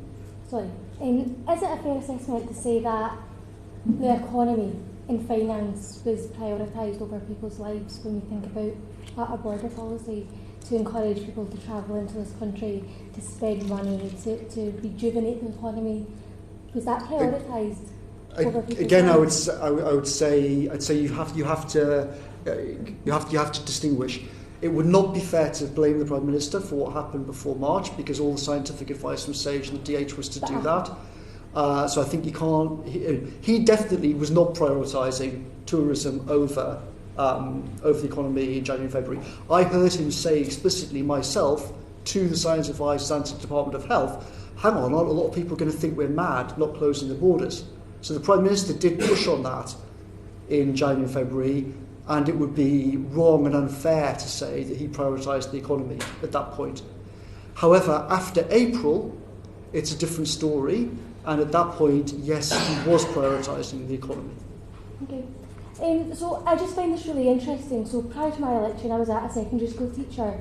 I taught modern studies and politics, and I specifically remember a lesson in early January 2020 when the first outbreak happened, or when we were discussing it in class. And I was explaining to my pupils that there's an area called Wuhan in China. This is happening here, and then linking it to what I teach.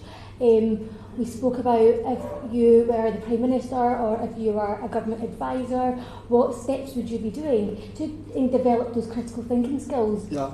My 13-year-old brains understood the concept of closing the borders or stopping people from entering or leaving the country. Yeah. If 13-year-old kids from Edinburgh could understand that, why is it a fair assessment then to say that the government, well, 13-year-old kids were thinking more than the government? Is that a fair assessment?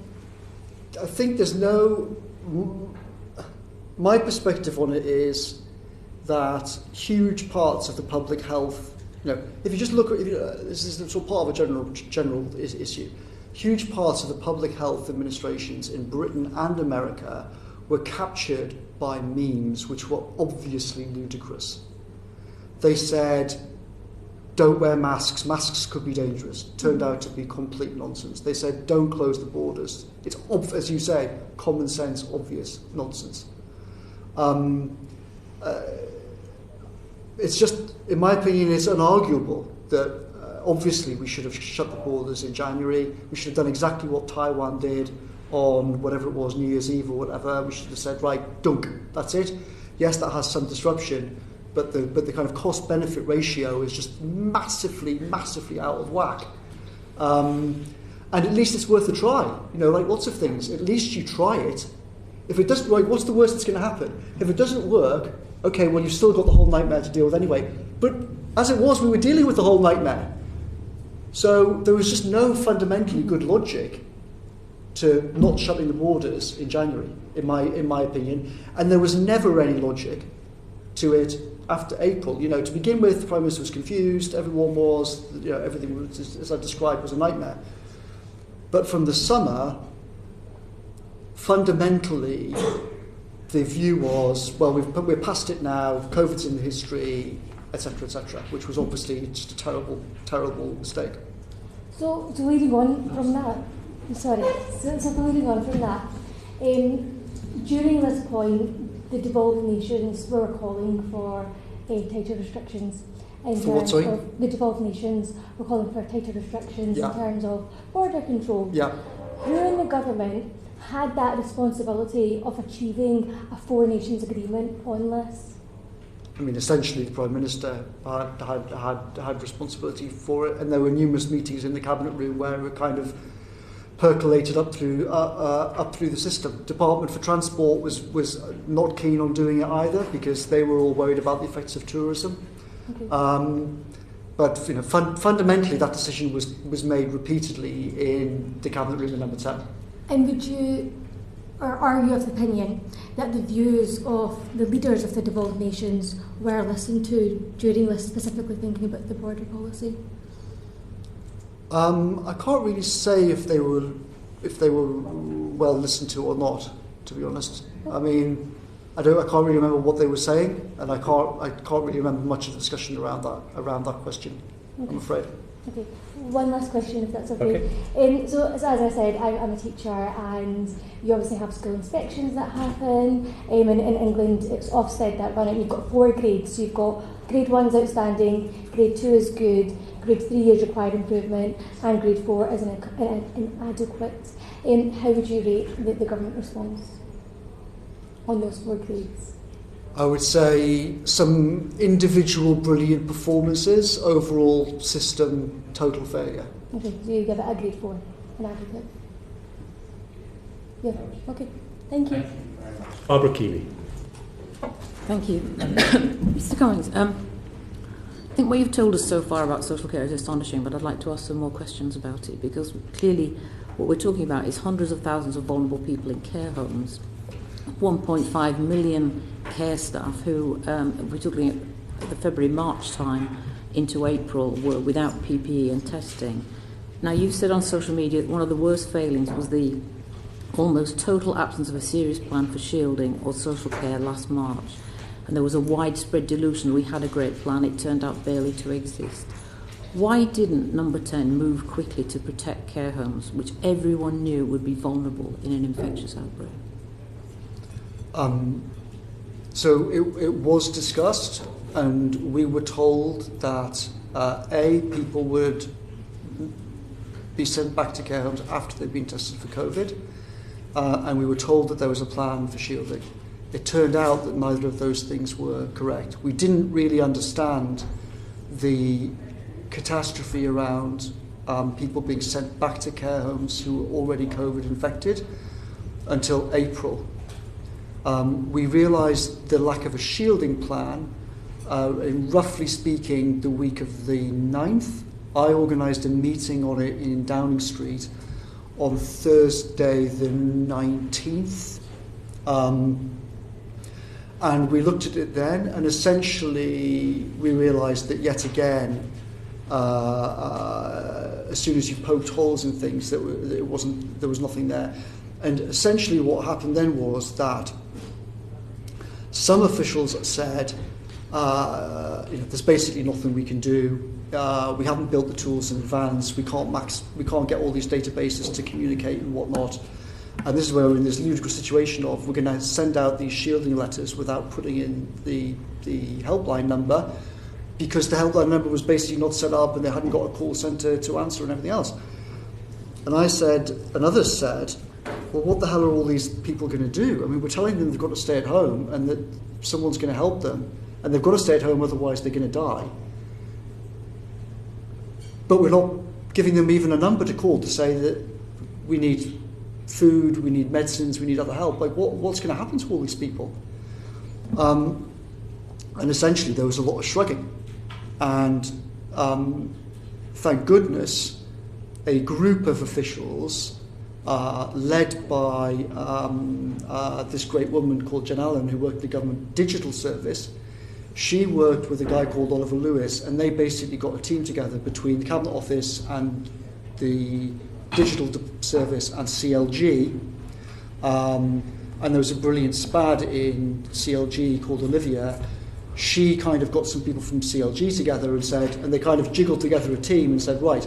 And then they got a company involved and said, can you basically make all these databases talk to each other so that we can put the helpline out, and then people call up, we can take the details, and then we can get food delivered to them.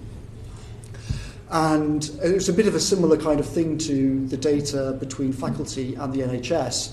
Similarly, a company called, I think, Newton, but I might have got that wrong, worked with this team with Jen Allen, and they figured out a way to kind of bodge together these databases so you could start to do it.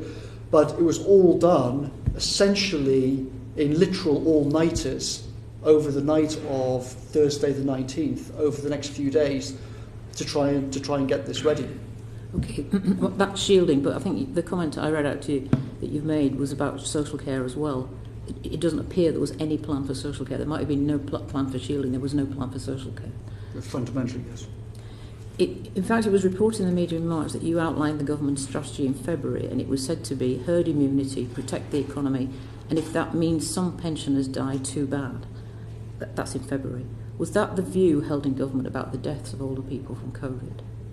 No, and also I never said that. It's that story in the Sunday Times had invented meetings on the 12th of an invented meeting on the 12th of March, which never actually occurred, as you can see from the Sage documents.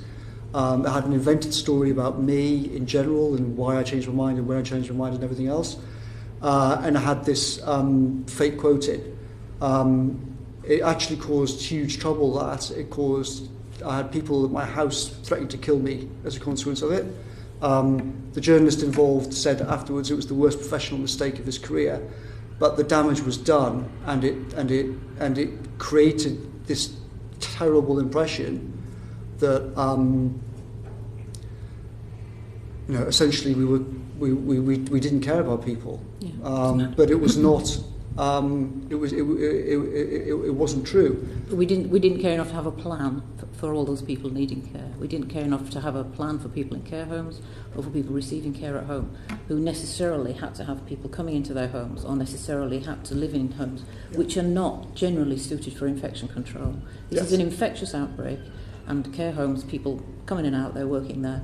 And there are visitors. It's not just the view of me. I literally spoke to people who work in the Cabinet Office today who said, when I look back, one of the biggest things that it was just terrible is the lack of a plan for that. And let's just examine what happened then, because you've talked about what happened on discharge. On March the 17th last year, NHS England wrote to hospital trusts telling them they could maximise bed capacity by discharging every patient they could safely discharge. Now, at that point, there was hardly any testing of those people. You've said that, I think you said that there was an intention to test, or it was said there was an intention to test, but it wasn't possible to test. On that major policy change of discharge, was that change discussed at meetings between NHS England and ministers and advisors? What were the views around at the time of the risks? Because surely somebody weighed the risks. Yes, it was discussed. It was discussed in the Cabinet room in front of me and the Prime Minister and Secretary of State Matt Hancock and other senior officials. And what were the views of the risks that were being taken by doing that? As I said before, we were told that the people were going to be tested. Right. And we obviously discussed the risks. We were thinking, hang on, this sounds really dangerous. Are we sure? But it was a kind of, there's no alternative because the whole original plan had gone so badly wrong.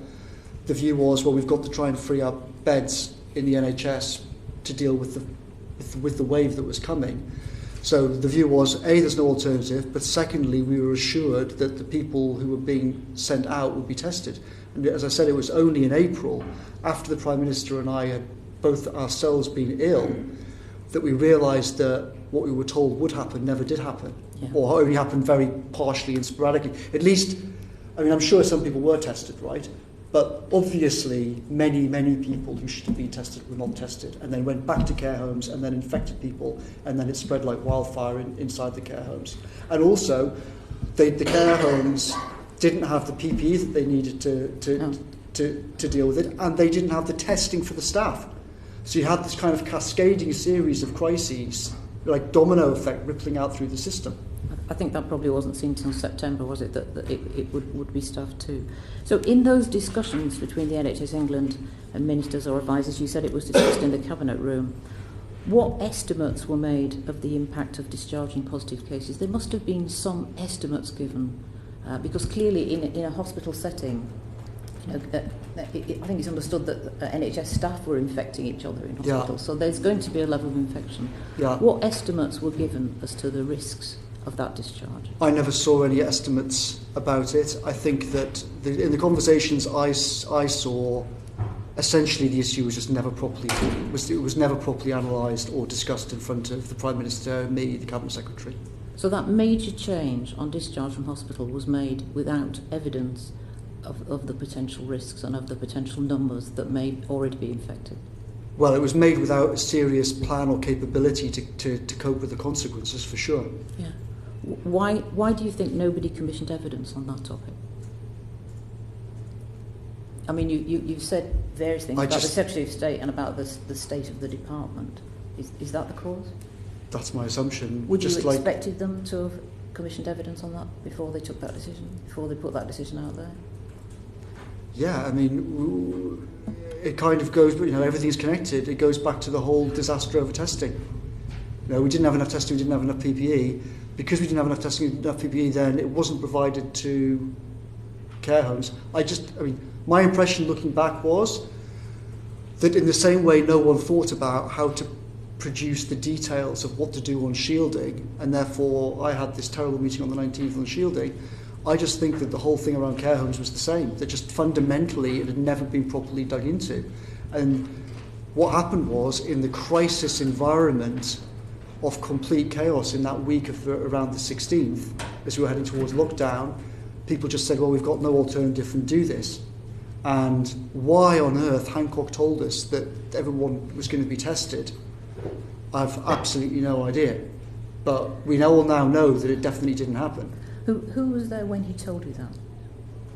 I can't remember everyone, but it was a formal, like all of those meetings. We stopped doing the meetings in Cobra, and from kind of the week of the 9th, the daily COVID meetings were all in the Cabinet room. So often, don't get confused. Cabinet was essentially not really relevant to any of these things in the March period. When I say the Cabinet room, I'm not referring to Cabinet meetings at all. Often the only people there were the Prime Minister, Hancock, and then occasional other ministers that were relevant to that specific thing. So this meeting was PM, Hancock, Cabinet Secretary, me, bunch of Number 10 staff, some DH staff, other people on Zoom, possibly Simon Stevens there, possibly not, I don't remember now. Okay. Looking back at the whole thing then, after COVID will seed into care homes, do you think... After what, sorry?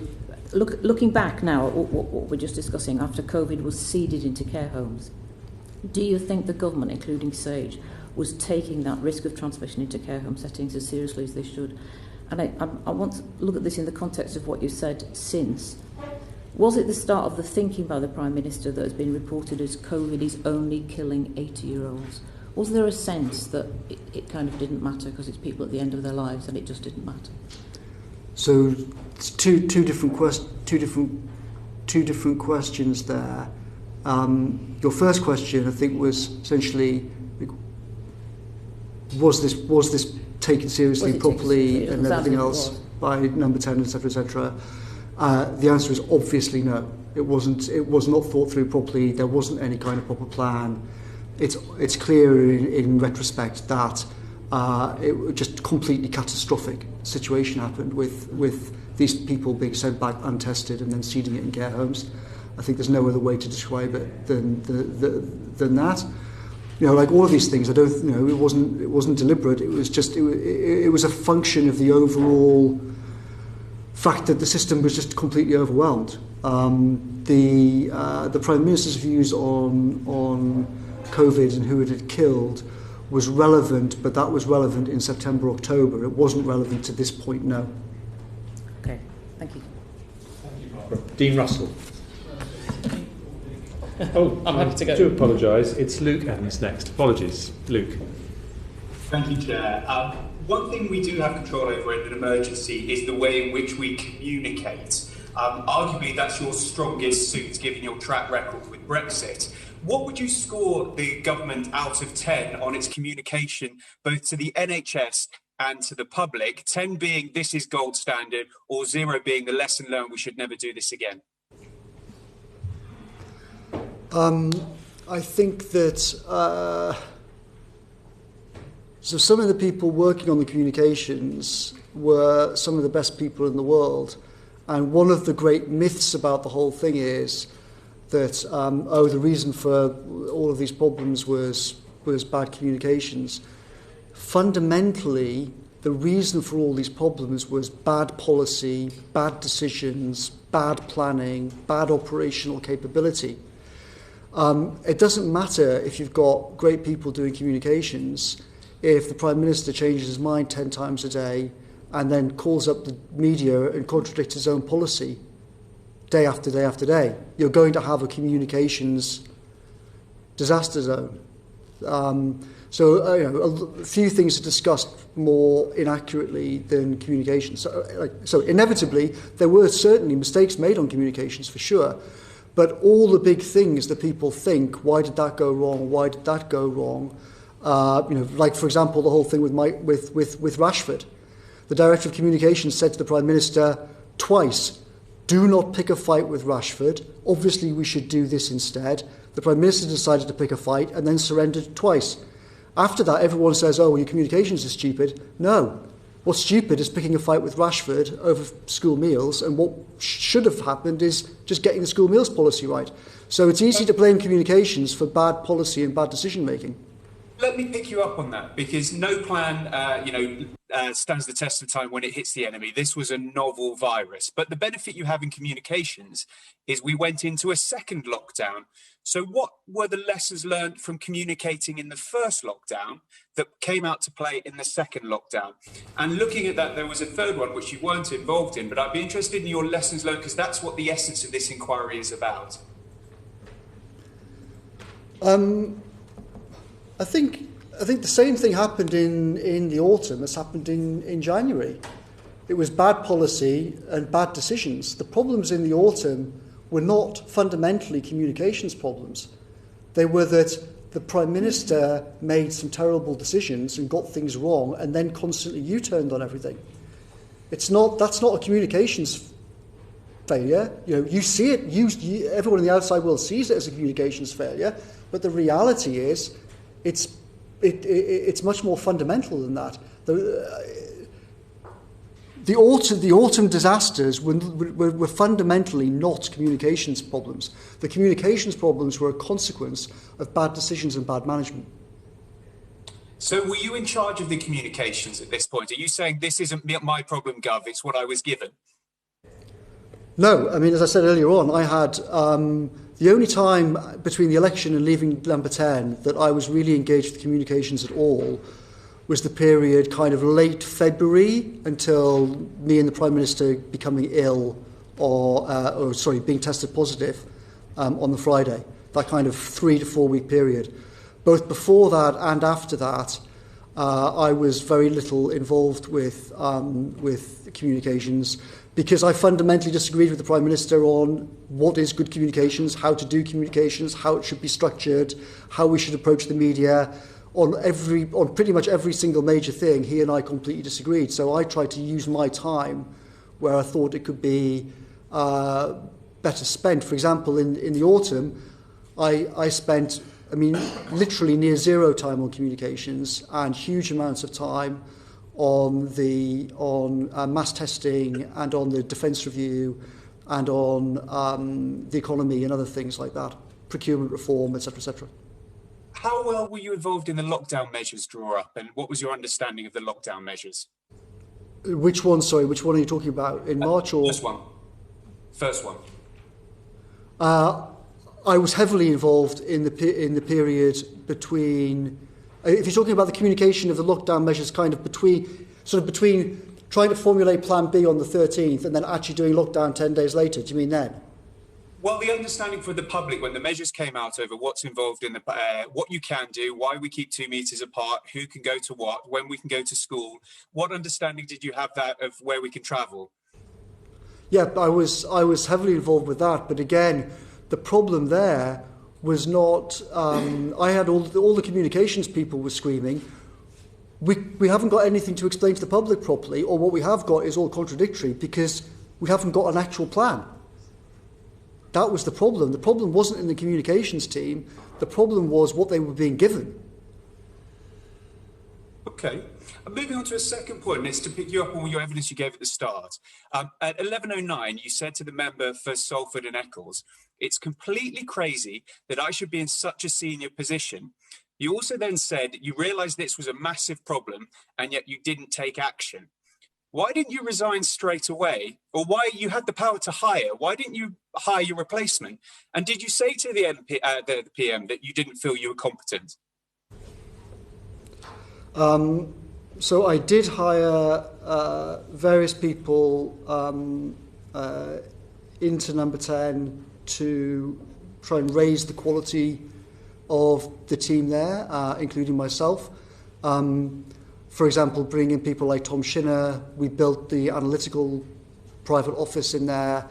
There were lots of different people I brought in to try and provide expertise and skills that I didn't have and which also didn't exist in Number 10.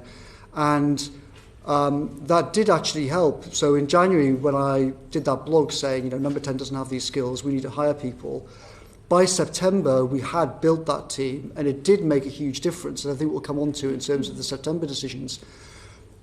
Terrible decisions were made, but they were made for completely different reasons than they were made in March.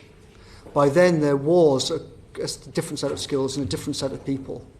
In terms of why should I have resigned, as I said, arguably I should have resigned in March. Arguably I should have resigned in May. And I should definitely have resigned in September.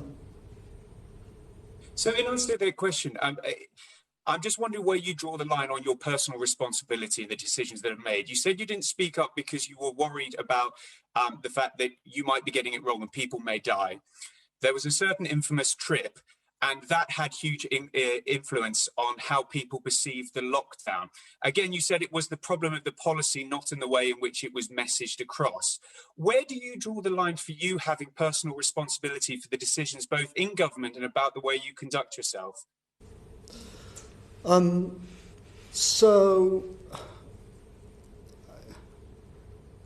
I think I should probably explain some things about this that were not put into the public domain at the time in the Rose Garden, because that whole episode was definitely a major disaster for the government and for the COVID policy. So I'll explain something about it and then and why we got things so wrong.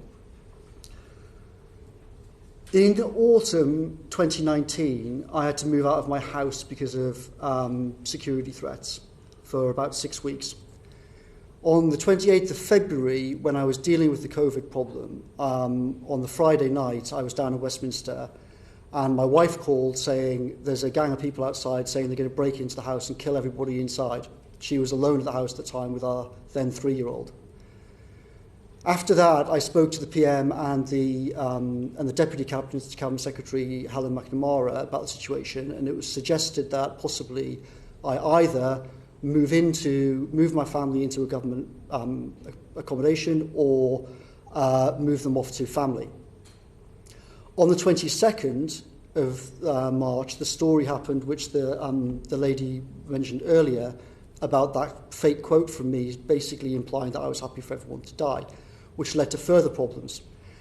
After that weekend, I then said to my wife, right, we've been discussing it for a month. We've got to get out of here on Friday. So before the whole thing happened with the Prime Minister being sick, my wife calling up on the Friday and everything else, it had already been decided that I was going to move my family out of London, regardless of the COVID rules. That was discussed with people in the Cabinet Office and with the private office. Now, what happened is, because of this, we kept the whole thing very quiet. Almost nobody in Number 10 knew about it for obvious reasons, because I didn't want the same problems to pop up at my parents' house up in Durham. When the story then came out, the Prime Minister and I agreed. When the first story came out about me, much of the story was completely wrong. It suggested that the police had spoken to me about my behaviour because of the lockdown rules and whatnot, which was completely false. The police had only spoken to me about security issues, but the media presented it as if I'd been talked to by the police for breaking lockdown rules. The whole story was crazy. The Prime Minister and I agreed that because of the security things, we would basically just stonewall the story and not say anything about it. And, I was extremely mindful of the problem that when you talk about these things, you cause more trouble for yourself. And I'd already put my wife and child in the firing line on it. So I said, I'm not talking about this, we should shut our mouths about it, and the media stories are all basically, loads of it is wrong, and ignore it. Prime Minister agreed. Then on the Monday, he was under so much political pressure and media pressure that he said, this line won't hold, we're going to have to do something about it. Now, at this point, I made just a terrible, terrible, terrible mistake, which I'm extremely sorry about. What I should have done, in retrospect, is I should have called my wife and said, listen, you and our boy are going to have to get out of London again. I'm going to have to just explain the truth about this whole thing. Get out of London, we'll hold a press conference. Instead of that, we had a kind of chaotic situation in number 10 where the Prime Minister said, we're going to have to do something, you're going to have to explain something. And I said, I'm not explaining these security things, otherwise I'm going to have everyone mobs back outside my house. So I ended up giving the whole Rose Garden thing, where what I said was true, but we left out a kind of crucial part of it all. And the whole thing was a complete disaster. And the truth is, and then it undermined public confidence in the whole thing. The truth is, when the Prime Minister said on the Monday, we can't hold this line, we're going to have to explain things, if I just basically sent my family back out of London and said, here's the truth to the public, I think people would have understood the situation, and it was a terrible misjudgment not to do that. So I take, the Prime Minister got that wrong, I got that wrong. We both made a terrible haulix of it in a very odd circumstance on the Monday. So that hopefully explains that situation and makes clear that I know that my misjudgment on it caused huge trouble. And I deeply apologise for it. Thank you, Mr. Cummings, and I'm sorry that you felt threats to your family and indeed to yourself and your safety. No one should feel that. However, this is about lessons learned. One is they're talking about coming forward and giving the truth. The second is, with regards to that, where do you see your personal responsibility on this, the media's responsibility on it, and government's responsibility to looking after the people who are being representative and making these tough decisions in a world emergency? Do you mean specifically on this particular episode, or do you mean in general? Yeah, this particular episode, because what we don't want to happen is something like this happen again that undermines public confidence. If there's ever to be another pandemic, we need to learn the lessons so that these situations are avoided. I think a fundamental lesson of it is the same as the fundamental lesson on SAGE and so many things, that openness is better. Like, essentially, we took the decision because of the security problem, and I didn't want to go through the whole thing of moving my family again and everything else. And I felt guilty about the whole thing as well with my wife. Fundamentally, that was a terrible, terrible mistake, though. It would have been much better just to come clean on the whole thing, tell the truth about it at the time, and then I think it wouldn't have been the fiasco that it became. So I guess the fundamental lesson is the default on everything should be openness.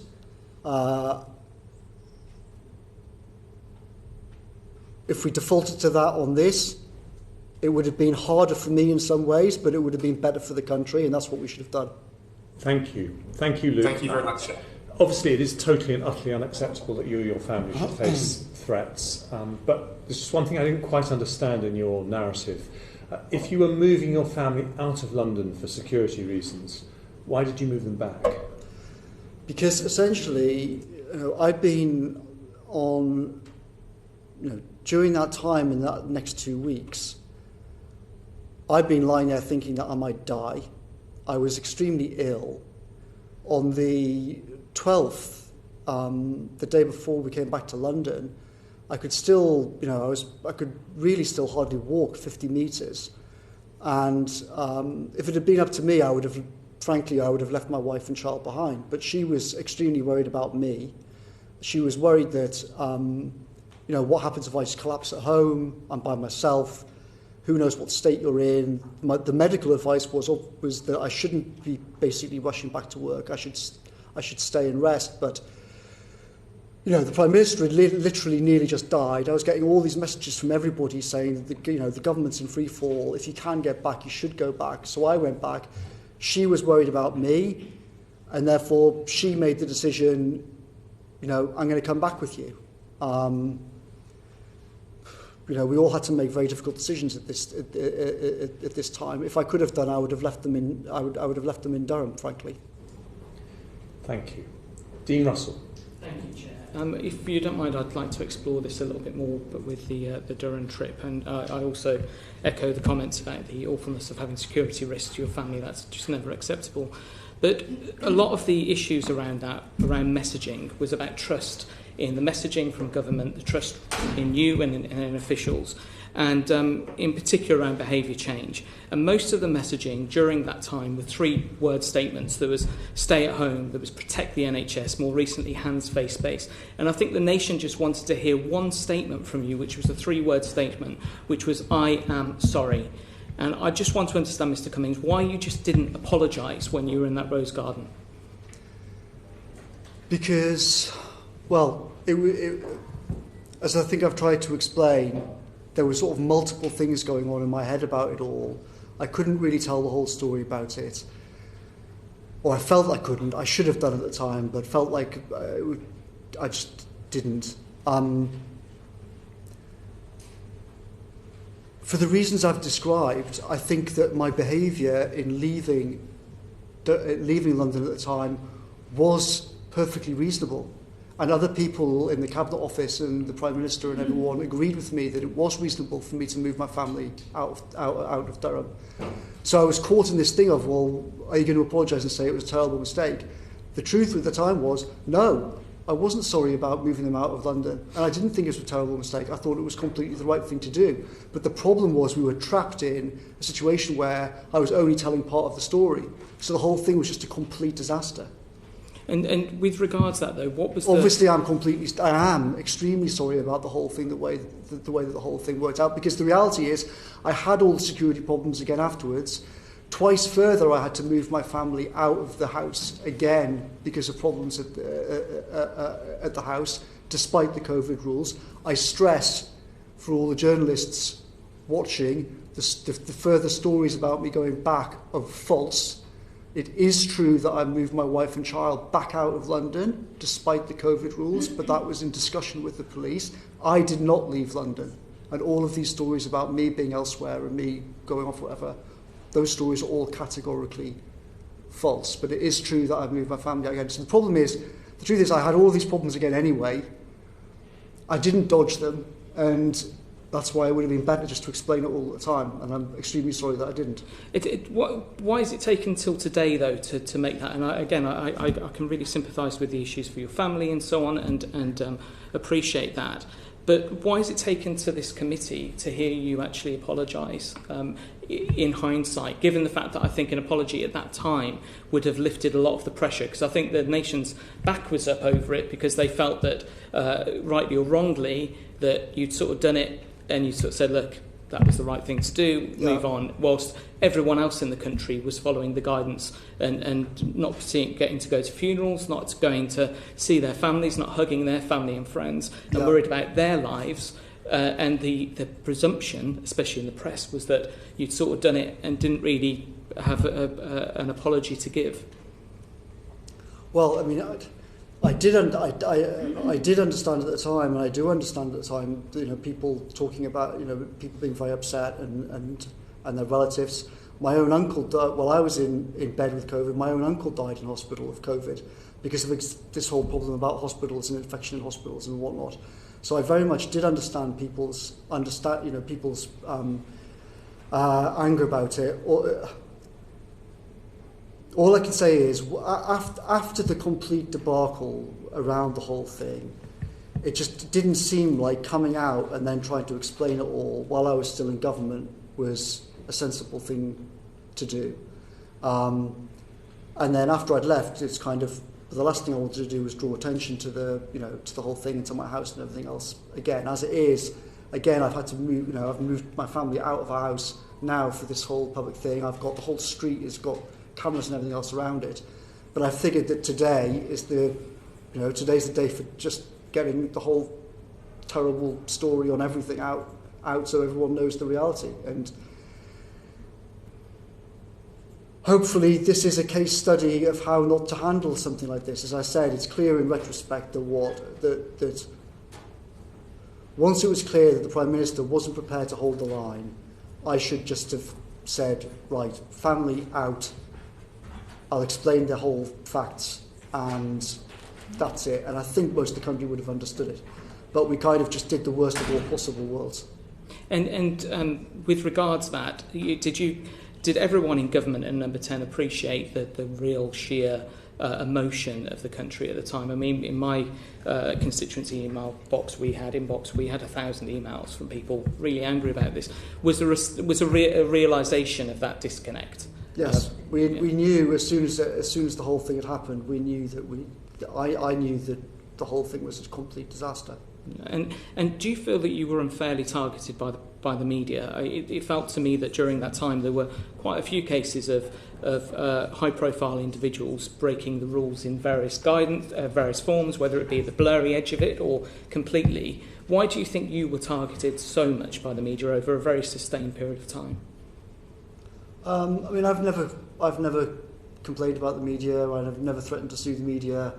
I think if you're someone like me who's in the public eye, and you say, as often as I have over the last 20 years, that as many critical things as I have about the media and how they cover important stories, then they're going to throw things back at you when they've got a chance to. Also, fundamentally, a lot of the media realised that there was a kind of tension in Number 10 between me and some of my team that wanted to try and change the culture of Number 10 away from what it's been for 30 years, which is essentially a press answering service where everything is dedicated to the media day in, day out. I regarded this as a disaster, and I wanted to try and move the whole culture of governing away from that. And there was huge tension because the Prime Minister's view is literally, you couldn't get a more diametrically opposed perspective on it. For him, he just gets up, reads the papers, says, right, what are they doing today? And then cannons around. And the media realised that there was this tension going on and that I was essentially trying to massively diminish their influence, and therefore they wanted rid of me. And so from their point of view, rationally. Okay, no, thank you for that.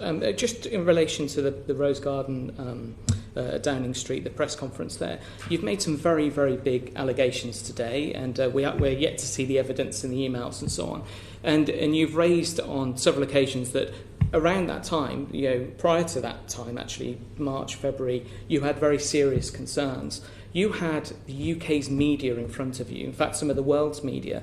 Why didn't you raise some of those concerns then, given the fact that you knew in your mind, from what you've said today, that many lives were at risk?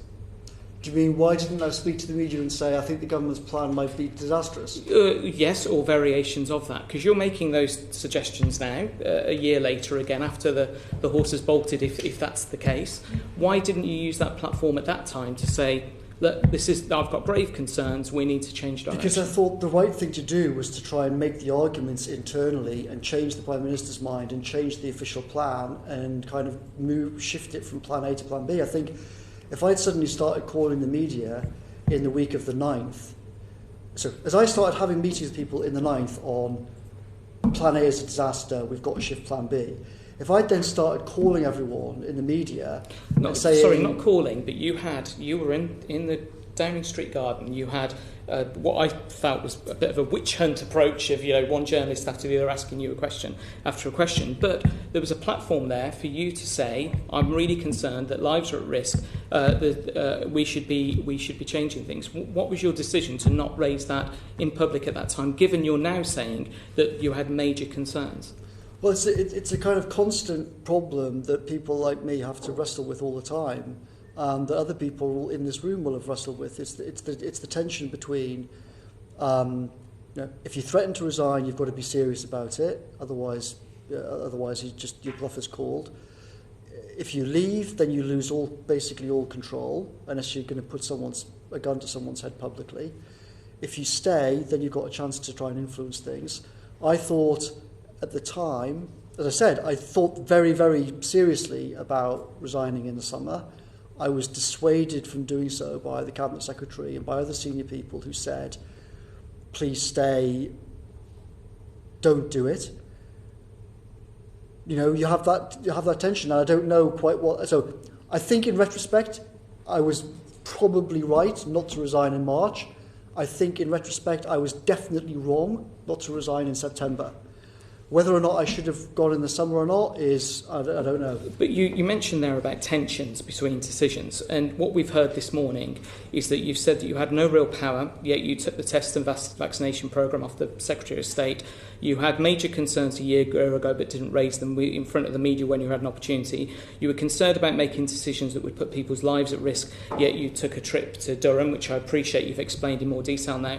Do you get that there's a, listening to this for the past 3-4 hours, that there's sort of a, you didn't have any power, you didn't have any control, you had the ear of the Prime Minister but didn't really use it, and yet on the flip side you were able to make things change. I just think from a perspective of decision making, it just, something doesn't connect there for me. Well, I think all people all over Westminster exaggerated. I think arguably they underestimated the influence that I had between July and December 2019. Arguably, they massively exaggerated the influence that I had after the election. The whole idea that I was the second most powerful person in the country and all of that, and I could just click my fingers and do this and do that and do the other, was just completely wrong. If I could have clicked my fingers and done things, there would have been a serious border policy. Masks would have been compulsory. Hancock would have been fired. We'd have done, dozens and dozens and dozens of things. What happened is, fundamentally, the Prime Minister and I did not agree about COVID. We did not agree about COVID after March. After March, he thought the lesson to be learned is we shouldn't have done the lockdown. We should have focused on the economy. It was all a disaster. I should have been the Mayor of Jaws. I thought that perspective was completely mad. I had very little influence on COVID stuff. I mean, I tried, I made arguments, but as you can see, on pretty much all the major arguments, I basically lost, did not win. What I therefore did in the summer was I brought in Simon Case to be Permanent Secretary at Number 10 because I thought the Prime Minister's not listening to me on this whole subject. Our relations are getting worse and worse. His girlfriend is desperate to get rid of me and all my team. If I bring in someone official to kind of take over on COVID, that will A, make things better, and B, maybe he'll listen better to Simon Case than he will to me, which to some extent did happen. And then I spent a lot of my time in kind of May, June, July, not on COVID, but on defence, science and technology, procurement reform, planning regulations, the economy, productivity, innovation, data, all of the civil service for all of these sorts of things. And I tried to use what influence I had on those things where either the Prime Minister agreed with me or he didn't really care, in which case I could push things on. But it wasn't really useful, me just sitting in meeting after meeting on things like quarantine, where he just didn't agree. So just for my final question, sorry for the time taken, Chair. For lessons learnt moving forward, it sounds like you were perceived to be, the chief advisor, whatever the title may be, to the Prime Minister, but your advice was not being taken. And was that because of the fact that you didn't bring people along with you to agree with your advice to then have that to get the Prime Minister to listen? What was the reason for that? Because the bit that comes to my mind is that if we go into another pandemic in a few years' time, how do we set up the structures according to what you're saying today to make sure that advice is listened to? Because ultimately, shouldn't you be effectively the canary in the mine to be able to say, actually, there's stuff coming down the line that we need to do something on? And it sounds like your advice, from what you're saying, was not taken on board, rightly or wrongly. So I think it's hard to sort of generalise about some of these things. I think on lots of stuff on COVID, actually there was a centre of gravity in Number 10 for the same view around that agreed with me, but the Prime Minister just wouldn't do it. On many issues, me, the Cabinet Secretary, the Chancellor, other senior people agreed, but the PM just wouldn't do what we advised. So I think the problem wasn't necessarily I couldn't persuade other people on lots of things. I mean, everybody was screaming on quarantine, have a policy and set it out clearly and stick to it. We cannot keep changing your mind every time the Telegraph writes an editorial on the subject. Everybody agreed with me about that, regardless almost of what they thought the real policy should be. But nobody could find a way around the problem of the Prime Minister just like a shopping trolley smashing from one side of the aisle into the other. Well, interested to see the evidence. So thank you, Chair.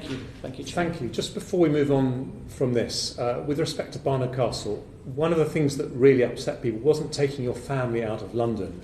It was that trip when you were up there that you said was to test your eyes, but others said was actually a birthday trip for your wife. Do you stand by that account? I think if I was going to make up a story, I'd have come up with a hell of a lot better story than that one, right? I mean, it's such a weird story that... Like the truth is, like only a few days before then, I'd been sitting in bed writing like a will, like what to do if I die. I then was thinking about coming down on the 12th, the Sunday, but I was basically too ill to do that. And my wife said, "Look, you're in a state. You can barely walk. Like, are you sure you're okay to go back to work? Are you sure you're okay to this whole thing?"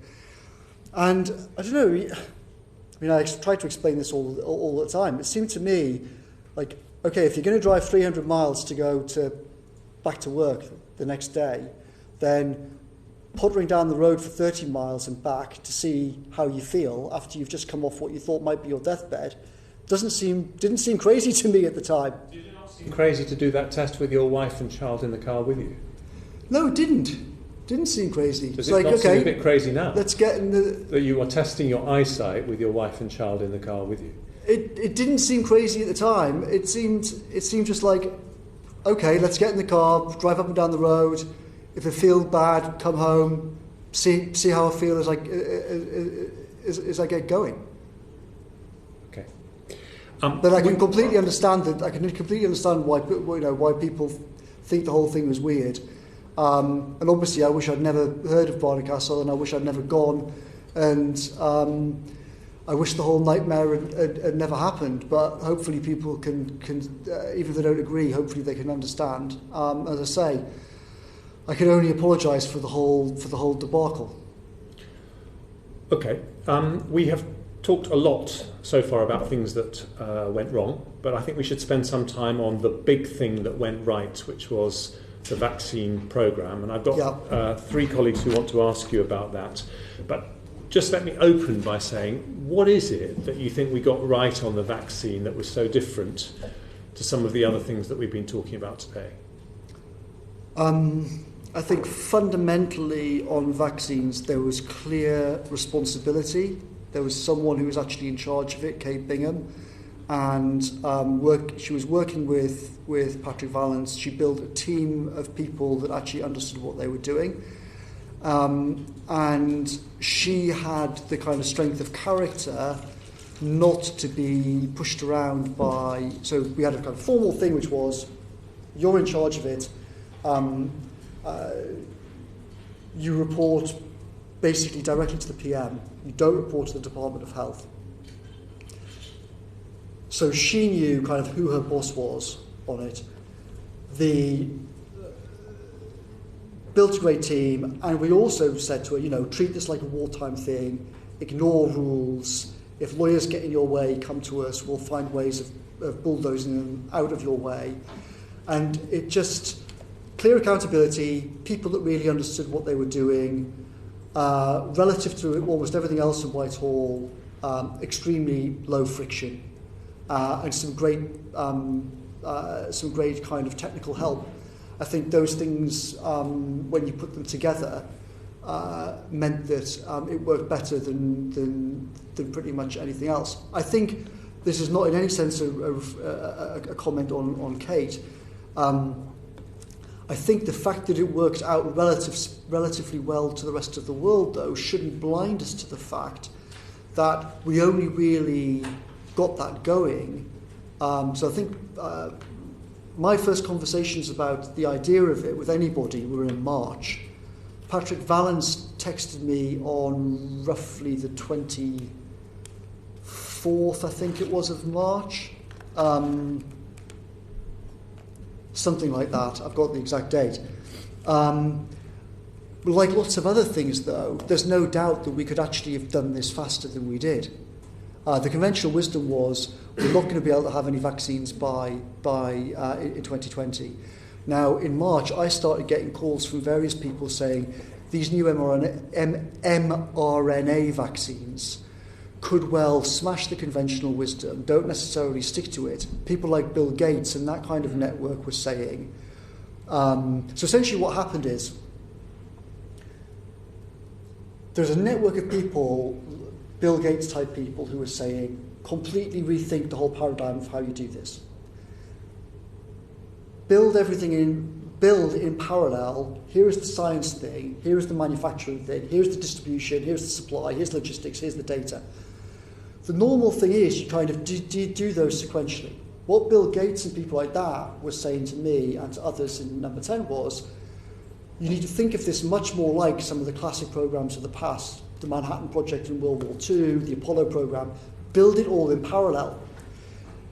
Now, in normal government accounting terms, this is completely crazy, because if nothing works out, you've spent literally billions building all of these things up, and then the end result is nothing, you get zero for it, it's all waste. But what Bill Gates and people were saying, and what Patrick Vallance and Patrick's team was saying was, the actual expected return on this is so high that even if it does turn out to be all wasted billions, it's still a good gamble in the end. And all the conventional Whitehall accountancy systems for this can't basically cope with it. You've just got to throw them all down the toilet. And that's essentially what we did. Patrick came to me and said,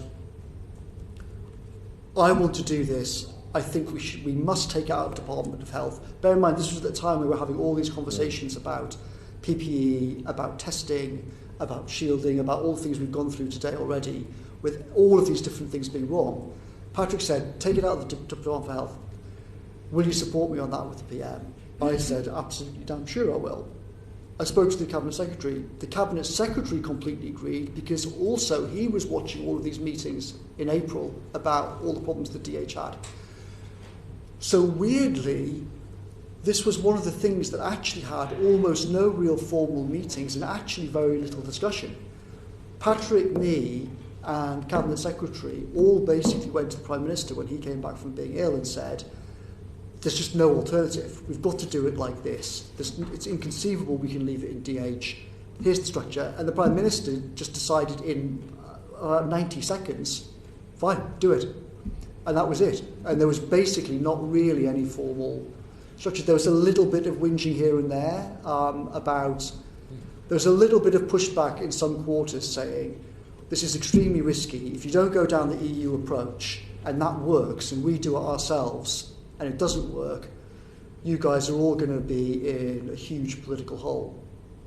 But you have to take risks. But you have to take risks. And when we looked at the EU plan, not just me, but all the people that really understood vaccines and some procurement experts that we asked to look at it all said, well, the EU plan just looks like the classic EU Brussels thing. It's going to be completely bogged down in bureaucracy. They're not going to be able to take the right financing decisions.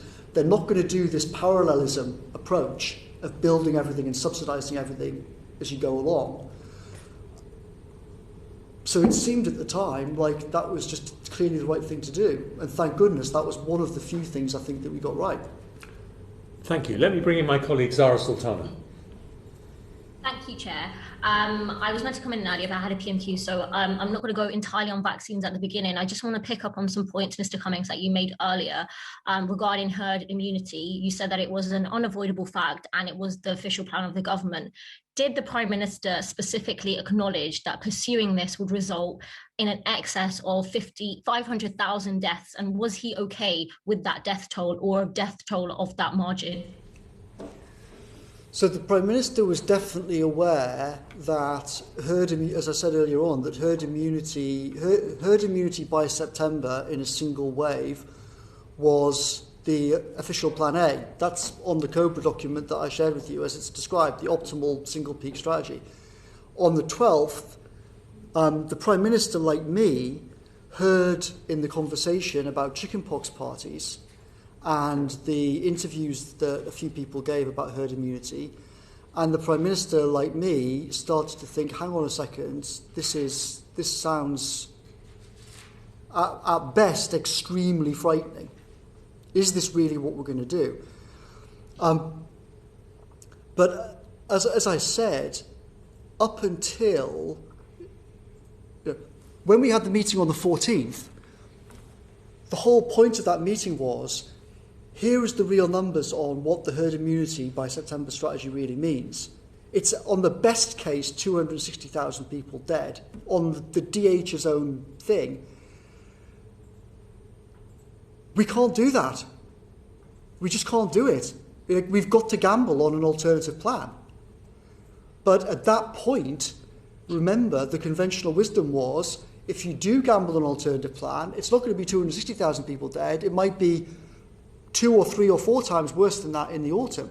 And that was the whole argument that kind of played out between the night of the 13th and when we decided to lock down by, kind of the weekend of the, 18, 19, 20, the back end of the following week. But it's completely bizarre. Everybody knows that the Secretary of State for Health, the Chief Scientific Advisor, the Chief Medical Officer were all briefing Laura Kuenssberg, Robert Peston, all the key media people in the week of the 9th on single peak herd immunity by September plan. It's totally bizarre and incomprehensible to me that the government that Number 10 would now be trying to deny that when it was officially described. It's on all the official documents, the CSA, etc., and people from SAGE all said it on TV. And the Cabinet Secretary described it as the chickenpox parties thing on the 12th. That was the whole... So I'm completely baffled as to why Number 10 is now trying to deny that was the plan.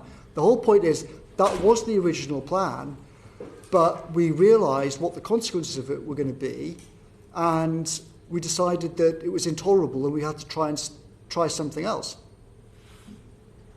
This issue and the issue of whether the Prime Minister's inactions have led to deaths was asked at PMQs, and the Prime Minister said that all of these matters will be reviewed in the course of a public inquiry, which will start next spring. You've already said that that would be too narrow in scope. Do you support the calls of bereaved families for a statutory public inquiry that's independent and led by a judge?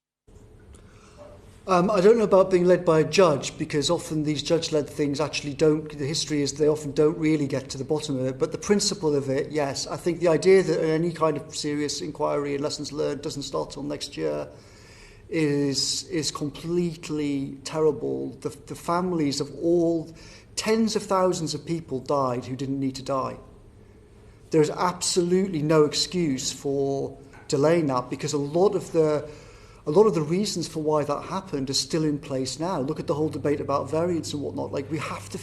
This has to be honestly explained. If Number 10 today won't tell the truth about the official plan, which they briefed the media about and described on TV a year ago, what on earth else is going on in there now?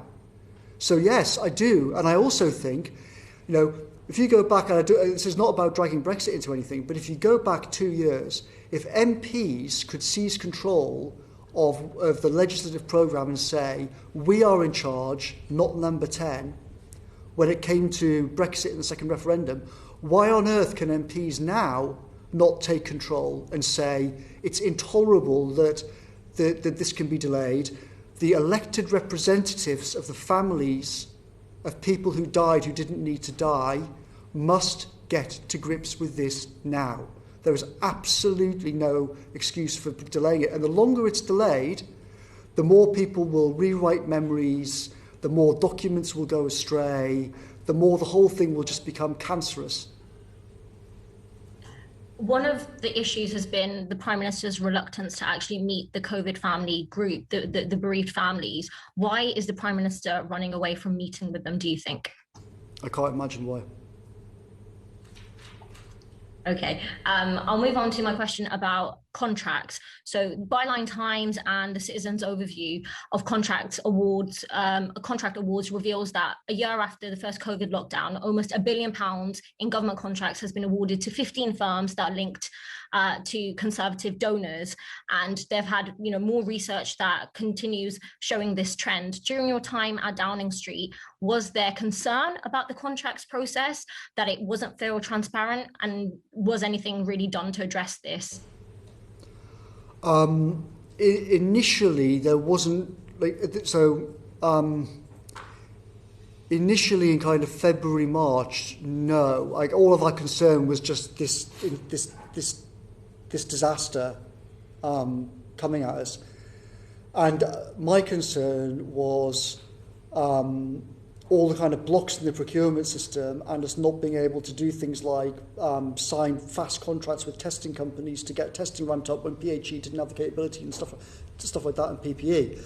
So I would say January, February, March, my concerns and most of the concerns in number 10 were really about capability and speed and buying what we needed and getting PPE to the front line and things like that. Later on, there were concerns, yes, because various stories started to come out into the media about what was happening, and then we suddenly started reading things about VIP channels and whatnot, and what were these VIP channels and who was in charge of them and how had that all been done.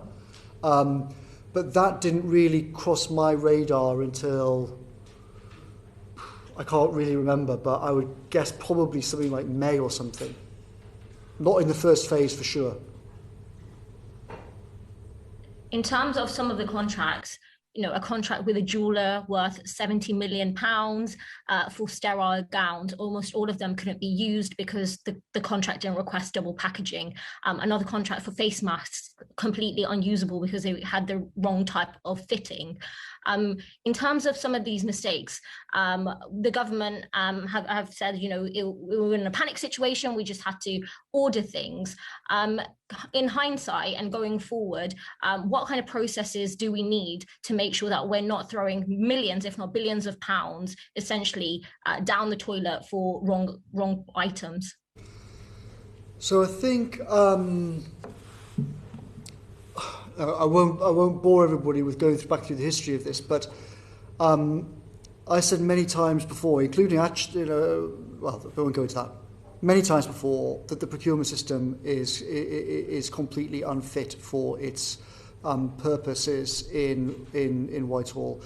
Ironically, in January and February, when I should have been paying far more attention to COVID, one of the big issues, all this media stuff about culture wars and whatnot, I had literally zero to do with any of that nonsense. One of the big issues I was dealing with in January and February was this procurement thing, and I was bringing in outside experts. There's a guy at Oxford called, he's got a very, very hard to pronounce name, Ben Fidgeberg, I think you say, to try and address this problem of how do you get a serious procurement system. The problem is that we just didn't have time to sort this out before the crisis hit. The fundamental thing is that there needs to be a legal, proper, emergency, fast-track process. And there needs to have people with the skills to execute that at speed and at scale. And a fundamental problem that you had in February, March, April was you had a legal structure with a whole bunch of horrific EU laws, and then you had a whole bunch of horrific Whitehall gold plating on top of that. And then you had a set of officials who'd only ever worked inside this system. And then you had this completely unprecedented crisis. And then you had people like me shouting, call the airlines, tell them we're taking their planes, we're flying them to China, find the nearest airfield, throw the PPE in the back, fly it back now. There was no system for doing anything like that at all. So everyone was just kind of like, can we do that? Is it legal? What happens if we do it and then everyone starts suing us, etc., etc.? So the obvious lesson, and one of the things that I spent my time on in the summer and autumn, was changing the combination of changing the legal framework and changing the kind of recruitment and the skills and the training and everything, so that you've got a set of people in place that can just do that there should be a kind of trigger point, right, where either Parliament votes on something or the Prime Minister presses a kind of button mark panic. And when that is done, you kind of move to, here's the normal process where it's fine to take 12 months over something, or it's fine to take 6 months over something, or whatever it might be. But here's the emergency system where people are authorised to just go, right, we've got to smash this, we've got to execute at scale, we've got to do it all fast. If that means just calling people up and doing handshakes over the phone and we'll get the money to you, take off now, then that's what's got to happen. But we didn't have, that just did not exist, that approach. The last question. Yes, my final question is actually about vaccines, just bringing it back to the top. You've mentioned Bill Gates, Mr. Cummings, who has vocally opposed IP waivers. And we know that vaccine production globally is throttled for many reasons, whether it's the control of vaccine supplies by wealthier countries and the hoarding of vaccines. If you were advising the Prime Minister, would you also be supporting President Biden's move to support lifting patent protection? And what is your opinion on vaccine IP? I don't really have an opinion on it. I strongly suspect that Bill Gates knows far more about this than President Biden does. If Bill Gates is saying that this is a big mistake on vaccine production, then my kind of prior view would be he's almost definitely right, and we should, at the very least, take his opinion extremely seriously. Thank you very much indeed. Greg Clark. Thank you very much, Jeremy. On vaccines, you said that it was Sir Patrick Vallance's idea to set up the vaccine task force. Is that right? Certainly Patrick Vallance had the idea. I think, like lots of good ideas, there are a few different people thinking about similar kinds of things at the same time. Certainly Patrick, I've got a text from Patrick Vallance where he texted me directly on, I think, the 24th of March. I could confirm that if anyone thinks it's relevant, where he says explicitly to me, I want to set up a vaccine task force and do it outside Department of Health, correct? I and some other people were having kind of parallel conversations with others round about the same time. And then essentially Patrick and I both spoke to the Cabinet Secretary about it. The deal with AstraZeneca, between Oxford AstraZeneca and the government, that was done before the vaccine task force was set up. Do you recall who was instrumental in bringing that to bear? My memory of it is that Patrick Vallance was instrumental in it. Right. So it was. So he was involved in both of those initiatives. Well, Patrick, before he came into government, had worked in the private sector, working literally on vaccines. So he understood and actually knew a lot of the key players involved. Certainly, my conversations on the AZ vaccine were with Patrick, and there was at one point a terrible fright that Department for Health was about to sign a contract, basically a duff contract on AZ, which would not have given us the rights to the vaccine, or would have left them questionable. And Patrick kind of intervened and sorted it out and made sure that the contract worked out properly, thank goodness. So I think Patrick deserves absolutely massive, enormous credit for his role in the vaccine task force. There's no doubt about it.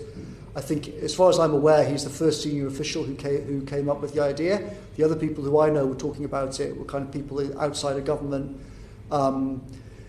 He was the first official to come up with the idea. He pushed it. He came to me. He came to the Cabinet Secretary. He made the case to the PM. And I think he deserves enormous credit from the country for his role in it. Absolutely. So in terms of lessons learned, that's clearly a very strong positive. I think you referred earlier to the idea that actually things may have been done perhaps even quicker, triumph though it was. And I think you were referring to starting human challenge trials earlier. Was that something that was contemplated? And tell us about the history of that suggestion. So I think... to stress, this is not my idea. So this is not like some idea that I think that I've come up with, which is a good idea. It's not. It's essentially the idea is that normally, obviously, for any kind of vaccine thing, you have a whole testing process, and you've got to take quite a lot of time to go through it all, because you've got to make sure, if you've got a disease that's killing, say, 1 or 2% of the population, then you've got to make sure you don't have a vaccine which kills more than that. However, for something like this, I think from the point of view of like overall human civilization, how could we have done better? I think it's unarguable of what should have happened. The companies doing mRNA vaccines basically created the vaccine itself in literally hours in January. Hours. What should have happened is that governments like America and us should have gone to those companies and said, right, we're going to take your idea, we're now going to have what's called human challenge trials. We will pay 5,000, 10,000 people, and we'll pay you to be injected with COVID. And then you have some kind of control system where you're injected with COVID, some of you get this vaccine, some of you don't get this vaccine, and then everyone takes their chances. And then, if you die, your family will get £1 million or whatever, something like that. That would have obviously been the best thing to do. And if we'd done that then, we could have hugely cut the time, I think, for doing this. We could definitely have got vaccines in people's arms by September.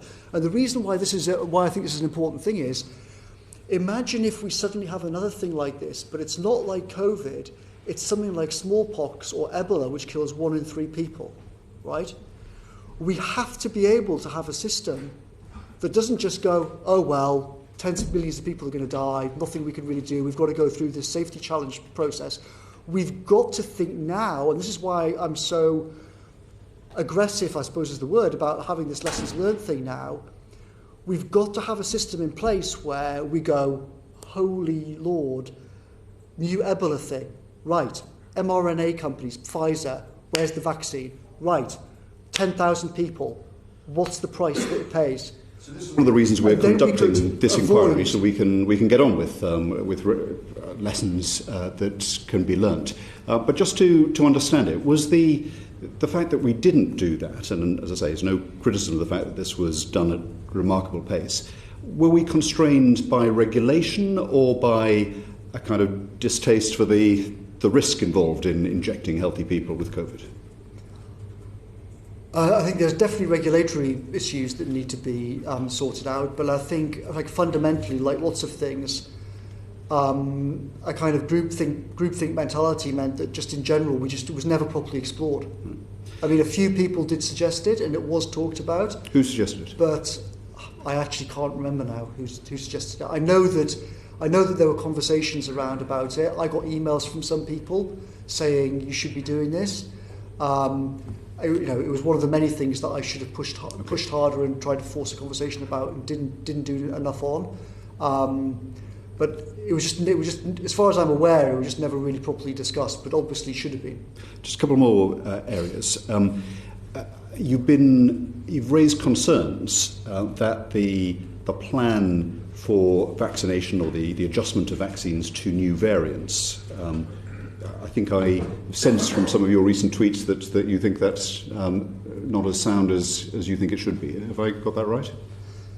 Yeah, I mean, obviously I'm not in government anymore, but I talk to people who are involved with it, and people have just expressed concern to me that since Kate Bingham left, that the kind of normal entropy process of Whitehall has got its fingers on the thinking and the operations around this, and there hasn't been the kind of very aggressive approach that some inside government want about thinking through the danger of variants and how to make sure that the vaccine task force is ahead of the game on the whole thing. I mean, I can't go into any details because I'm not aware of them, but I've had senior people express this concern to me.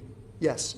Is that a personnel or an organisational concern? So what's happening? Is the kind of the forest sort of creeping back into the clearing? I think it's a combination of both, yes. I think there's been a shift in personnel as far as I understand it, and concerns about the organisational setup. Right. You've spoken very positively about Kate Bingham's role in this, as well as Sir Patrick and others. She went through a difficult time in the autumn, in which she was being criticised roundly from a lot of quarters, and some of that briefing was alleged to come from Number 10. Were you aware of that at the time? Did you pick up that this was a problem? I was aware that there was briefing against her. I was told at the time by officials that they thought that most of this had come from DH, but like most of these things, one never really got to the bottom of it. Certainly nobody who you could describe as being part of my core team obviously was involved with that, and nobody. I asked all of them, do you know where this is coming from and what's going on? And the closest we got to is essentially people in the system kind of feeling either their noses put out of joint or jealous about her profile or whatnot. Lots of outside. One of the bad things that happened was lots of outsiders who came in to volunteer to help. The same thing happened in terms of test and trace.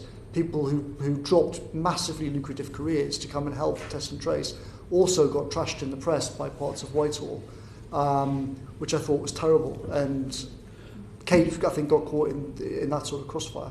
So you're not aware of any particular briefing against her from Number 10, but conversely, there was radio silence from Number 10 in terms of defending her. And my understanding is that she had to threaten to go on a broadcast round personally before there was a response from Number 10.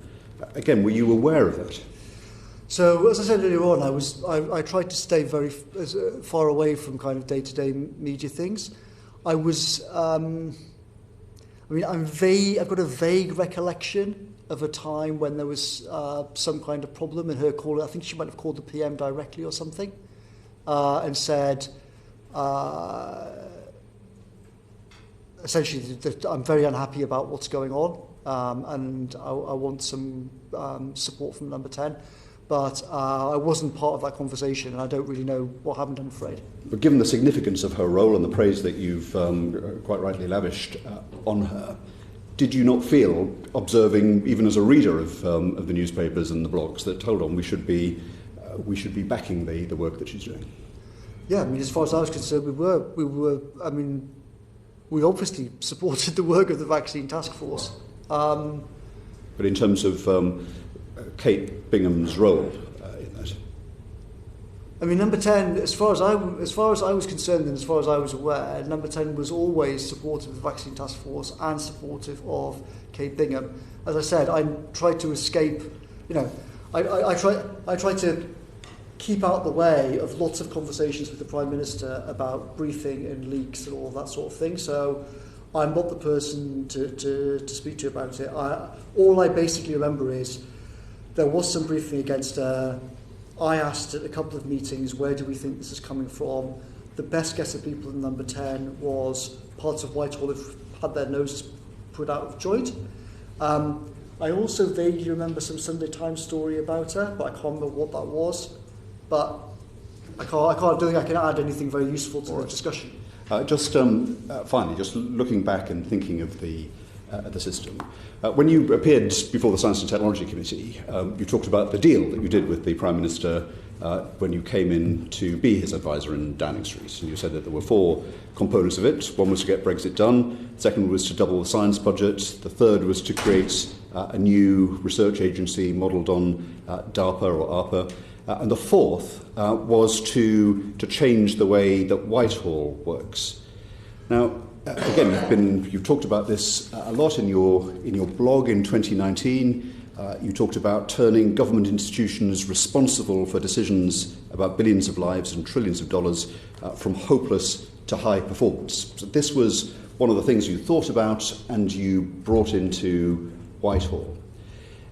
Looking back, as we are and as you can now, some of the failures have been organisational and operational. The fact that we had to stop testing in the community because we didn't have enough tests. The fact that we ran out of tests in September. Why did something that was such a priority, in which was part of the deal for you being in Downing Street, why was it not possible to have made good progress on that during the 9 months that you were there, say from July to the spring of 2020? Well, I mean, July 2019 to the election was essentially just completely dominated by the constitutional crisis over Brexit, and we didn't have the bandwidth or the real authority to start trying to change all sorts of things in terms of Whitehall. We had to be very focused in what it was that we tried to change. So, for example, we did change the whole decision-making structure around the negotiations and around Brexit.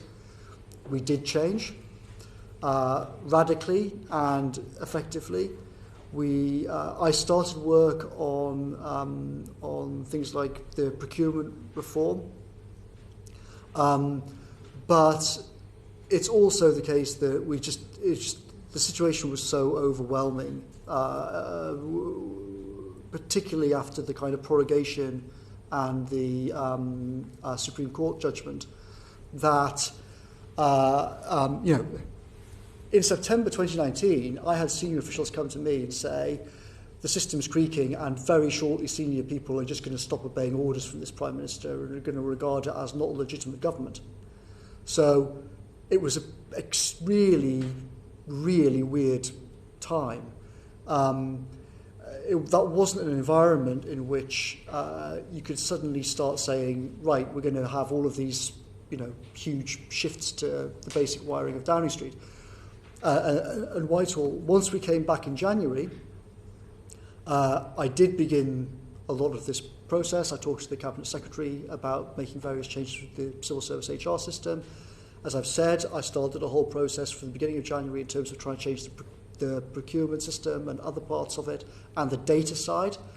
The problem was that we basically only had a kind of 6 weeks for going back the first week of Jan to COVID sort of completely overtaking everything from kind of mid-February to change things. Now, one of the things that did happen, which was relevant to the September decision, was building the what's known as the Analytical Private Office in Number 10, which I think will be a permanent institution and will become a permanent part of how every subsequent Prime Minister works. I think no one in their right mind would possibly get rid of it, and everybody involved with it knows it's been a great success. So I think that is that shows, if you read the media, you'd think that this was all some huge row between me and all the officials and everyone hating it and everyone screaming at each other. But the truth is, pretty much all the good senior officials completely supported me on that and helped to help me do it, and it was a joint enterprise. It wasn't Cummings against the system. It was all sensible people realised that this was a huge gap in Whitehall capabilities, and we had to try and change it, both structurally and in terms of the specific skills. Okay, thank you. Thank you. James Davis. Thank you, Chair. Thank you, Mr. Cummings, and I think your 6th hour in front of the committee. Feels like 1 minutes. You've talked about the success of the vaccine task force. Are there lessons to be learned from that can be applied across government? Certainly, I think, as I said, some of the core principles of who is actually responsible for the team. Jeremy knows, Greg knows, the British state is set up almost by design to create a dysfunctional system, because you have to go out and potentially resign over things that are being done, and you cannot fire a single person apart from your spads in the department. Nothing that works well literally nothing that works well in the real world ever works like that. It's a completely crazy system. So you have a system in which responsibility is by design diffused and no one knows who's really in charge. One of the key things in the vaccine task force was we tried to just keep things very simple and to have it. How do really good things work? You know who the boss is. It's her team. Kate is going to pick the people. Patrick's going to give scientific advice. And if it turns out that Kate Bingham is no good, we'll get rid of her like that and we'll put someone else in who is responsible, etc., etc. That was the whole reason for the approach. She picked the team. She did a good job in picking the team, and everyone knew that they were working for her. They weren't working for Hancock. They weren't working for the Permanent Secretary in DH. They weren't working for the Cabinet Secretary. And that very, very simple principles are the core of the difference between well-run organisations and badly run organisations. Mm-hmm. So I think there's obvious lessons to learn. The problem is that in much of Whitehall, it kind of suits everybody to be in the Spider-Man meme of everyone pointing at each other and saying, well, it's him, no, it's him, no, it's him, no, it's him. And changing that is, even after a disaster on the scale that we've seen, it's going to be a really big job to have those conversations like, well, is the Secretary of State actually in charge of this? Can they really do that? Because the Cabinet Secretary, a lot of people are going to have criticised Mark Sedwell, but Mark Sedwell was perfectly within his rights to say to the Prime Minister, Matt Hancock is the Minister responsible, and he was correct. But we were also correct to say, but so-and-so is in charge of this and so-and-so is in charge of that, and I can't fire them. Like, fundamentally, the only person who could fire them is the Cabinet Secretary, and the only way that happens is if the Prime Minister tells the Cabinet Secretary to fire them. You know, so the whole thing doesn't work if it's like that. Okay, so moving on to COVID therapeutics, obviously success in that field, but you have said previously that funding bureaucracy held back progress. Yeah. Can you tell us more about that and how those issues were overcome? In February, March, various scientists and entities came to Patrick Vallance and me and basically just said, you know, that there's a standard kind of scientific funding process. It takes a long time to get through, but we're in this wartime situation. Can you basically bulldoze some of the rules out the way? Can you speak to UKRI, etc., etc.? We did do, both Patrick and I talked to UKRI and other parts of the system and said, here's what the blocks are, A, B, C, D, can you try and scupper these and basically create like a fast track process. So if people like Paul Nurse call up and say, we can do blah, you can just go, right, how much 10 million done, how much 20 million done, etc., etc. And I think that was, it certainly wasn't perfect, but it did change quite dramatically, kind of February to April. Okay. And the recovery trial has been respected around the world in its success. What do you put their success down to? I think similar sorts of principles, clear responsibility, some great people in charge. There's a guy called Jeremy Farrar, I think, who played a critical role in it. I mean, part of my job is I know far more about the things that went wrong, if you know what I mean, the things that went right. Like, if things seemed to be going right and people were saying that's okay, I had so many other things to deal with that I kind of didn't really go into it. So the recovery trials I don't really know very much about because people just said it seems to be going well. I only got involved with Jeremy Farrar if he called me up and said I've hit the following problem. Otherwise, I just kind of let people get on with it. Okay. Now, these are UK-wide endeavours. One of the criticisms has been the disjointed approach across the UK with devolved administrations in particular. What do you recall of discussions over using public health legislation with respect to, or in comparison to civil contingencies legislation? Again, my memory's pretty hazy, but fundamentally, the Cabinet Secretary said the Civil Contingencies Act is essentially useless. It was drafted back in the 70s. It's had a few tweaks, but it's completely unfit for its job. If we try and rely on lots of its powers, we face a problem that various people who don't like it will go to the courts and will suddenly be bogged down in judicial reviews at a time when, you know, we haven't got 3 weeks to go to a court, even on a fast-track process. So that was a big problem, and that's basically why we introduced the kind of emergency coronavirus bill. Again, one of the reasons I think now for why you guys are right to be having this inquiry is that upgrading the whole Civil Contingencies Act is a critical thing.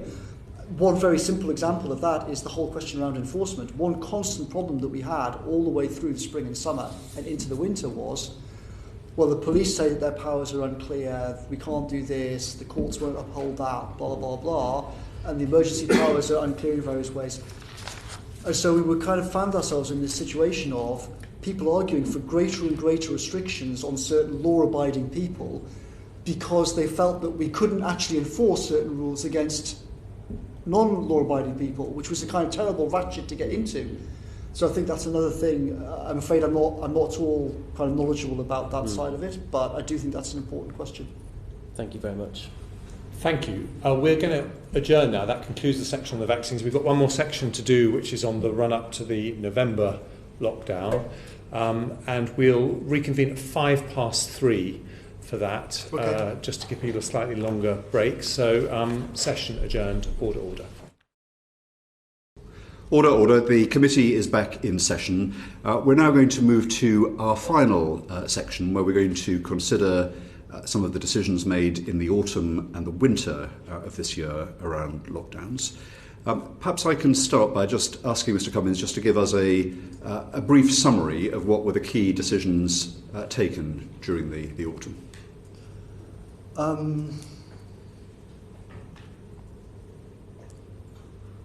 Well, I guess the most significant were that mid-September, Sage and Patrick Vallance advised that we take rapid action and do some kind of short, sharp burst because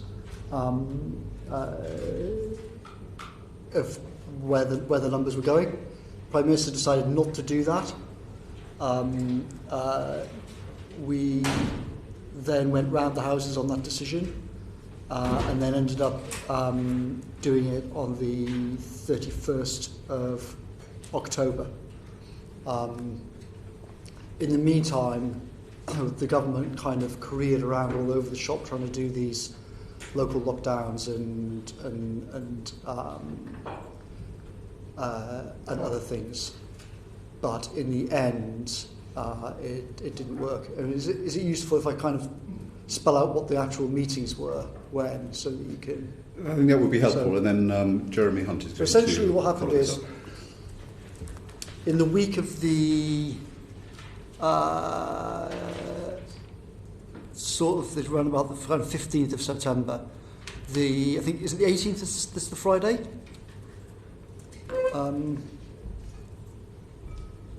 Think so.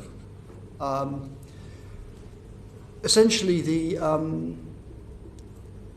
so Patrick Vallance and Chris Whitty came to Number 10, and they said, we and Sage think that we need to consider a kind of 2-week or possibly longer lockdown. Bear in mind that back in the summer, when we were discussing the whole kind of reopening plan, I asked Chris Whitty, what do you think the chances are that we'll have R over 1 again by September and back to problems? He said, I think that if before the schools go back, probably R will be below 1, but it's over 50% likely that R will be over 1 if you bring the schools back in September. Many of us had said in the summer to the Prime Minister, do not tell everyone, get back to work. Don't do this whole everyone go back to work thing and COVID's over and whatnot. But at that point, his main concern was about the economy. So over July, August, obviously, the whole impetus of the government was to try and pretend that we could get back to normal. So 17th, Patrick and Chris come to Number 10 and say we should lock down. I say to the Prime Minister, quote, the lesson of the first wave was earlier the better when dealing with exponentials like this, unquote. Then on the Friday, there was a long discussion of it with the PM, and essentially at the end of that, he decided we're not going to do anything. So I said, listen, we all lived through the March horror, and I've got a dreadful feeling about this, that we're making the same mistake. I said, before you make a final decision on this, I want to do something that sounds a bit weird. I want to have another meeting on Monday where what we do is we imagine the meeting is the end of October, and we'll have all the documents presented to you. So I'm talking about kind of Monday the 21st, I think it is. So the meeting itself will be on Monday the 21st of September, but we will set the whole thing in the future at the end of October. And we will look at the data with what is our best guess that this is what the situation is going to be like at the end of October, and talk through all of that. Because if you're going to look at that then and then decide to lock down, we should do it now. That's the whole lesson of March. Cabinet Secretary says, I completely agree, that's a very good idea, we'll get the data team on it, etc., etc. So the data team, which in February, March didn't really exist, it was Ben Warner. By now, there was a really, really good team of a sort of mix of officials and SPADs in number 10. They crunched all of these numbers with Sage data and other stuff over that weekend. Then on the Sunday evening, there was a meeting with a combination of Sage scientists and some external people. By this point, unfortunately, the Prime Minister was listening to various people who were saying things like, there's already herd immunity in the population, there won't be any second wave, etc., etc. So we had this meeting in the Cabinet room Sunday evening. Patrick and Chris gave their view. A guy called Hennigan and a woman from Oxford called Professor Gupta, I think it was, gave the kind of don't lock down view. John Edmonds said, who was on Sage, surely we're going to learn the lessons of March. Here's what the data's going to be. You are not going to. The only logic of not doing a lockdown then will be that you're not going to do it at all. There's no way that you're going to make that decision. Just do it now, otherwise it's all going to be worse. Prime Minister said, I'm not persuaded of that. We then had the meeting where the kind of hypothetical meeting in the future, and there was a brilliant young woman called Catherine Cutts, who we brought in from outside Whitehall, who kind of presented all of this data. So we set it all out to the Prime Minister. Here's the stuff. So remember, there's a huge contrast at this point to what I was describing in March. In March, no testing data, no proper data system, me scribbling things on a whiteboard with an iPhone. By now, you've got a completely professional team really on it. They've got all the testing data, they've got all the NHS data, it's all really clear. They set it all out. And it's just, from some of our point of view, just completely obvious that in this hypothetical point, 5-6 weeks hence, when we're looking at that, we are now days from the point at which you've got no further, you're going to have to act now, or you've crossed the tripwire whereby the NHS is going to get smashed again. That's what all the data is showing us. And the Prime Minister wasn't persuaded about this. I said to him, the whole lesson of what happened before is that by delaying, the lockdown came later, it had to be more severe, it had to last longer. The economic disruption is even worse anyway, and will have killed God knows how many thousand people in the meantime who've caught COVID, who wouldn't have caught it if we act now. Surely we've got to learn the lessons from the past. And Prime Minister decided no and said, basically, just going to hit and hope. Let's pause at that point and we'll go into some detail. I'm going to start with Carol Monaghan before I go to Jeremy Hunt. Carol. Thank you, Chair.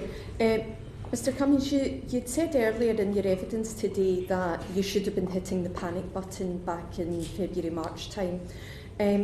So we're now talking September, we've learned lots of lessons. As you say, we've got a handle on things. Yeah. Were you hitting the panic button in September? Yes. And was the Prime Minister aware of how seriously you were taking things at that point?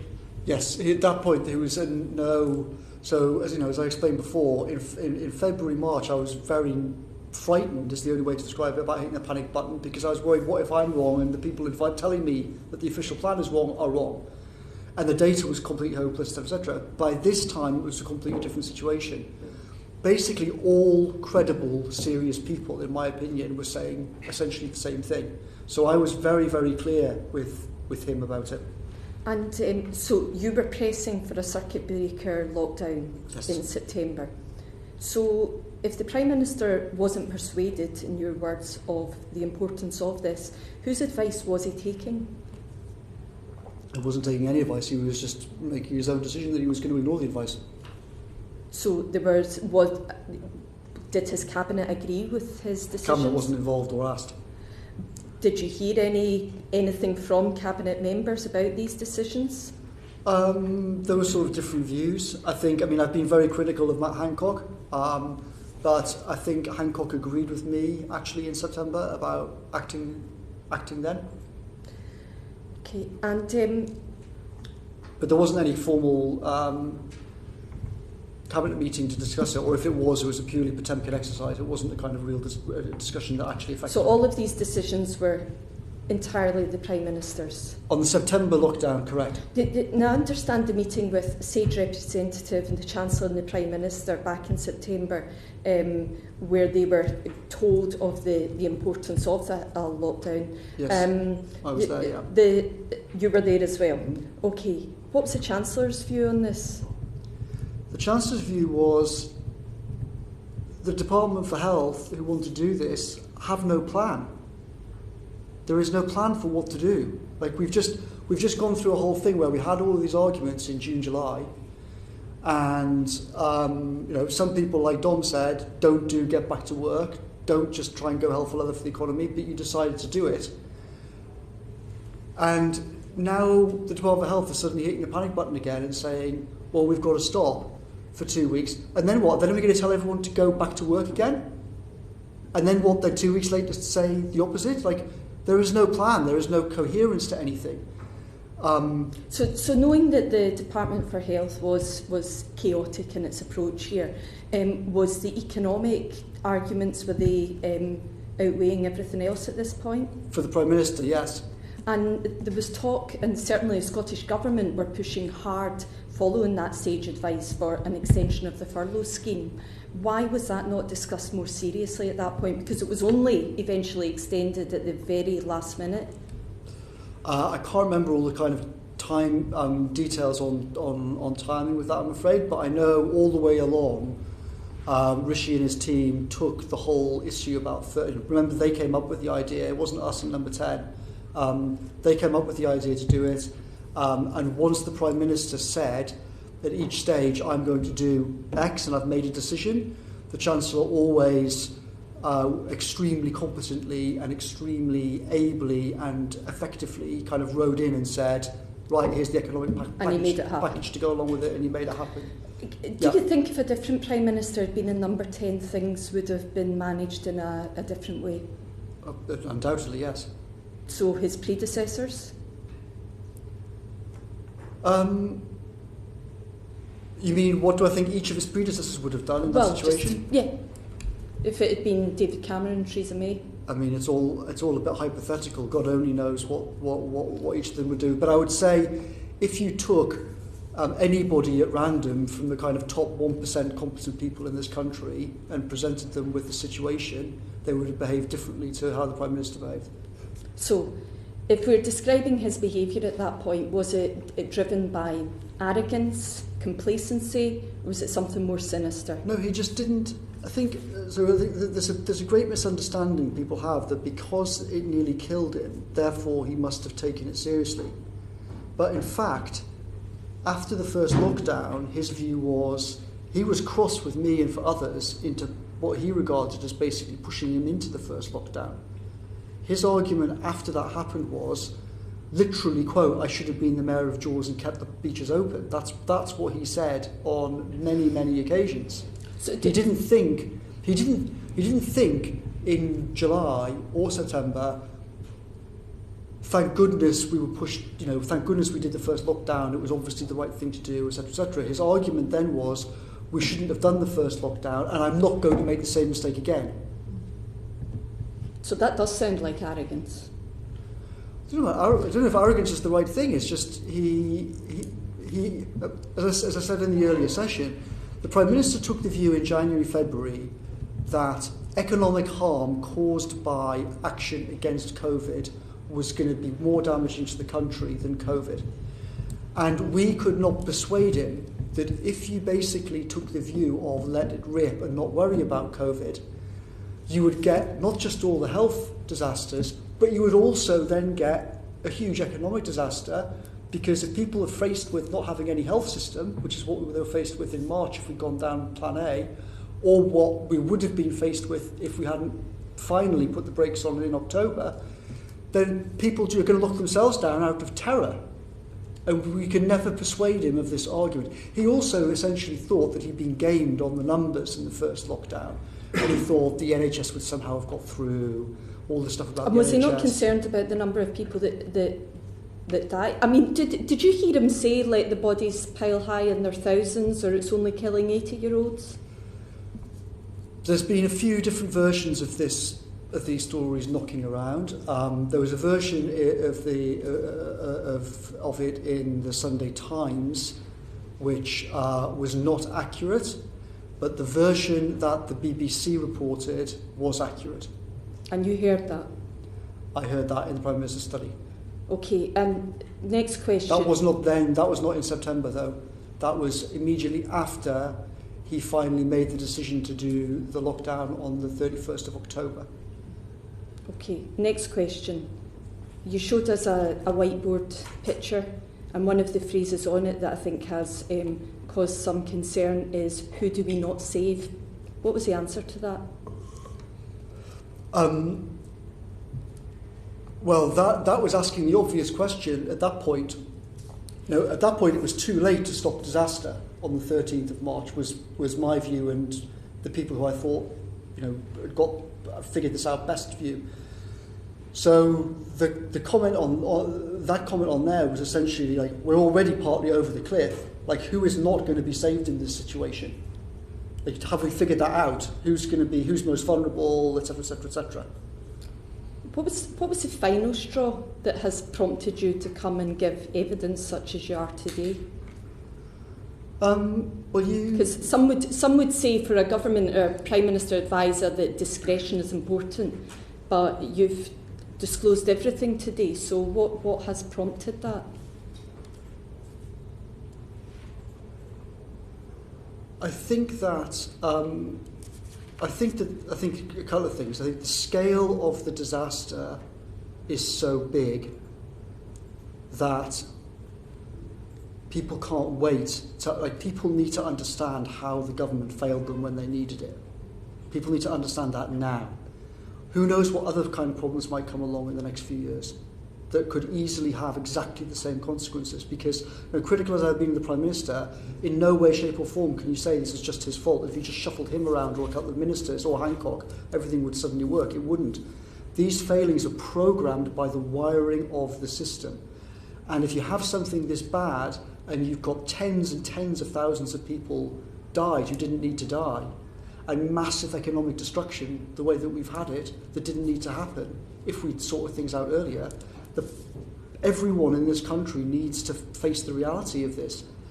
And secondly, it's become clear over the last couple of months that, contrary to when I spoke to the Prime Minister about it last year, in the summer, he has clearly changed his mind and is now desperate not to face up to this and not to learn the lessons.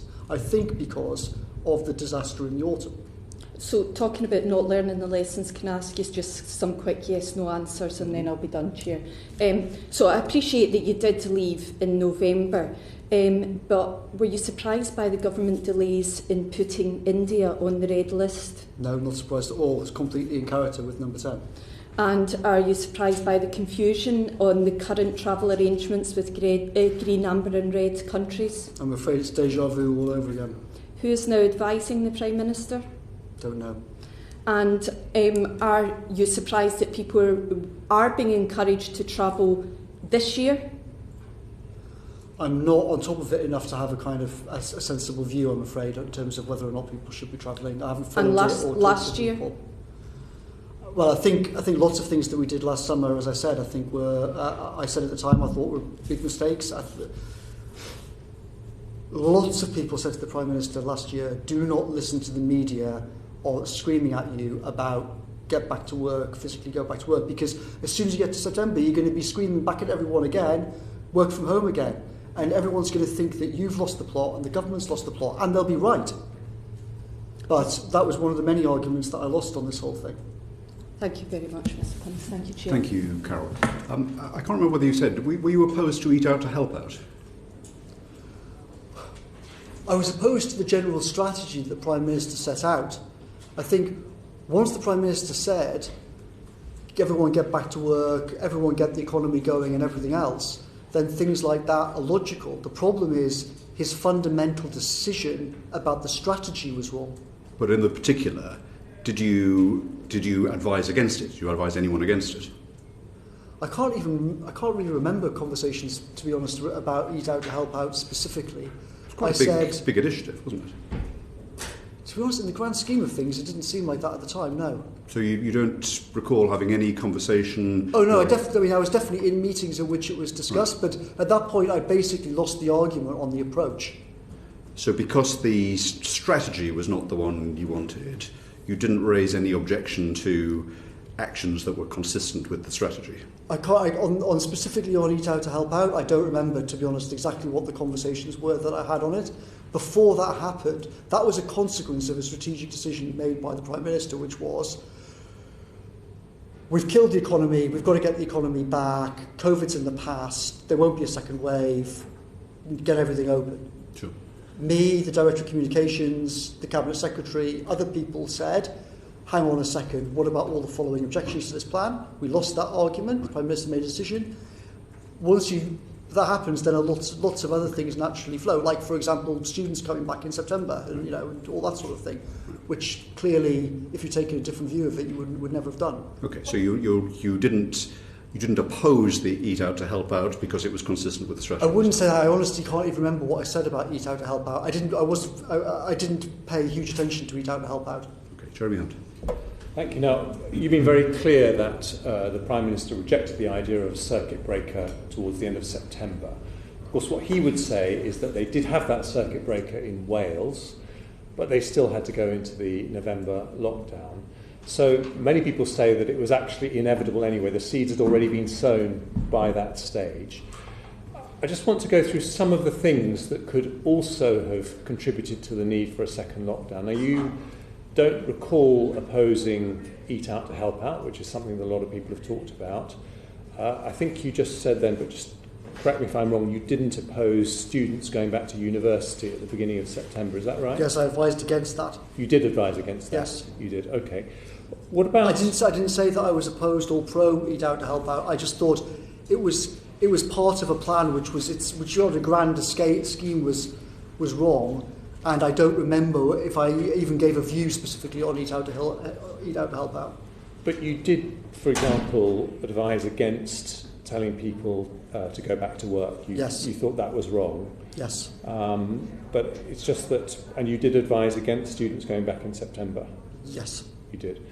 And not sure about Eat Out to Help Out. Can I ask you about the high numbers of infections that were circulating on NHS hospital wards? So NHS data now says that about 8,700 people died having picked up infections inside hospitals, and we were obviously very sorry to hear about your uncle earlier on. Did you advise that we needed to bring forward the weekly testing of NHS staff, which wasn't actually introduced until November? Yes. And there were many meetings on testing of NHS staff. One of the things that I spent a huge amount of time on was trying to get these LAMP and lateral flow tests going, so that NHS staff could basically have like a test a day for everybody in the NHS if they wanted to.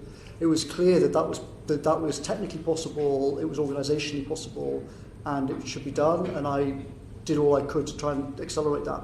And who resisted that happening? Because it took a long time. I mean, we did care homes in July. That was actually, I think it didn't actually get operational until September, but it was promised in July. But it wasn't even promised for the NHS until November. I think just in general on LAMP and lateral flow, there was just this same kind of incredibly conservative attitude and a kind of, well, if we just do PCR, everyone knows where they are and no one's going to criticise us. As soon as you do something new inside the civil service, if it works, no one gets any credit, and if it doesn't work, you get the blame. So there's this huge kind of reverse ratchet all the time against this. It took huge effort from number 10 to try and push this through, and that's after we had the Prime Minister supportive, the Cabinet Secretary supportive, the Hancock and personally supportive, and we had a whole bunch of great people involved. I mean, to give you an example of how hard this was, after I spoke myself to some of the scientists involved with getting the mass testing going, and they described all of the problems, and I spoke to the team in the test and trace, I sat down in the Cabinet room with the Cabinet Secretary and the head of commercial and the head of HR for the civil service and another whole bunch of literally the top officials. And the Cabinet Secretary and I said to all of them, this is a war. This is a wartime measure. This could make all the difference between how this country survives, hundreds of billions of pounds between now and the vaccines hopefully coming on stream in Q1 next year. Any rules, forget. Procurement things, throw them away. HR rules in particular, throw them away, because there was huge problems with recruiting the team. So you can't really have much more than the PM's main advisor and the Cabinet Secretary all saying that. 2 weeks later, all the people just came back to us and said nothing's changed. And we had to do the whole thing again, and the Cabinet Secretary had to threaten people with being fired. So there was a whole huge just general resistance to this thing because it seemed so new and risky, and you've got these PCR tests where the accuracy rate is very, very high, and then a lot of people couldn't get their head around the stats of the mass tests. But the thing that's puzzling about weekly testing of NHS staff is that there were repeated calls in this place from lots and lots of different people to get on with it from the start of the summer on. Yep. And it wasn't even announced as a plan until November. So it wasn't like anyone said, we want to do weekly testing of NHS staff. It was actually not announced until November, and then the promise was to try and get it done by, I think, the first week of December. And so why did it take so long even to accept that that should be the plan, given that we now know so many people picked up infections in hospitals? With respect, that I don't think that's... So I'm not arguing with you about the announcement. I can't remember now when definite announcements were made. But I was having meetings in April about testing NHS staff on as fast a basis as possible. I had meetings in July about getting the mass tests out. And I had literally meetings almost every day of my government career from the 1st of September till the day I left on mass testing and this subject. So you wanted to do it. That's the point. It just wasn't announced as an objective. Number 10 was pushing it. The team in the test and trace team that we built was pushing for it. That was definitely one of our core goals. Yes. Okay. And then just last one from me on this section. You said earlier that you should have resigned probably in the spring and definitely in September. You did actually end up resigning at the end of the year. Can you understand how to some people it looks like you resigned after losing a power struggle in number 10, but you didn't resign over issues that cost thousands of lives, and how that makes people angry? Well, I mean, there's so many crazy stories about what happened in number 10 that are mostly untrue. So all I'd say to people is don't believe what you read in the newspapers about things like that. I think that... so your resignation had nothing to do with Lee Kay not being appointed to the position you wanted, things like that? So my resignation was definitely connected to the fact that the Prime Minister's girlfriend was trying to change a whole bunch of different appointments in number 10 and appoint her friends to particular jobs. In particular, she was trying to overturn the outcome of an official process about hiring a particular job in a way which was not only completely unethical, but was also clearly illegal. I thought the whole process about how the Prime Minister was behaving at that point was appalling, and all of that was definitely part of why I went. However, this had all been, as I said to you, I had this conversation with him the night before my operation back in July. It was clear in July that our relations were very far from where they had been. And they took another terrible dive after the second lockdown in October, because the Prime Minister knew that I blamed him for the whole situation, and I did. And by the 31st of October, our relations were essentially already finished. The fact that his girlfriend also wanted rid of me was, relevant, but not the heart of the problem. The heart of the problem was, fundamentally, I regarded him as unfit for the job, and I was trying to create a structure around him to try and stop what I thought were extremely bad decisions and push other things through against his wishes. And he had the view that he was Prime Minister and I should just be doing as he wanted me to, and that's obviously not sustainable for very long. And I only stayed because I was desperate to try and push through action to stop as many people dying as I could do. Once the second lockdown had happened, it was on the 31st, then it was obvious that I was going to be gone within days. And remember, I'd already said that I was going to go by the Friday the 18th of December in July, so it was not really anything. The thing that I got wrong, and the thing that I terribly regret now, is on the Tuesday the 22nd, after we'd done that theoretical meeting, set in the future 5-6 weeks, which I'd organised, and he saw all the data and he said that. At that point, I was already going in kind of 12 weeks anyway. What I ought to have done is said to him then, I'm resigning in 48 hours. We can do this one way, or we can do this the other way. If you announce that you're going to have a lockdown and take serious action now, I will leave, go quietly, we're all friends. If you don't, I'll call a press conference and say, the Prime Minister's making a terrible decision that's going to kill thousands of people. And I should have gambled on holding a gun to his head, essentially. And who knows if that would have worked or not, but fundamentally, it was kind of all upside, given that my role there was basically done at that point. So I apologise for not trying that. I should have done. I was dissuaded from it because people basically thought, well, maybe you can help reverse this decision over coming weeks. It's a constant problem. You stay because you think maybe you can change things. But in retrospect now, seeing how things played out, it's lots of things are quite difficult to figure out hypothetically, but there's no doubt in my mind now that I made a mistake and that I should have gambled in that week. Thank you, Jeremy. Paul Bristow. Thank you, Chair. Mr. Cummings, I've listened carefully to your advice or your testimony around decision-making in September, but Sage's advice on the 21st of September had a short list of options, only one of which was a circuit breaker lockdown. Is it any wonder that the Prime Minister sought alternatives to lockdown, given the weakness of that advice?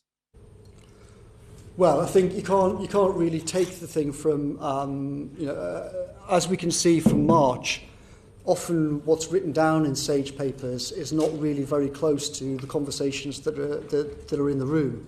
So with respect, I would say that your picture of what was presented to the Prime Minister is not accurate. Patrick Vallance was very, very clear. Chris Whitty was very clear. The data was extremely clear that unless you act, thousands of people are going to die. So, sorry, Mr. Cummings, it says here in its September advice, Sage said a more effective response now may reduce the length of time for which some measures are required. May isn't will, is it? The word may does not mean the same as the word will, no, but that's not what the conversation was in number 10. Okay, all right. In your testimony and on social media, you talk about enabled few, many of whom, to quote you, are now gone or leaving or planning to leave, and the rest who are all disastrously wrong or useless and get the promotions. There doesn't seem to be any in-between. Your world only really sees heroes and villains. Is it really that black and white? No, of course not. But it is a basic problem inside the system that lots of very able people get weeded out from top jobs, and that lots of people who are not fit for them get promoted. That's a core problem in political parties and in the civil service. Well, do you accept that there are some people who may be brilliant, but who are also difficult and flawed, and in the end are impossible to satisfy? I didn't hear that very well. So there are some people who... do you accept that some people who may be brilliant, but are also difficult and flawed, and in the end are impossible to satisfy. Of course, but I mean, but if you're trying to get a team at the top of government to deal with crises, you have to try and get the best talent that this country has to offer, and you're going to and different kinds of talent. You need people who can think through very hard problems in a quantitative way. You need people who can make decisions effectively, and you need people who can build things operationally at scale. And you need teams that can kind of bring these skills together and integrate them. And we didn't have that. I'm not suggesting, by the way, just so that we're completely clear, I am not putting myself in the category of good people who should be promoted at all. Quite the opposite. I regarded my own position there as like a weird quirk of history. And my goal in January was to try and recruit a whole bunch of people who were much smarter than me and much better able than me to deal with government problems, so that I could make myself redundant, which I said publicly, which I believed. Okay, just one final question. I just want to return to your earlier comments about not being focused on coronavirus until a relatively late stage. One journalist has posted a message from someone who was working in Number 10 at the time. And with apologies for the language, it reads, "Disingenuous little fucker. The reason he wasn't paying attention is that his plan to derail Boris by pulling off his putsch." Okay, Paul, I don't want any repetition of that language. You can edit it. Okay. So the reason he wasn't paying attention is that his plan to derail Boris by pulling off his putsch and having Cummings acolytes in every post with power was undone by the reality of the situation. I've never seen such a squirming nest of vicious contradiction embodied in a single individual. What's your response to that? I don't quite understand the accusation, I'm afraid. What is it about February that supposedly I did? Well, I guess it's saying that you're distracted by, you say your focus wasn't on COVID until the back end of February, despite the fact that the WHO had already determined that this was an emergency, and you were distracted with other things. The accusation is that you were distracted by placing your own acolytes in every post with power, and that was undone by the reality of the situation. Quite frankly, Mr. Cummings, you have to work with other people. And I guess that's the accusation, that you didn't work well with others. Well, I think I worked well with some people. I didn't necessarily work well with others. Different people have different kinds of temperaments. I think I would stress that lots of the things that you read in the media about me are not correct. I would point out that on quite a few occasions I've built teams that have been successful because I know how to build teams and I know how to manage them well. The media stories about all kinds of things and about how relations were with civil servants and whatnot are 99% nonsense, and I would advise that you don't listen to them. Okay, we'll go to Taiwo Awatemi. Thank you, Chair. Thank you, Mr. Cummings. Mr. Cummings, do you agree, do you have any reasons to believe that the Prime Minister may have been distracted from leading the national response to the COVID pandemic because of its own personal financial interest? I don't know exactly what you mean. It's certainly the case that in February he had a string. Obviously, I mean, as matter of public record, he was distracted by. He was finalising his divorce. His girlfriend wanted to announce being pregnant, an engagement, and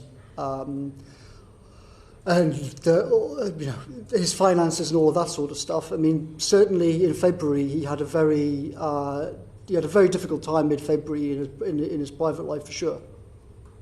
So what I'm trying to get at is, given the fact that the Prime Minister is currently writing a book, the fact that he has reportedly spent time seeking private donations to fund his own lifestyle, do you think that is a useful way for Prime Minister to spend his time, given the fact that we were in a public health crisis?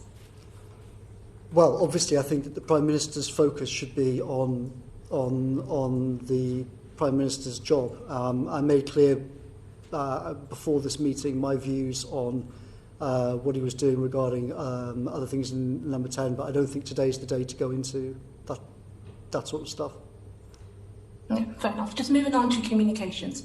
Do you think that senior medical officers such as Professor Chris Whitty, Sir Patrick Vallant, working within the government were ever used during the evening press conference as political props to present greater plausibility to the government's COVID-19 messaging, even when the message wasn't clear or ineffective? I certainly believe that the Secretary of State, Matt Hancock, used Patrick Vallance and Chris Whitty as shields for himself, yes. And he used the whole "we're following the science" as a way so that he could always say, well, if things go wrong, we'll blame the scientists and it's not my fault. I saw him discuss that with the Prime Minister, and I think it was one of the many appalling things that Hancock did. And do you think that was an acceptable way to use the time of senior medical officers, given the fact that we were in a public health crisis? I think it was certainly a reasonable use of their time. Well, in principle, I think it was certainly a reasonable use of their time to give press conferences. I think that it was actually a good idea for us to do the press conferences in number 10 with the Prime Minister and the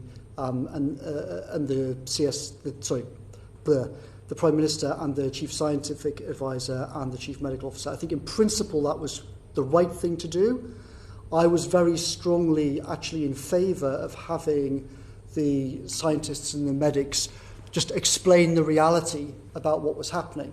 I think what was not right was the Secretary of State trying to use them essentially as a kind of shield for himself.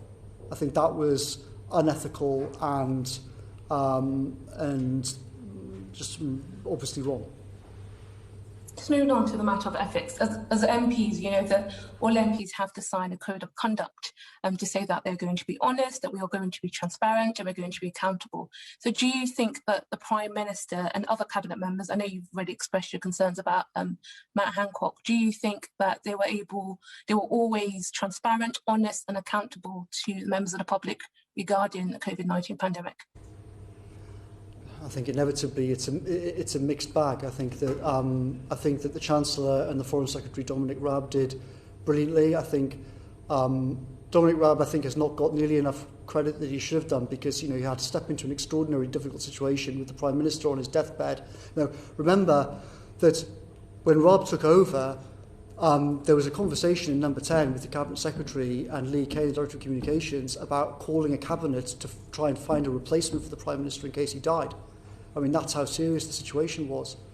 And Dominic had to just step into that environment in a completely kind of unparalleled. Nobody had dealt with the situation that Dominic Raab faced since Churchill in World War II, because you had crucial elements of the state gone, Prime Minister on his deathbed, crucial people, the Cabinet Secretary ill, blah, blah, blah. So Dominic Raab did an outstanding job. The Chancellor did an outstanding job. I've made my views on the Prime Minister and the Secretary of State clear. So do you think the reason why the Prime Minister didn't sack the Secretary of State was because in doing so, he himself has made very similar mistakes during this pandemic? So in doing so and sacking the Secretary of State would mean that he would have brought his role into disrepute. Do you think that's the reason why the Prime Minister didn't make such a decision? It's definitely the case that the Prime Minister was told that, contrary to my view, I said sack him. I said sack him almost every week, sometimes almost every day. He was told, though, that you should not sack him. You should keep him there because he's the person you fire when the inquiry comes along. I thought my counter-argument to that was, if you leave him there, we're going to have another set of disasters in the autumn. And that's the critical thing. Forget the inquiry. The inquiry, God knows when that'll bloody happen. We've got to get rid of this guy now, because every single week things are going disastrously wrong. It's the whole focus of how to deal with the politics of the inquiry is mental. So let's just move on to autumn and how the tiering system was introduced. I know you said earlier that the tiering system. Sorry, I didn't hear that. I didn't hear what you said there. How the what was Can it? you hear me? Yeah, I didn't hear that. The tiering system was introduced, and you said that that was when the government started putting. Yeah, the division bell's ringing here, so it's a bit. Sorry, the division bell's ringing. The something system is all we heard. The tiering system. Oh, tiering. And how tiering was the beginning of ensuring that there were breaks in place. Did you? How did we get to a point of the tiering system? How was it decided? Goodness, I mean. Were you involved in deciding the tiering system, and did you agree when it was proposed? I was certainly involved with it. In principle, it made sense to have some kind of regional system. If you look at the experience of East Asia, if you have an outbreak in parts of Korea, they don't shut the whole of Korea down, right? They have targeted specific local action to try and hit hotspots. And what I wanted to do was try and get us as close as possible to that kind of a system. Similarly in Britain, in an ideal world, if you have an outbreak in Cornwall, we didn't want to have to be shutting down the north of Scotland, right? You wanted to be able to kind of have a more nuanced approach. In March, we didn't have any testing, we didn't have any proper information, we didn't know anything, so we were completely snookered, and we just had to do a national lockdown. But the whole point of the shift to Plan B, building testing, etc., was we can then move to the East Asian approach, where then you can have the testing data gives you testing, sewage data, all of that can come together, so you can go fast, hotspot, Cornwall, shut down there, that town, that area, whatever. But Scotland, carry on. That was the conceptual idea that we had for how to do it. Now, in practice, the way that it was actually worked out and the way that it was actually implemented was, full of holes and extremely problematic, to say the least, in practice. But I think the basic concept has to be right. Okay, and what were the holes? Do you think the government acted quick enough to implement the restrictions? And what were the holes in the tiering system? Restrictions? In September. What are the holes? You talked about having holes in the tiering system and the restriction. What were they? Oh, well, I mean, it was just, it was put together chaotically, and there were all sorts of problems. Are we doing it by town? Are we doing it by region? If you draw a line there, then will you just get people driving 30 miles to go to a pub across the line? Like lots of things, it was the victim of having to be kind of cobbled together when under time pressure to do things rather than having been thought out earlier on. And also, there's kind of sort of second order and kind of reverberation effects of, because we couldn't get enforcement sorted out properly in various ways, then we couldn't do the kind of very specific hyper-local approach that places like Korea did. Therefore, you have to do them bigger. Therefore, you annoy more people. Therefore, more people drive out of the area, etc., etc. So the whole thing, we just didn't get into the... we basically created it ad hoc because the Prime Minister wouldn't do the kind of let's try and smash it now and get... What should have happened is... Well, what really should have happened is we should never let it get out of control anyway. Once you let it get out of control, then in September we should have smashed it and got control, and then had a career-type, targeted, specific approach. I think we need to move on. Is that okay, Tara? Can I just quickly one last question? Just my last question was about, earlier you spoke about the fact that when the furlough system was introduced, that there was no plans with that.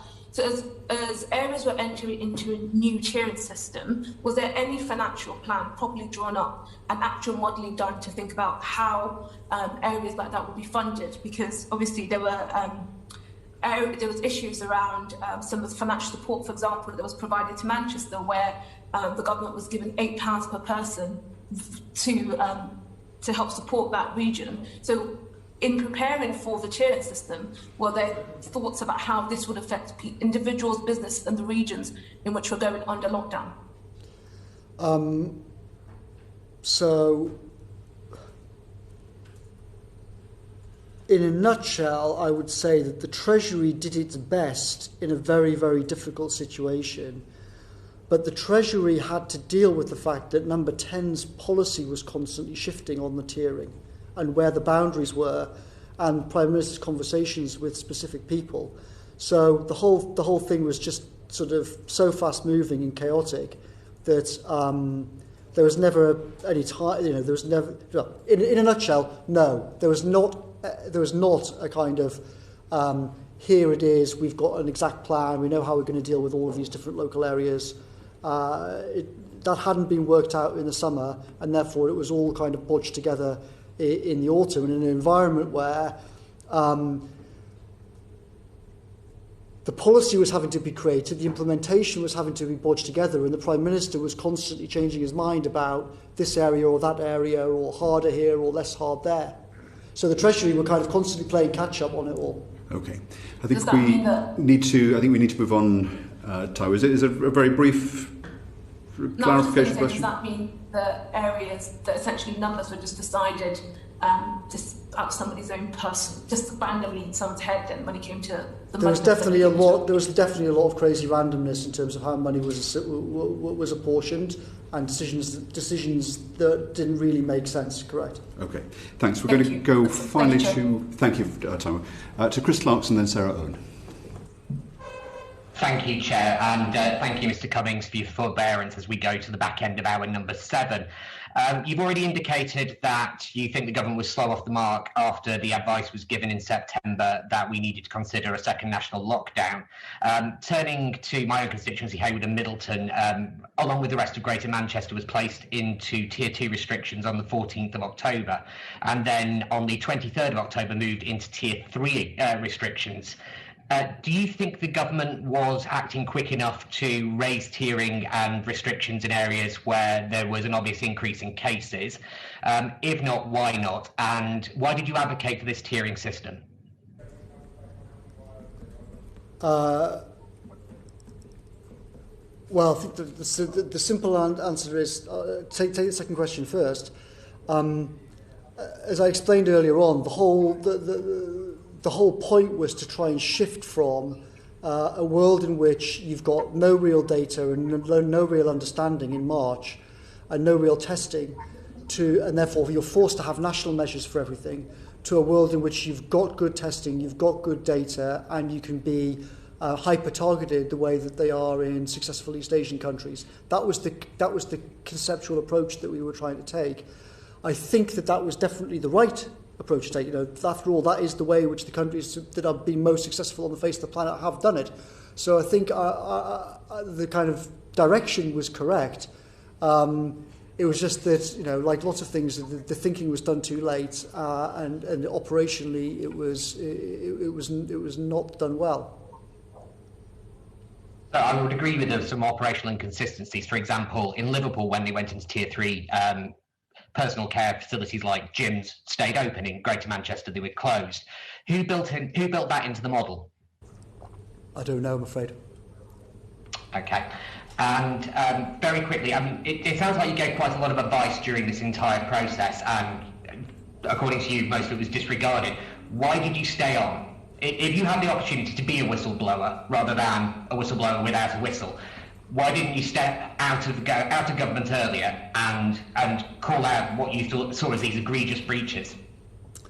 Well, as I said, I thought about it a few times. I discussed it with senior people. I discussed it with the Cabinet Secretary and others. These decisions can be often difficult, and I'd watched the March situation. And then I'd watched how he decided that basically he wished that he'd never done lockdown, he should have been bounced into it, and blah, blah, blah. And I thought, I was extremely tempted to go in the summer, but various people said to me, the autumn is going to be a disaster, he's in complete let-it-rip mode, just open everything up, keep the beaches open. You've got to stay and try and control the shopping trolley, otherwise God knows what's going to happen. And I think part of the problem was people thought that, like in 2019, a lot of people thought, like in 2019, I had a lot of influence over the Prime Minister and a lot of things he would do what I said. And whilst that had been the case in 2019, from 10 o'clock on election night, as soon as he had an 80-seat majority, that situation changed almost immediately. As I said, I think I definitely should have gone in September, without any shadow of a doubt in my mind now. The reason why I didn't was because it was clear that we were heading for another disaster and there was going to be another whole set of meetings. And I thought, well, maybe I'll be able to force this through. Irrespective of what other people thought about your influence, clearly at this stage you must have reasonably assumed that you didn't have the type of influence that you thought you did. In fact, you said as much after 10 o'clock on December the 12th. So surely the logical thing then would have been to take an alternative course of action. Well, as I said, I think I'm half agreeing with you. I think I definitely should have gone in September. And what do you think the outcome would have been if you had? I don't know, but as I said, 20 minutes ago, I think it was one of those gambles that was worth doing because my relations with him were already broken. At the latest, I was going to stay there until Friday the 18th of December, so we were only talking about 12 weeks anyway. If I gambled then and said, I will basically call a press conference and blow this thing sky high, and then he'd caved in and done it, then tens of thousands of people would now still be alive, and we could have avoided the whole horror of the delays and the variants and Christmas and the nightmare that the country's gone through in the first quarter of this year. So as I tried to say, I think I made the wrong decision and I apologise for that. Thank you very much indeed, Chris. And the final member is Sarah Owen. Thank you, Chair. Thank you, Mr Cummings, for your time today. And I really appreciate it because we've had far longer with you than we've ever had to be able to scrutinise the Secretary of State or the Prime Minister. And I think that is a real problem.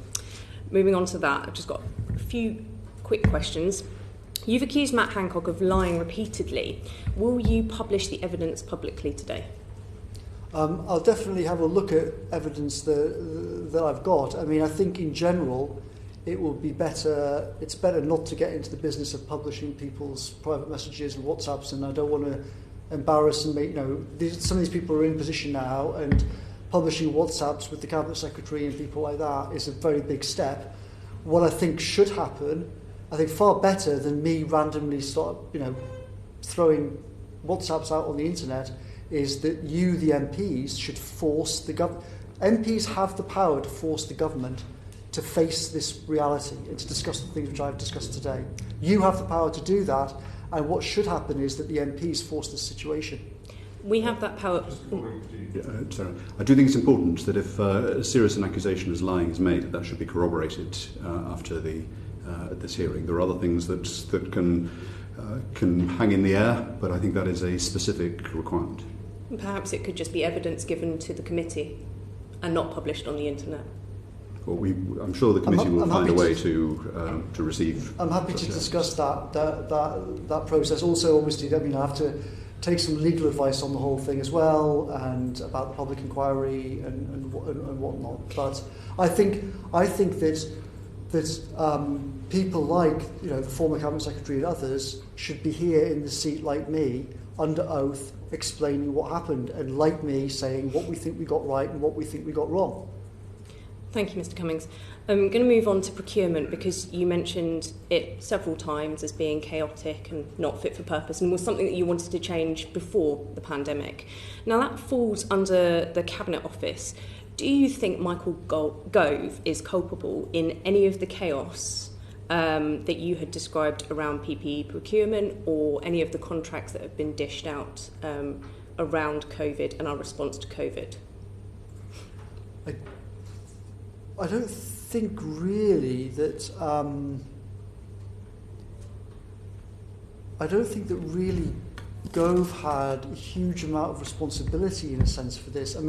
There are officials in the Cabinet Office, yes, who were in charge of certain aspects of this, but procurement is not just done centrally from the Cabinet Office.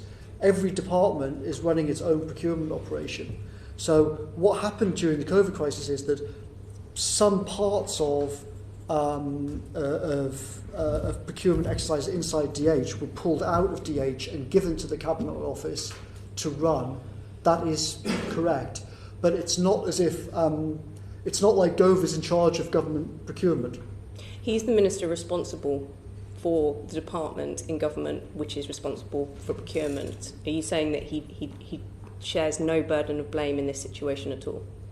I mean, I'm sure that he would say, like all of us involved, like all senior, I don't think there's a single senior person involved with this who would say that they didn't make some serious mistakes in this, and I'm sure Michael would say the same, that he made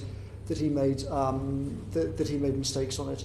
But at the heart of, we went into the crisis with the wrong system, and everybody had to kind of try and bodge a way through that. Okay, thank you. I'm going to move on to the issue of lockdowns. Who in the Cabinet was a block or a delay on the second lockdown, or was sceptical about lockdowns in general? I don't remember the Cabinet being involved in the discussion. There was no discussion about the second lockdown with the Cabinet. It was entirely the Prime Minister. Not in a meaningful way. As I said, I mean, I never attended Cabinet in 2020. Okay. I tried to keep out of political stuff. I didn't attend Cabinet. I mean, the way that Cabinet works now, it's largely a Potemkin exercise. So I saved my time and didn't want to go. I didn't also attend PMQ's meetings all year either. First time I saw PMQ's was a couple of weeks ago, since the election. So there may have been a kind of one of the Potemkin Cabinet meetings about the lockdown, but I was in the meetings where it was actually decided, and it was just the Prime Minister, and it was the Prime Minister, Cabinet Secretary, Valence, Whitty, me, and other officials there arguing this stuff out, and it was the Prime Minister's decision. So there may have been a Cabinet meeting, but that was just for show, not as a relevant part of the decision-making process. Unless I've completely forgotten some Cabinet that was significant. Thank you. You've told the committee that the Chancellor, Rishi Sunak, was totally supportive of lockdown in 2020. That's a pretty interesting statement and endorsement from you, given that you've been pretty scathing of other ministers. Did the Chancellor provide scientific evidence or medical advice to back up the safety of his scheme, which literally had his name on it, Eat Out to Help Out? As I said before, I wasn't really involved with the Eat Out to Help Out thing, so I don't really have very much useful to say about it. I'm just for complete clarity on what I'm saying about the Chancellor and lockdown. There have been stories saying that he was a kind of block and tried to throw mud in the gears, and him and the Treasury were trying to stop the first lockdown. What I was saying was there were powerful voices in the Treasury who were saying the real danger here is economic and we shouldn't do this. But in the meetings that I had, the Chancellor never tried to stop that happening. And in fact, when I went through with him Plan B and said, here's what I think we should do, we've been given this thing where it's either wave 1 or it's wave 2, let's shift to Plan B and try and build all of this stuff and escape. The Chancellor was completely supportive. And in fact, what I ought to have said earlier on and forgot, one of the key architects of that Plan B was actually the Chancellor's Chief Economic Advisor, Mike Webb. He worked with Ben Warner and Mark Warner on, trying to figure out what the hell this Plan B looked like. So those stories are false. It's in the autumn, the Chancellor was extremely sceptical of what Hancock and Department of Health were saying, but his scepticism, he could appreciate my argument about where I was coming from. His argument was, A, there is no plan from the Department for Health on what we do next. Secondly, we cannot be in a situation where we just constantly trolley from one side to another. Eat out to help out, get everybody back to work, lockdown again, circuit breaker, stay at home. Then 3 weeks' time, the Prime Minister because we were having this discussion, the Prime Minister was like, well, we can do this for 2 weeks and then, we'll tell everyone to come back. And the Chancellor was saying quite rightly, the economy doesn't work like that. If you're going to say to people now, we're going to have to do another lockdown, you have to realise that a lot of people are going to conclude the government's lost control of the situation. They told everybody to work from home. before, then they told everyone not to work from home, now they're telling everyone there's going to be another lockdown. A lot of businesses are basically going to say that's it until the spring, and they're going to shut the doors. And you need to understand that, and Hancock and Department for Health don't have any plan for that. And we can't just keep careering around backwards and forwards like this, otherwise we're going to have complete bedlam. And that was the core. What the Chancellor was begging for was finally a consistent plan that we could stick to for more than 2 days without being knocked off course by the Telegraph. Thank you. So the reports from September 2020 that the Prime Minister did not impose a new lockdown over fears that Rishi Sunak would quit are untrue, are they? Completely, 100% correct. I know I was there. The Chancellor never threatened to quit, and he didn't tell me at the time. I had private meetings with him about the situation and about all the difficulties of it. He said to me, for God's sake, please don't you quit. I mean, I know you want to, but don't. That story is definitely false, and he was definitely not throwing around resignation threats.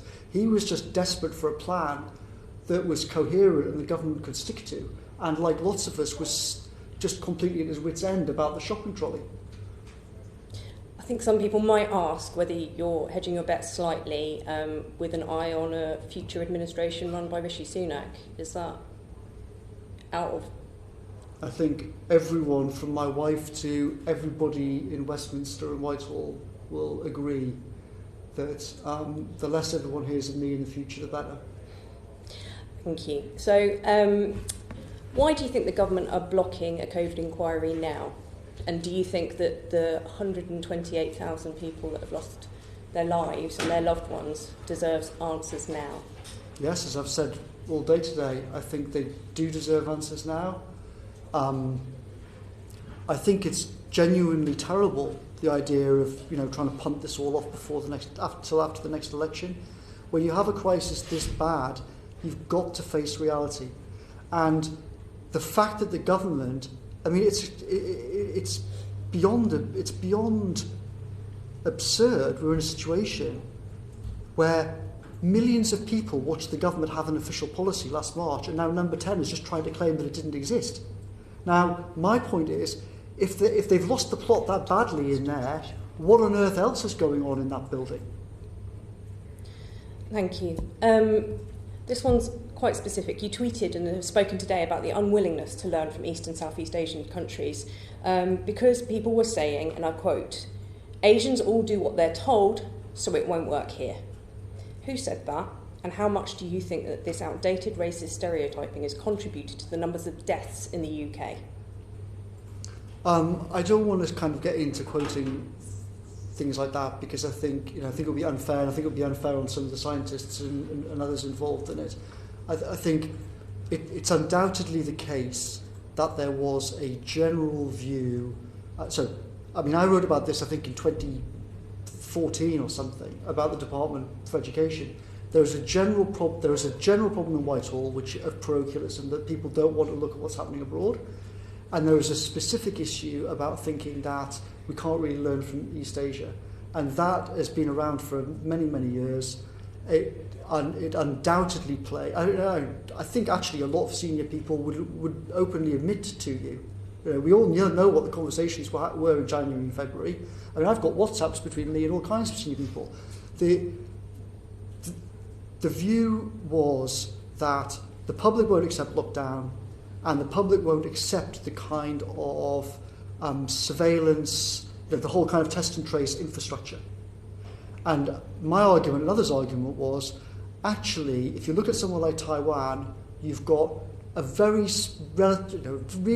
small but serious curtailment of civil liberties in some ways. If you want to go in and out of the country, you are quarantined. They don't have a joke system like we've got. You are in a hotel, it's patrolled, you're not leaving, forget it. It's ultra serious. But then if you walk around Taiwan, it's basically life is, I've got friends who live there, life's basically normal. If you're faced with the choices of massive wave killing hundreds of thousands, or that, I think almost everybody in this country would say, let's go down that route. And that's the route that we should have started to go down in January. We started to think about that in mid-March, but it took a few months really for that new thinking to kind of develop into real policy and develop into real operational capabilities in certain ways. But you don't change big cultural barriers like that about learning from abroad quickly, and I think it'll take time for Whitehall to adapt. Thank you, and this is my last question. You've described the PM's running of Number 10 as chaotic, incompetent, lacking judgment at times. Do you think Boris Johnson is a fit and proper person to get us through this pandemic? No. Thank you. Thank you very much indeed. Just reflecting on the autumn and the winter, we're approaching this with hindsight, clearly, as we do everything. What we do know that happened was that there was a Kent variant that has contributed most of the deaths since the summer, but we didn't know about it in September. And in evidence to the Science Select Committee, the chair of NERVTAG, Professor Peter Horby, on the 23rd of December, was asked if the government had acted in a timely way. And he said, I think they have. We sent our first note to them, raising a significant concern on the 18th of December, and on the 19th, measures were put in place. So this is at odds with the kind of repeated cycle of delay in inaction that you're describing, is it not? I don't think that's right, no, because although the specifics about Kent may only have come up at that time, it was certainly the case that variants were being discussed in September. I had scientists say to me in September that one of the reasons why we've got to not let this get out of control is the problem with variants. So it was, if I knew about it in September, that means that other people definitely were talking about it well before then. But not a specific variant, it was a concern about variants in general. I can't remember the detail of my conversations now on variants, but it's certainly the case. I had specific warnings from scientists, and not just any old scientists who'd been repeatedly proved right. So I took what they said particularly carefully. Now, I was looking back over the whole thing and doing a kind of scorecard of who's been right about this and who's been wrong about it. And the people who were right about it said to me in September, watch out for this variants thing, it could suddenly get very nasty, you could have a really, really serious problem with it. And the same people who were right about that in September, the reason why I brought the issue up recently publicly was because the same people were saying the same thing to me in January, saying the government is not acting properly. We still don't have a proper border policy.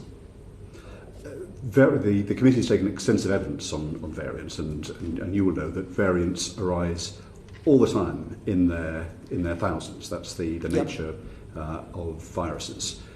And so, given that we were in September, we now have the benefit of the hindsight that tells us that we know about there was a particularly dangerous variant, infectious variant, the Kent variant.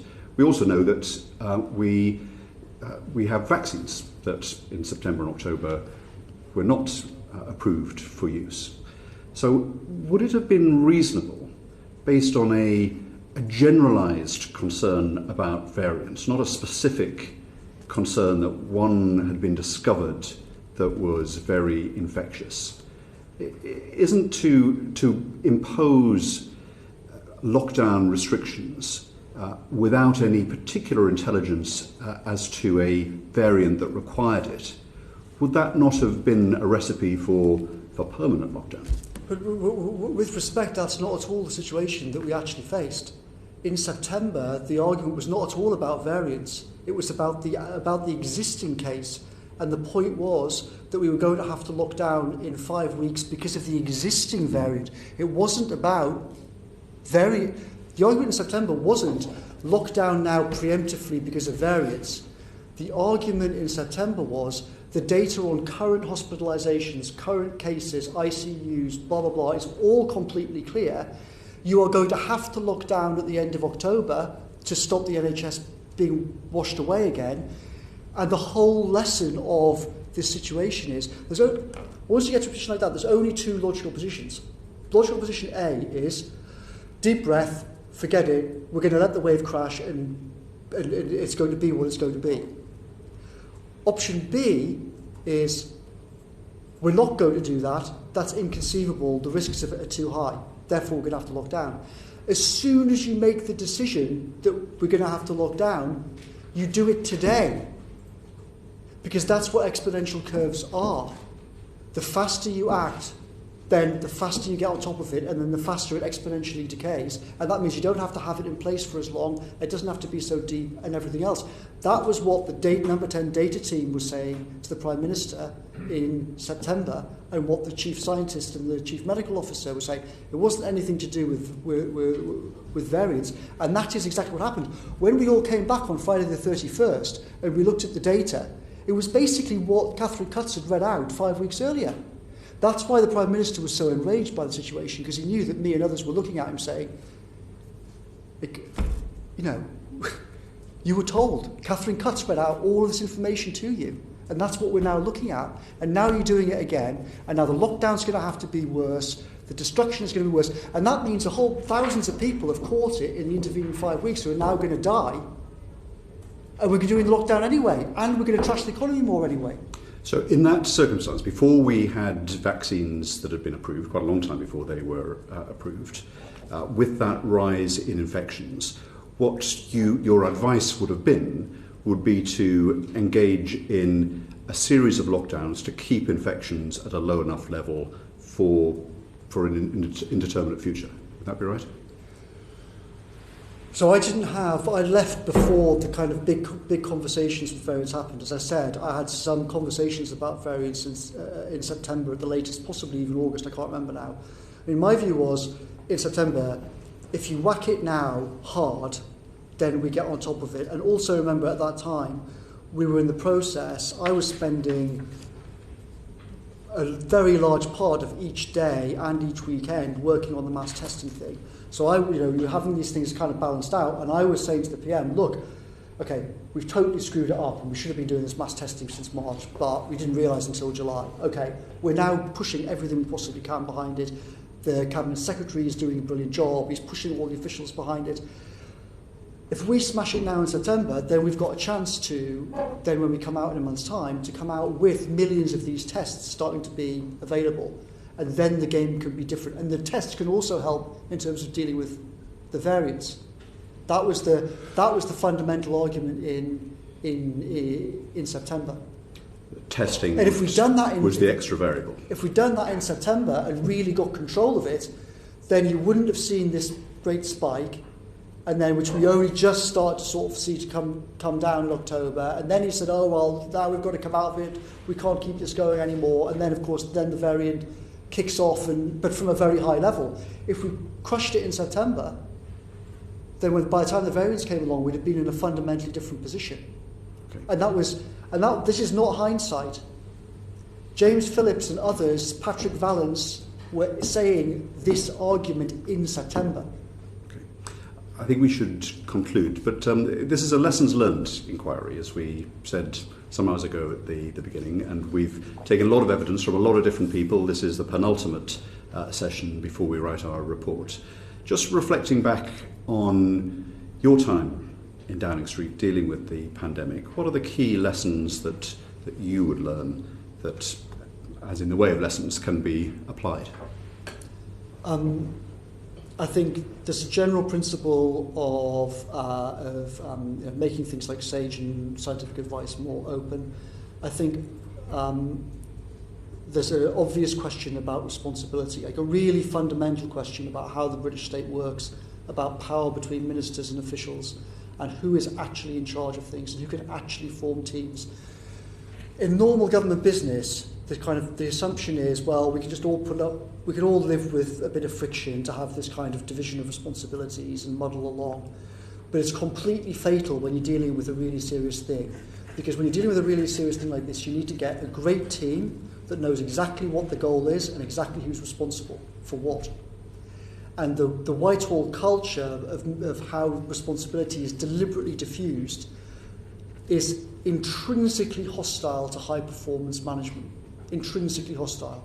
If you put Bill Gates himself, any great people from history who really understand how to run these kind of teams, all of them would say the first time you put them in the job, they're like, how the hell am I supposed to manage that?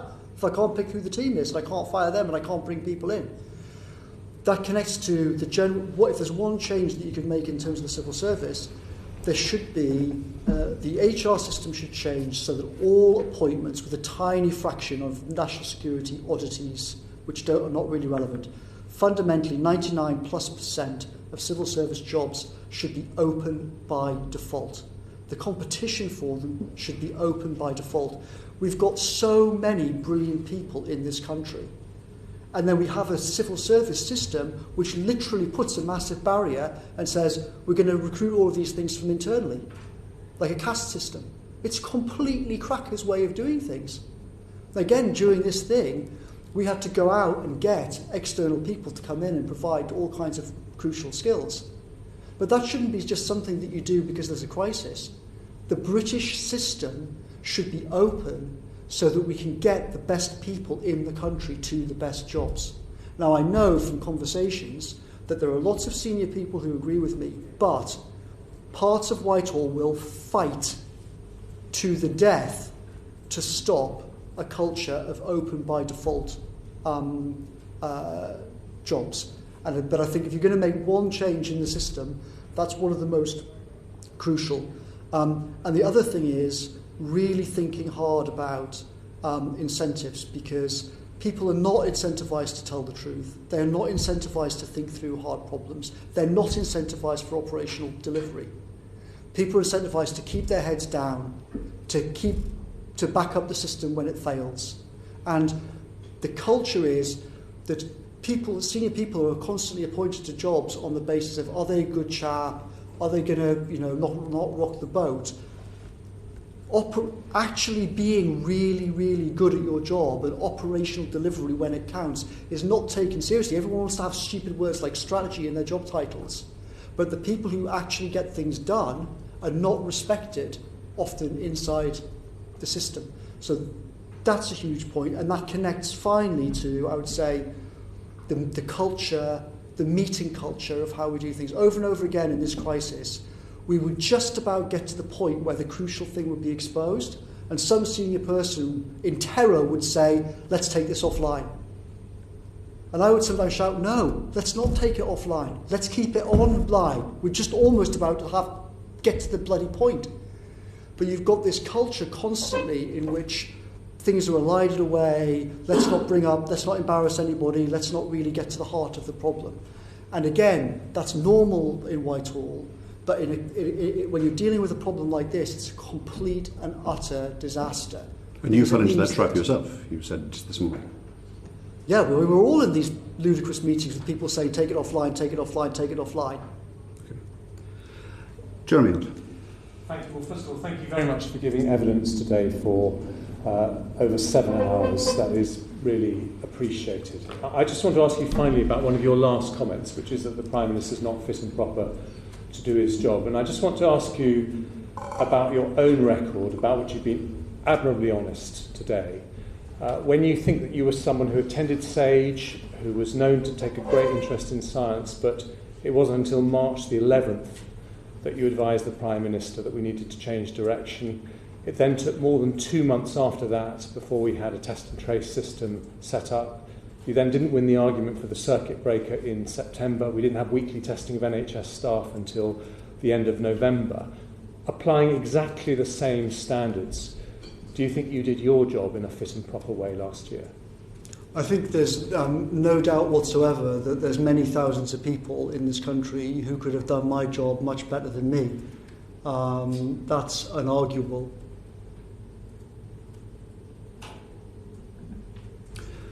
You've been very critical of many individuals and indeed the apparatus of the state. As Jeremy said at the beginning of the hearing, you were very clear that the advice that SAGE had given was advice that was then followed by the government. You hadn't attended the COBRA meetings or some of the the I didn't say, SAGE with respect, I didn't quite meetings? exactly say that. I said I can't remember exactly what meetings I attended. It's possible I did attend some of the COBRA meetings in February, but I was certainly paying close attention to it, and not attending some of the COBRA meetings chaired by Hancock is not a sign of not taking something seriously. But I think you accept from the evidence that we've heard that you should have, I think in your view, done more to assert the case that you became convinced of earlier. Undoubtedly the case. So we all operate through hindsight. Last spring you edited your blog to better be able to claim foresight with the benefit of hindsight. No, that's Do you think you're falling into that trap, which is a very human trap here? With respect, that's not what I did. I think that